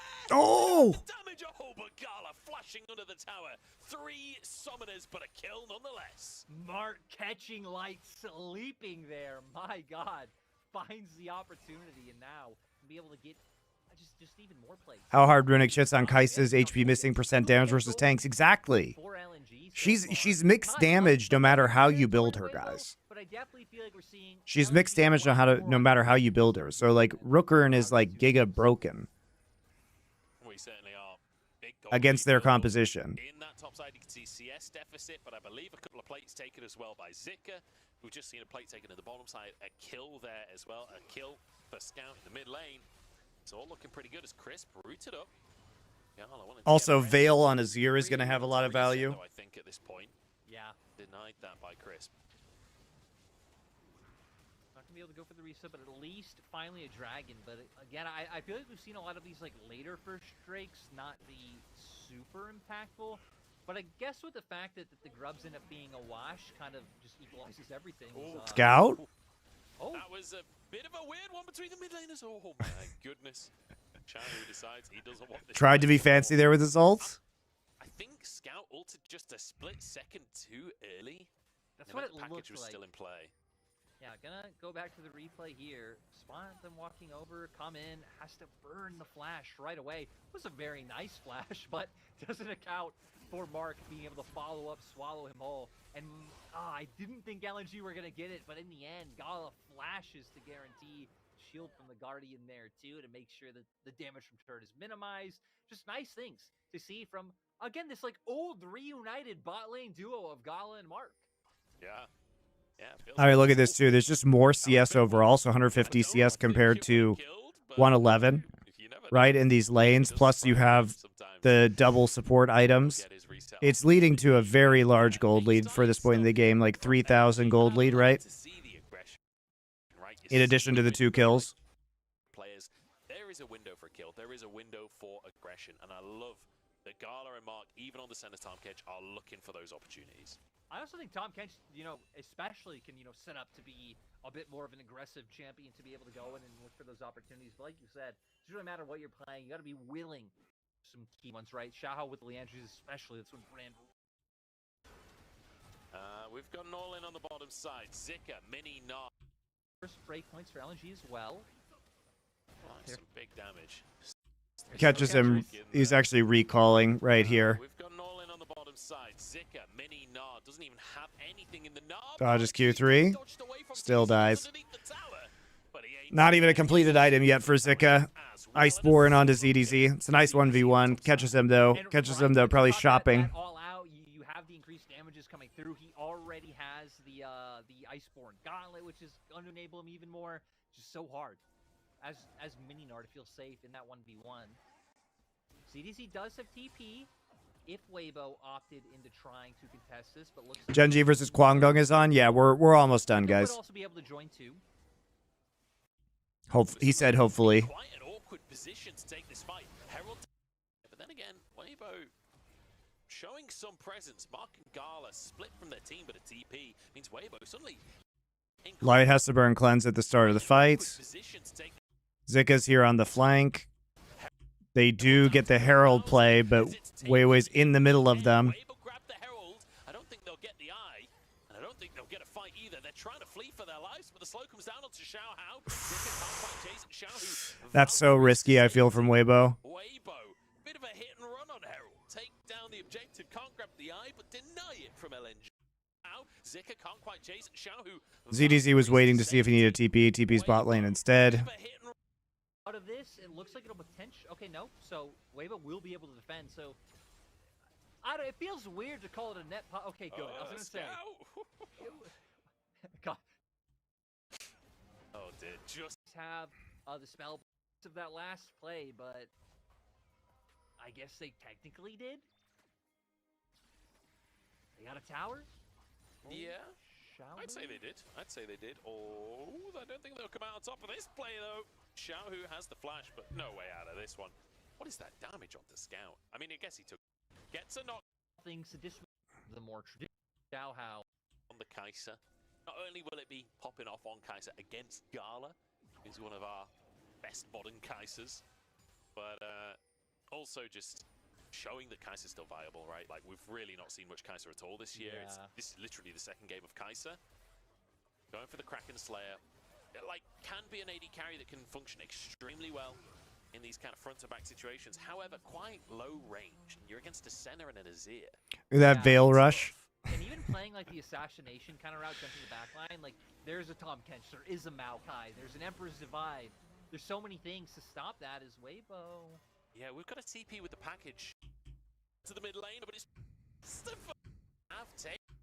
Like there's a kind of front-to-back situations. Okay, let's take a look at this Drake right here. yeah. It's gonna be tough. And even playing like the assassination kind of route, jumping the back line, like there's a Tom Kench, there is a Maokai, there's an Emperor's Divide. So it's free. So many things to LNG stop that gets as Weibo. a second Got Drake. a TP with the package.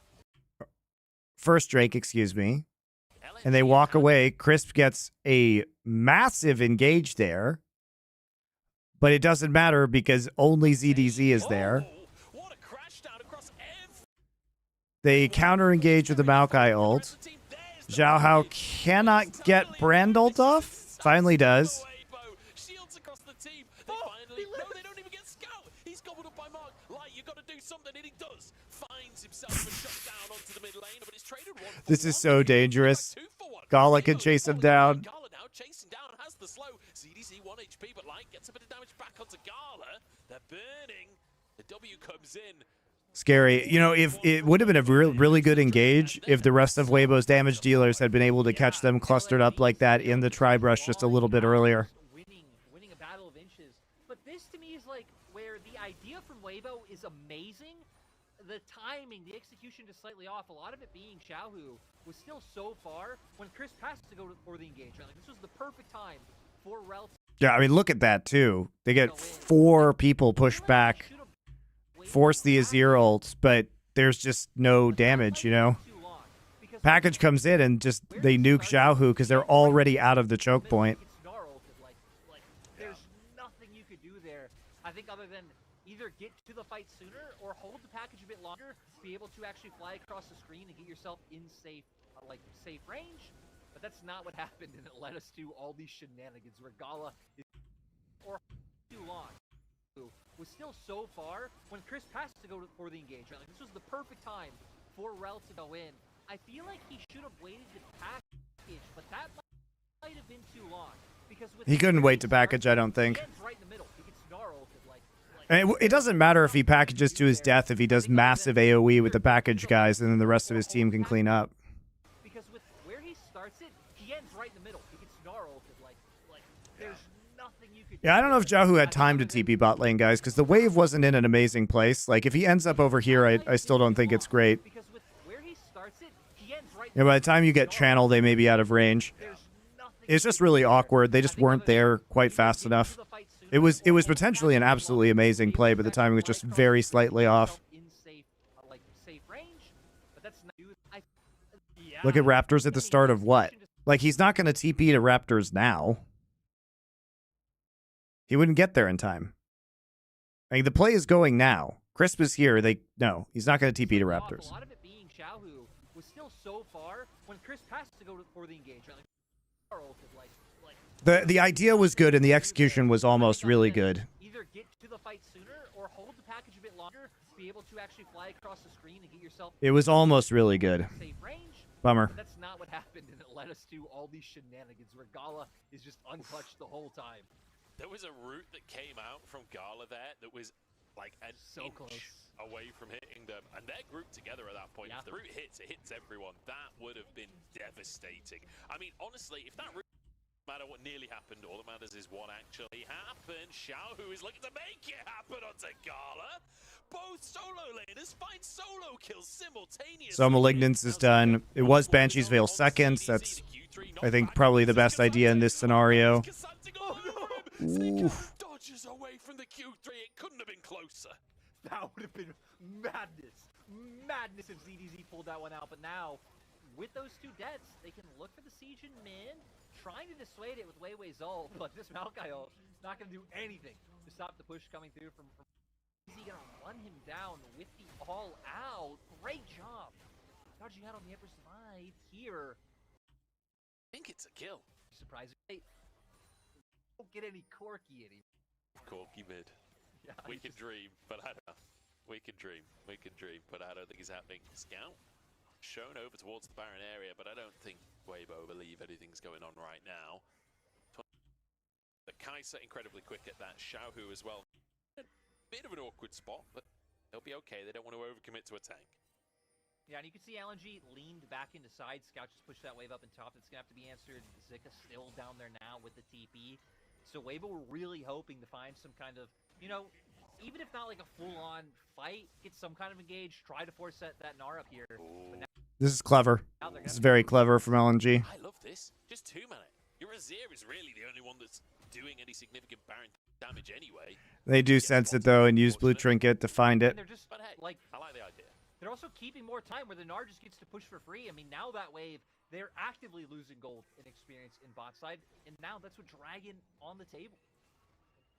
Yep, now you get to reset after pushing bot wave out. The Void Crabbies. And Drake spawning on the map. What are they doing? They just don't feel like taking advantage of this tempo? They just going to give up Drake? What? Now they have Dragon, but as we saw, right, Xiaohu having the package, they might be able to lean up for an aggressive, you know, kind of bait around Baron. That's such a weird call. Yep, they'll be able to go for this. What items did they get? Don't want to Hoping to Your Azir is, push for free. I mean, like you say, just Like, you roll. love that, so they go back. Senna, Tom, Weibo, Maokai. Golden XP. Drake spawning on the map. ZDZ They don't even buy any items. They'll be able to go for this crab to make sure that They don't even really get anything off of that. Say, just I guess he roll finishes Weibo, Golden Anathemas. XP. Mark finishes Drake Anathemas. spawning on the map. But the Maokai doesn't get Shout much. out in the area. They'll be able to go for this crab to make sure that they clear any wards in the area with the Void Crabbies. And they'll be able to get onto the Drake themselves. oh, and this is nice because now they have Dragon, but as we saw, right, Xiaohu having the package, they might be able to lean up for an aggressive, you know, kind of bait around Baron. Doesn't look like they're setting up for anything like that, but would have been a pretty nice. Just kind of an awkward timing to just take a stab at Baron while pushing out bot side and then mass recall into losing Drake. I'm going to go for anything, though. And I feel like both teams have kind of just accepted the reality of this series and said, look, guys. As expected, we have Rookern go in a late game. finished It's first just here. who we are. I don't think the result of this series will change much, but maybe how Xiaohu plays it, because we've seen some Corkis that Corky's full send, which is great to watch, but is like not great for the Corky's chance of winning the fight. yeah, it's also just not what this build is designed to do. Like, No, not at all. oh, Nice engage from Scout. Good flash from Scout. Pretty Now it's free intense. Baron. Chance of winning the fight. Yeah, it's also just not what this build is designed. What a good blue ward, guys. The value of this blue ward is huge. Like, No, not at all. Really nice by Scout, too. Just preempts the flash, knows that Zhao Ha has flash up, this build is designed to do. preempts it, pushes him in. Instant annihilation. Free Baron. Very, very good. Very good by Scout. That's going to be Baron for LNG.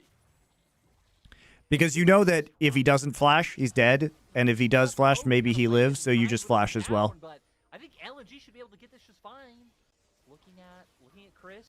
Xiaohu looking for rockets here. 7k on the Baron. There is no smite on the side of Weibo. So the objective should go to LNG. We're looking at the fight, but even that. Holy shit! What happened there? Looking at Chris. Xiaohu looking for rockets here. We're looking at. How did that happen?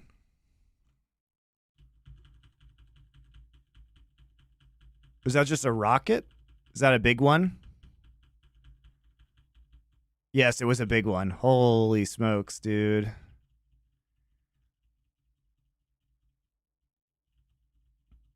Actually terrifying. It gets hit by a big one.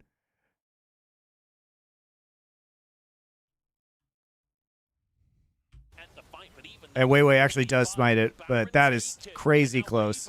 Just in a straight up 4v5. Rockets coming on through. ZDZ pulls someone out of the pit. They're trying to find these fights, but Chris getting whittled down here. Mark gobbles up his teammate, trying to save him as Chris will fall. Weiwei still going on this one as everybody's slowly falling down, but it's LNG still winning. Didn't he get it with the Q? I mean, he did smite it. Rockets here, 7k on the Baron. There is no smite on the side of Weibo, so the objective should go to LNG. We're looking at the No, he smites it. fight, but even that is a 4v5. Baron taken, and now Weibo just in a straight. And they pick up the fight. It's embarrassing. I kind of feel Scout like making the hero plays this game. Zhao who makes the hero plays game 1. Scout makes the hero plays this game. Honestly, Mark, not ideal. They're doing that extra bit of damage. They didn't manage to get that third Drake, though. So, Drake, not really the objective. Oh, the root on Corky's kind of huge. And they'll probably take it as a consolation prize. But realistically, they want to get sieging with this Baron, and the roots are going to set up for exactly that. Oh, the root on Corky's kind of huge. And that's some big old damage coming out from Gala in this stage. And with the Senna, so Feel challenging. And I mean, this is the strength of the composition. We said it right at the start that LNG, you know, conceding everything in the early game and allowing Weibo to take control. They contested just enough, put enough pressure on that Weibo. It was the first Ori win of this split in LPL. Really? That's crazy. I didn't realize that. It's been so strong in LCK. The answer that they found after so many 80 carries were banned, it does. Azir, Hail Blades as compared to the Orianna. It's so strong right now, too. It's like strong in lane, strong in late game. It's probably just because it's banned a lot. A lot more threat this game than it felt like Weibo stand for Weibo.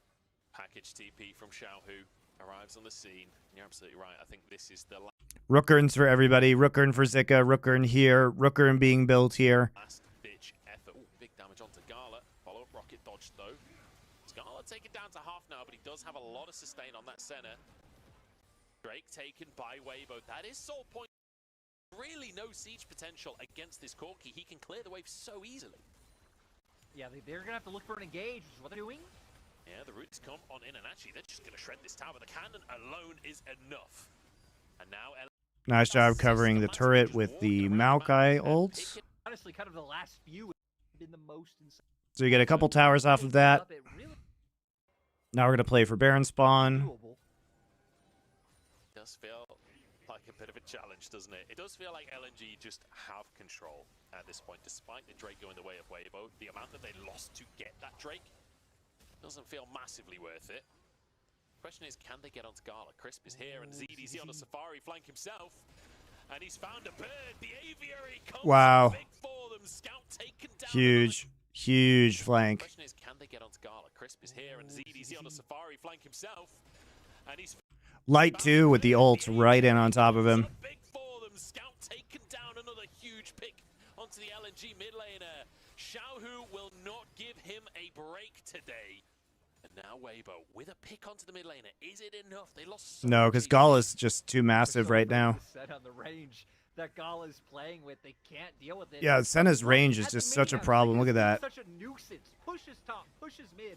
They have to go for these resets, and they're getting canceled. Oh my god, they get caught after recalling. Holy moly. Just to try and start something. Zika's being such a nuisance. Wow, zero respect. Afraid of this set on the range. Zero respect from Weibo. Can't deal with it. But look at They literally see Gala right there. Zika's being such a nuisance. Push and then they watch her place a ward, and then they don't cancel recalls. They're actually trolling. They are actually trolling, guys. But look at the minimap. Zika is being such a nuisance. Push is top. Why are you not canceling your recalls? You have time. Oh no, this is going to be kills right here. Crisp goes in just to try and start something, but he's taken down. And Weibo with greedy recalls punished heavily. Swing might have been a push towards the Baron. They just can't deal with the Sen at this point. She's just too big. It's chunked out. Now it's going to be Baron for the side of LNG, and they can keep that siege going like they were before. 1,000 gold. Up on the map and making Weibo have to make difficult decisions. Like Chris saves his team here, sure. Sadly, Chris he has to sacrifice himself, or they pretty much all die probably.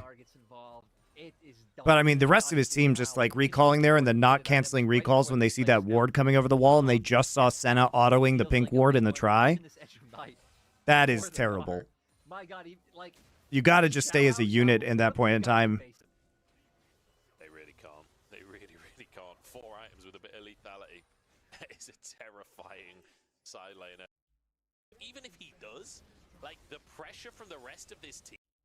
So much like space that they salt. Gala's can hit Weibo, but honestly, Weibo, unless they can find some kind of assuming that's for the package, TP available for him. But I don't think Weibo can pull the trigger.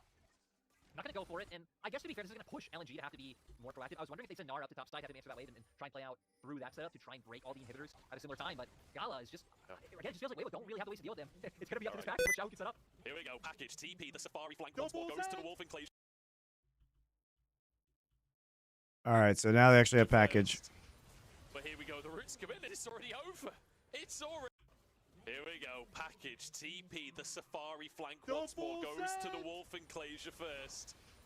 But here we go, the roots come in, and it's already over. Just catch the Maokai ult. Strongest engage in the game of League of Legends. I know I said Ornn ult was earlier today, but Maokai ult actually is the strongest engage in League of Legends.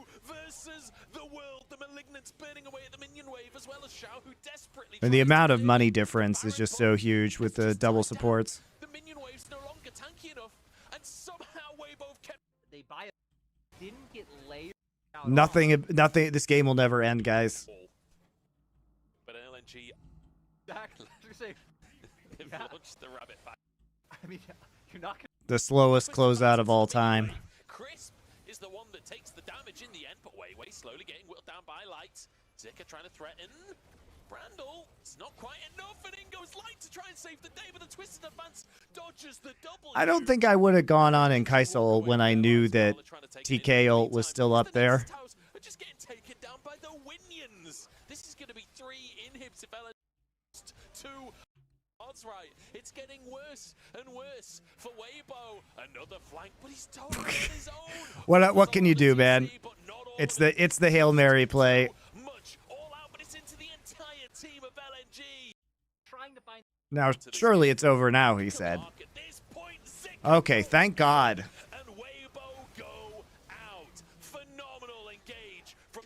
Guys, next week the other regions should be on 14.2, I would imagine. I can't imagine LCK and LPL are going to stay on this patch for too much longer. So the curse of the double supports should be over. All right, guys, that'll be it for today. Go watch Genji Kwangdong. I will not see you tomorrow, but I will see you on Sunday. We do have quite a few good games coming up. By the time we get back, there's BLG EDG, which is probably going to be pretty exciting. And, of course, we will review the Kwangdong versus Genji game that's happening right now. So thanks for watching, guys. Been a pleasure, as usual. Thanks, Azure Catalyst, for setting up all that emote stuff. Hope to see you guys Sunday morning my time, which is Saturday night for most of you guys, since you're not on Korean time zone. So I'll catch you then.